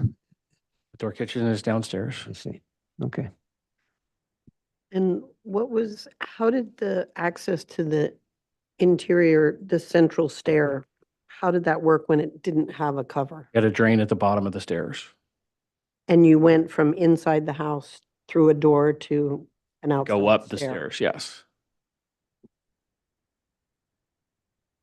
Okay. Do you have a section through it? You have a section or just the elevation? Don't think we have a section through that right now. I'm sorry. All right, let's go to the elevation, I guess, or, yeah. Okay, are there any members of the public that would like to speak? We have Hillary Marybank, if I'm reading this correctly. Is she online, maybe? Item 11, yeah, right?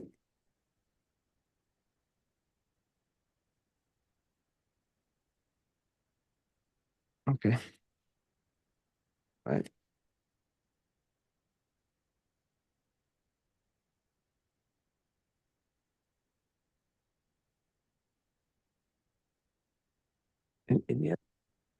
Any other questions from the board? Can we have a bottle of booze sent up? Some glasses. Yeah, no, okay, so, okay, so we're up to comments now. Who would like to start? Did she write in? What did she write? Yeah. She wrote, difficult to read plans, confusing. What is the room upstairs? How large? Front barbecue patio is visually exposed to everyone who drives in and has potential to look like a frat party. Existing new deck flooring is white, somewhat glaring.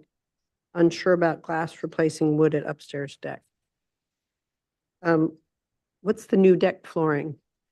That's white. We're talking about The first. deck at the back. when we look I'm at not sure what Existing she's new, referring to. existing new deck flooring is white. First floor. Oh, it should be the other way. What would that be? I think it's that, it's like Is it the north deck No. that she's talking about? I'm not no, sure next which deck. page. No, the one you were before, that one. Yeah, that one. Where is the? What's the decking material out on the Wood deck. street side? The decking out on the street side is concrete. I'm not sure what she's talking about. I'm not sure either. What- You what- said did she make a mention of wood? Was that in the comment for? No, she said existing new deck flooring is white, somewhat glaring. Maybe she's talking about the concrete. I don't know. Is the back patio? Is that it? Or what is that? So another point of clarity. So you basically from the driveway would walk through the outdoor kitchen to get to the front door? No. Front door This is is, side door, okay. yeah, Front door is just off the driveway, right? Up yeah, the those- whole entertaining area is on the south side. Got it. Yeah. Okay, thank you. Mhm. Are we comments? Yes. Yeah.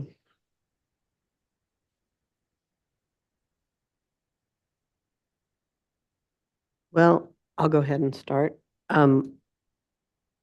This is everything we did not want.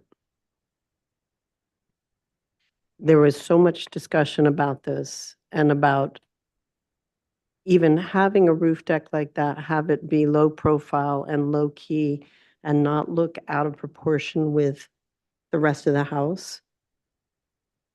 And there was a lot of discussion about not a glass railing and ways to just nestle it in and make it low key. So this is really in opposition to what happened before. I will say about the glass, one of the things that, Wait, yeah. Oh, I'm sorry, I'm Yeah, let us not up- finish and then I'll give you a minute of rebuttal, okay? I'm sorry. Go ahead. Yeah, I agree with that. I mean, this never would have got approved had it been presented like this. And we went through 6, 7, 8 iterations probably looking at it before, and there's no way we would have said yes to this. And I hate to say the outdoor kitchen right out in the front on the street is awkward as well. And it seems like there's better opportunities for that. Even if it was further over to the south, or what is that? East or? Can you go to the page number 3, please, Jonathan? Yeah, it seems like a strange place for the outdoor kitchen. This has been constructed, or they're trying to get that one up? It's been a while since I've been on site. I don't know if the outdoor kitchen was done. It was not done when I was up there earlier, but it was a request that we do that. I don't know what has been done at this point. Okay, and you know what? It's not as offensive to me, if depending on what's in that planter, but the rooftop stuff, yeah, it just doesn't work. So. Anyone else? Any suggestions of how this can be improved, or Well, definitely not? maybe another question. Did they build that staircase, those walls as an exterior, and then decide to put this hat on top to protect it? Or is it all now, interior walls and? On the out, okay, so when you're talking about going in from the door, from the deck up above, go into the landing area, you're asking me if that's all interior plaster or is that all exterior? Yeah, the staircase itself, was the staircase built to withstand out the elements, or did they just ignore that and just sort of make it all interior walls and then plop this little I shit don't on think that top? there's any exterior material inside that space and down the stairs at this Right, point. so taking it out would be a major, or I don't know, you architects tell me. It's not a comment, this is just under discussion. I recall that, my memory serves, it's not great. I remember us discussing the prospect of umbrellas and other weird stuff getting placed on this roof that would be unsightly and kind of out of place in the neighborhood, right? We talked about, we asked the applicant to consider, I thought, and this might be a different project than I'm thinking of, we asked them to consider putting some kind of a trellis or like a permanent structure up there to create shade that was architecturally correct to the house. Is that you guys' recollection of this review? There may have been some. I remember us being Support for concerned that. about like what we end up there because it was very, exposed to elements and I do, I don't know if I'm interrupting, but there was discussion of this and we did go through that a bit, but it ended up not going past an initial discussion. So back to comments, maybe? Are you looking for comments? Like, I mean, Let's see how we can move this ahead, okay? It's not gonna get approved the way it is. Yeah. And it actually might get denied, which is, not gonna be productive for you or your client, so. Nice, to your question of suggestions, I would request that you come back with an architecturally stunning solution that possibly might include rethinking how that little doghouse on the roof is being handled and turn it into Tower. something more like, maybe eliminate the pitch roof. Yeah, that's what I was Create thinking. a trellis into it, like create a second story, so to speak, for this project and perhaps balance it so it's not side loaded or center loaded or weirdly loaded, and then demonstrate what it looks like from really the public right away in a perspective so that we can see it the way it's really going to be, because this doesn't help your case. This elevation makes it actually worse than it is. Address the comments of the neighbor around glaring tile was brought up. There's apparently a high albedo tile being used, like a white tile. Okay. But back to the roof structure, I think, Can you go back? I think the other thing you need to demonstrate, and it goes back to what we talked about before, is that this isn't a perch from which you can spy on your neighbor's privacy. That needs to be addressed again. Back to, I don't know if that was resolved the last time, but I imagine people in the neighborhood are concerned about it, but that hasn't come up again. So I don't know. Protecting privacy issues is important, right? how one building allows its occupants to look into the property of another is a concern of ours. So just have an assessment of that when you bring it back with some kind of architectural solution here. Mr. Bloomer, I think about like a roof that covers the access point, and then a little bit of the deck too expands to cover some of the deck. So that precludes the future umbrellas that surely are going to happen. Is that more or less? And the railing being Like combination tower / arbor element that could be yeah. well integrated. Yeah, and I see it more as a flat roof. I think personally it works much better just because there's so much roof stuff in Yeah, that this makes building. You know, it's not too tall, a flat roof with wood elements and something about the glass. I want the opinion of the board on the glass railing, please. Well, I think there was a lot of discussion about it before and a feeling that it didn't fit into the overall Yeah, into the architecture, yeah. of the rest of the building. Well, I also recall Yeah. So is everybody okay with that suggestion? Okay, so the suggestion is to study a simple structure, likely with a flat roof that extends over portion of the proposed deck to eliminate the glass guardrail, and that's it. Did you say flat roof or just roof? I'm suggesting a flat roof. Slope roof to match the roof below. If Yeah. we can, I almost feel Maybe. like in order to make this proportionally appropriate, the floor area of that roof deck needs to expand. Otherwise, it's still going to look like a. Okay, so anyway, I'm not going to design it for you, but I think the idea is just to have something a little bit larger because it looks odd, and with the gable there doesn't seem to work. The board does not support the glass railing. Maybe I think a flat roof. I think it will work better because it would be larger and yet not imposing. A flat roof, maybe with a trellis Yeah. dropping down and coming out of it or something. Yeah, I think that helps Right. camouflage the structure itself, the tower itself. Yeah. You know, the thing is not integrated into the building itself, the aesthetic of it. And that's the problem. I can't imagine how you're going to solve it, but We're proposing a few things. So, Joe, do you have you taken notes of this? Joe? Yes, Mr. Chair, Yeah. I've taken. Yeah. Yeah, Mr. Chair, Okay. I've taken notes and I. Okay, very good. So we continue this for you to come back with a proposal following those suggestions. This says suggestions. Maybe you do everything that we say and it still doesn't work. So I'm just warning you. Could I make one question and Yes. comment? Part of the reason that there's been a push back into the glass rail is their houses that's right behind this house, which is brand new, was built, was all glass rail. And so we've kind of got a neighbor going, why can't I have my glass rail when this guy has his glass rail?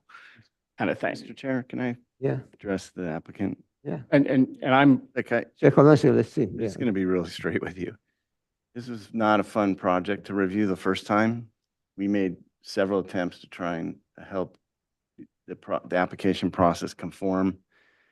We got nothing but back and forth on it. Like, I think if you go back to the meeting minutes of the previous meeting, the answer to your current question's there. I personally don't care about the glass, but I can tell you that this board is not supportive of it. It wasn't supportive at the beginning and probably won't be supportive of it in the end. In the interest of your time, your client's time, and just getting this thing built, or seriously consider moving on from that idea and just providing a solution at this point, because you guys, you're back.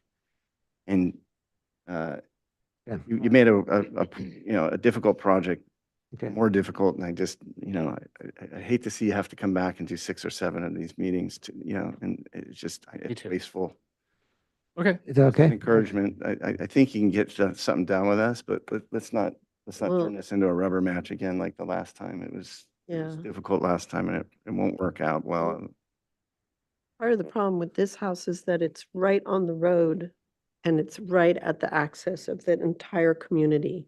That house behind it, is kind of back in the forest a little bit, Yes. at least my recollection of that. Yes, it is. So it has a very different presentation to the public. Let's move on. So you have your marching orders. Okay. All right. Great. Thank you. Let's move on to item number 12. Robert Pester, 840 Toro Canyon Road. This is another rooftop deck. Okay. Okay. It's a rooftop, right? Yes. Hi, Robert. How are you? Sorry. Excellent. Okay, do we have, okay, there we go. This is a, you're going to expand the rooftop area. This house already has a rooftop, right? Okay, so please walk us through. Yeah. Am I on? Okay, good. Okay, so this house is all flat roofs. And then there's this one element that pops up on the very top, which is like a meditation room office type of thing that was part of the original design.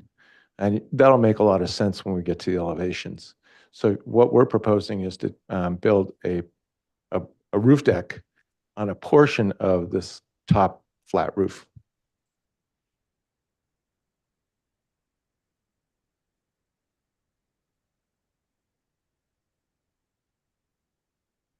The property is pretty remote. It's way at the end of a One more. private There drive. you go. That one. That's a good one. There you go. Yeah, so the beige area is, we're proposing to do synthetic wood, composite decking there.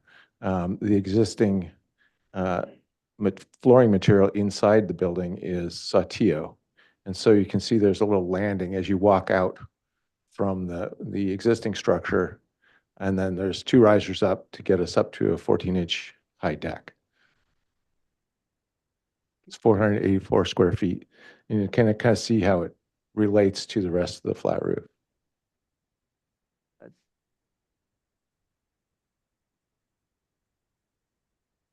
In this instance, I'm talking about doing a face mount attachment. So we won't have any vertical posts or anything, just a cap rail. This is also glass rail, is that? It's also glass rail, yes. Okay. Glass rail Friday. Indeed.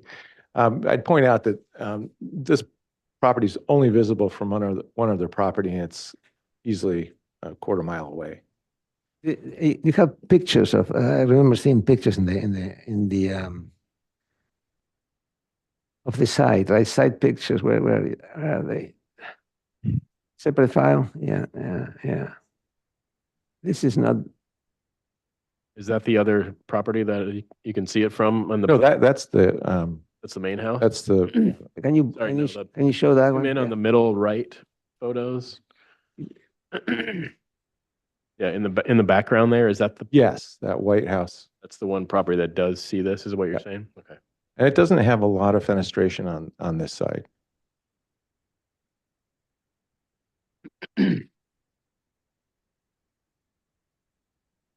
Yeah, Can you show the one up? Not entry. That one there. Yeah. There you go. Okay.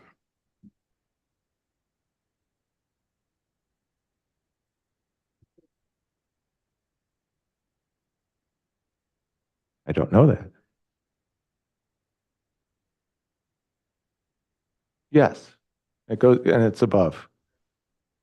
Huh.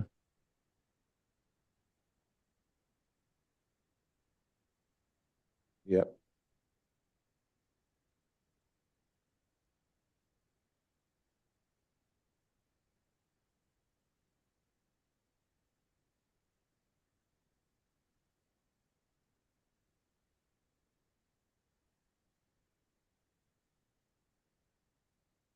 Okay. That concludes the presentation, right? I take it. Yeah, I mean, it's pretty simple. Yeah. Okay.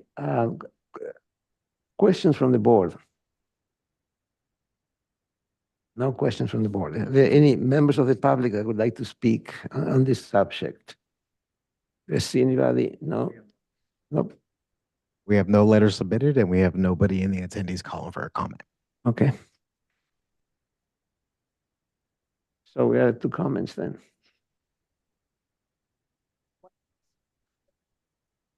It's over on the left, With the red? or left edge of the frame. Oh, okay. With the red roof? Oh, yeah, that's right. That one. Gray roof. Hmm. Okay, just doesn't look like the picture. You have to zoom in. I can't really tell from here. Yeah, that's way down. Come on, guys. Okay, I want to start with that side. Robert.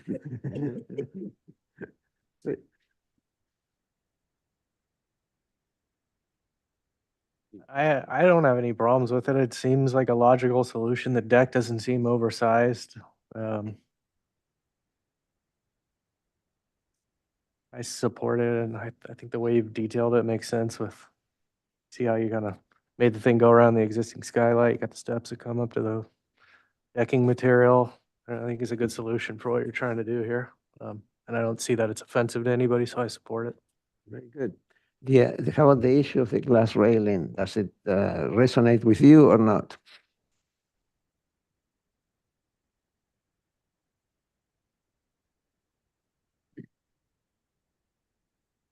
Personally, I'm not a huge fan of glass railing. I think it's a pain to have to maintain, to have somebody have to go up there and wipe it all down, but let's see, I mean, yeah, I think the argument against glass railing is sometimes overstated because people put glass in their homes and they have the same reflection off of a glass window as you do on a railing. I understand maybe the lighting situation can be somewhat different, but I'm not opposing the glass railing in this application. I don't see that there's a whole lot of glass railing to be visible, so I think it's acceptable. So Gideon? Yeah, I'm with Robert. I think it's pretty minor in nature and unoffensive. Another, maybe the same question for you. 2 things. What are you going to do for shade up there? Well, we weren't anticipating. This is really meant as a kind of a sunset roof deck. That wouldn't require shade per se. Okay, and then what are They just put umbrellas or something. the cabinets for then? That's for storing cushions and furniture. Okay. Okay, so yeah, I'm fine with this application. I think it's approvable. Mr. Blumer? Further comments, I agree with the previous. Roger? I'm fine with it. Wojciech? Oh, I agree. It's fine. Yeah, okay. I agree too. I was wondering if there is a way to have a glass railing that incorporates some wood elements. Because if you look at the elevation, there's wood all over the place, right? Like there are outriggers and so Outriggers, forth. yeah. Yeah, so maybe like a top rail and maybe some post or I don't know, something that somehow work with the adds to the wood vocabulary. Just a suggestion for you to consider. Okay. So how do you guys want to continue this? To preliminary, final, and consent? Okay. It doesn't get much better than that. Okay. Okay. Right. Very good. Thank you, board. Welcome. So last but not least, let's see, we have the Ghaffari Montacab,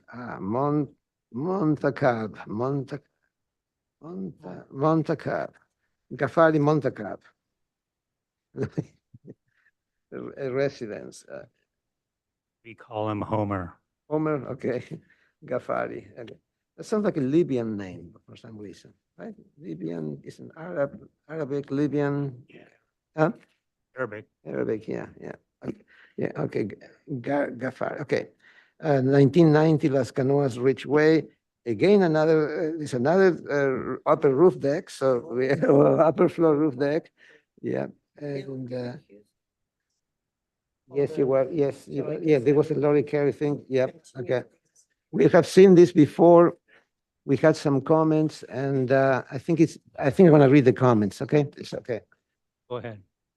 And the best thing, I think, is if you go to the elevations, it says provide information on the material of the deck, provide landscape plan. Board is still concerned about the overhangs on the southern elevation. Consider deeper overhangs or extending the shade element. Mask bulk and scale are acceptable. Study opportunities for more inviting sense of arrival. Look to introduce more trees and shading opportunities to the pool deck. We've seen this before, and I think these things have been added. I'm not sure if you remember the previous iteration of this, right? Because I don't know well, anyway, I'll let you present what changes you've done to this project.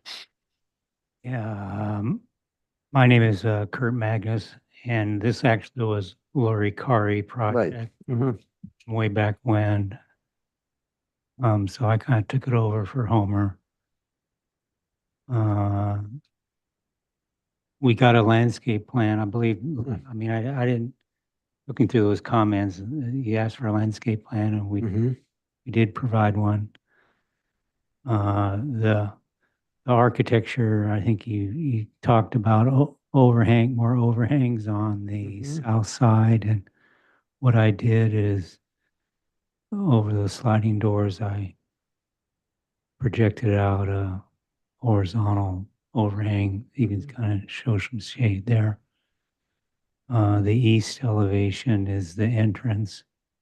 So I also put a overhang over the garage doors and extended the overhang around the front entry door and posed some pots to be there before they weren't there. So it's kind of plain.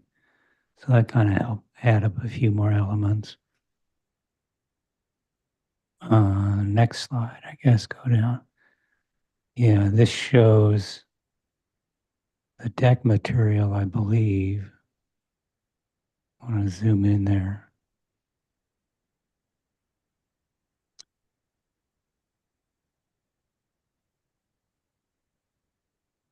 Flat roof deck, quartz aggregate coating. So I guess it's like a elastomeric on. Okay, very good. How about the landscape plan? Where is that? It should be down here. Wait, okay, there you go. Keep going. These are civil. Those are photos of the property. Is it there, the landscape plan? These are civil drawings. You don't have a landscape folder? No? Okay. Second sheet, sorry. Something there. There you go.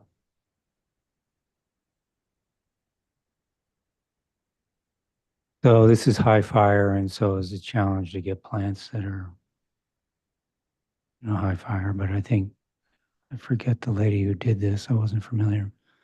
Okay. But it's there at least. And then the civil drawing showed this house is kind of half buried in the back, or site sections kind of show what's going on. Keep going. Details. Keep going. Keep going. Yeah, so there's a site section. So the back first floor is fully into the hill, and the front deck extends out.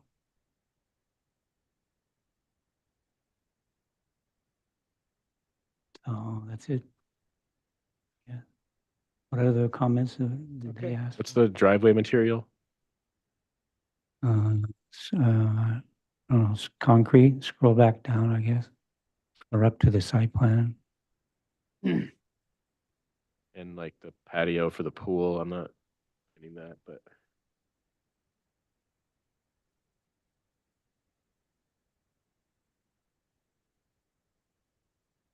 Chip seal driveway. Chip seal. Okay, AC. with a gold chip seal.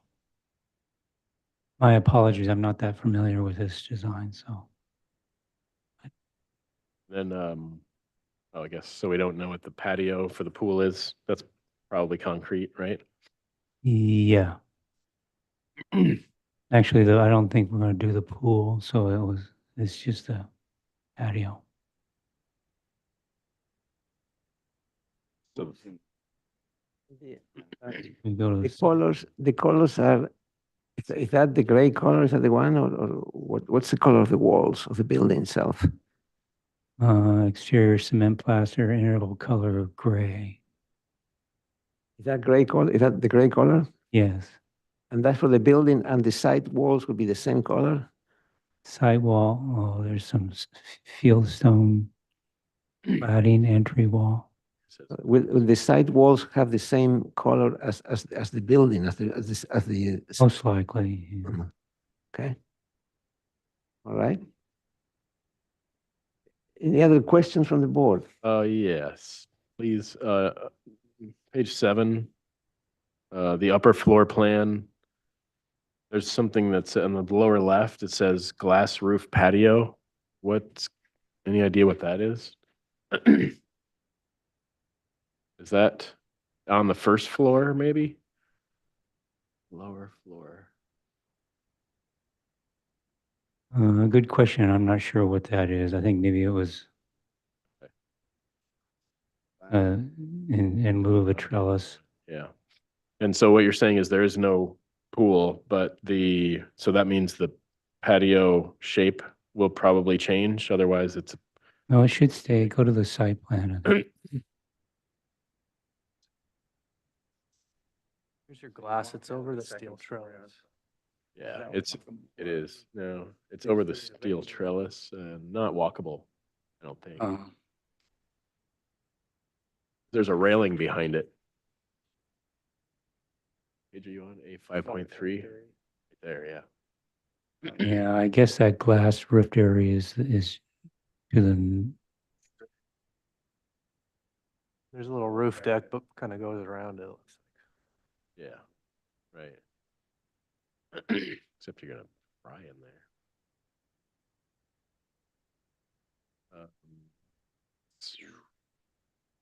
So I guess, Mr. Chair, where are we? Questions still, or? Yes, one question. Okay.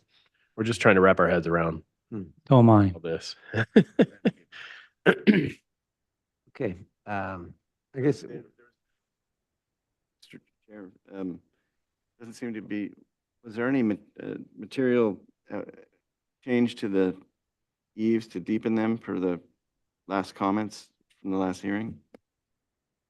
The comments were, what was the To material? make overhangs deeper, more shade, to create more shade, especially facing the south and southwest. Yeah, so I made those Made them deeper. projections over the sliding doors. Mr. Bloomer, I think the answer is yes, he made them deeper, yeah.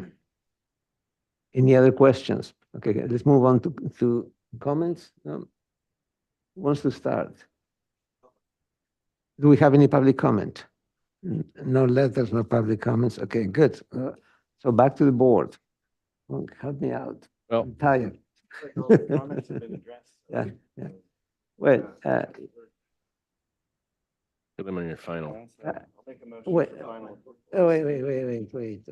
I'm sorry. I think we need a little bit more information from. Yeah, so I mean, I use your understand that this is microphone. moving well. I would say that it looks like most of the comments were addressed. However, if there is not going to be a pool, and that means there are changes, to the site plan, we want to know what that patio is going to look like and what the new landscape around it's going to look like. A little more information about materiality. Or you can say that you're gonna have a pool and we can probably approve it. Yeah. Yeah, also, All right, we're Page having a 17 pool. shows it without a pool. I mean, other comments. yeah, go to page 17, and he's got it laid out where it's just a patio. I mean, the shape of it's no different. It's just pool's eliminated. Yeah, these are the civil drawings, so. Okay, well then we just need to bring all the plans up to speed together. Can I make a Yeah, motion? yeah. Mr. Chair, for preliminary approval, we turn on final and consent. Yeah. With the Well, you comments can make, to Study the, Well, to adjust the coordinated drawings, that's one. Yeah. Second is, revisions to the landscape hardscape plan. If the pool is to be removed. it's also, I don't see there the glass railing, where the glass roof, where is that? Are there posts in there? Are there posts, Need a microphone.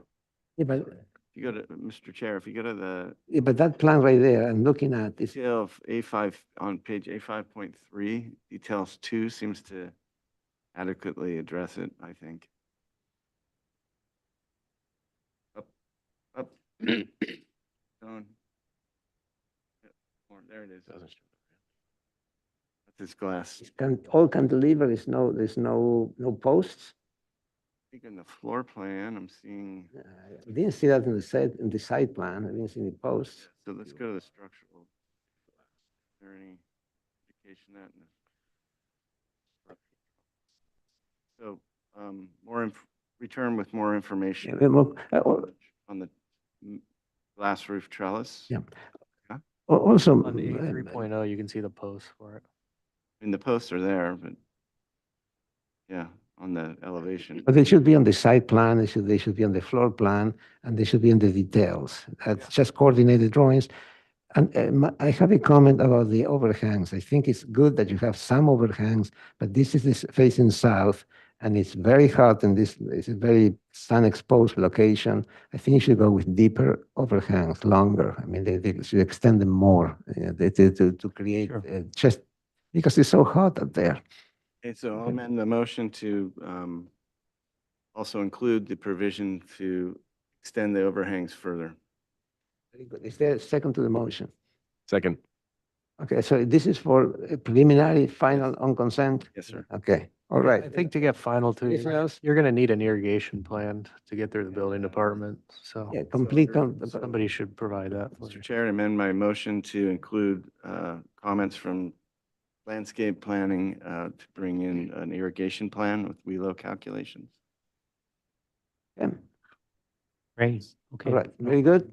Okay, all those in favor say, do you have, who's seconding the motion? Okay, all those in favor say aye. Aye. Thank you. Okay, that was for preliminary approval. Do you need anything else from us, Joe? No, I do not. Okay, very good. So we're ready to adjourn? Yes?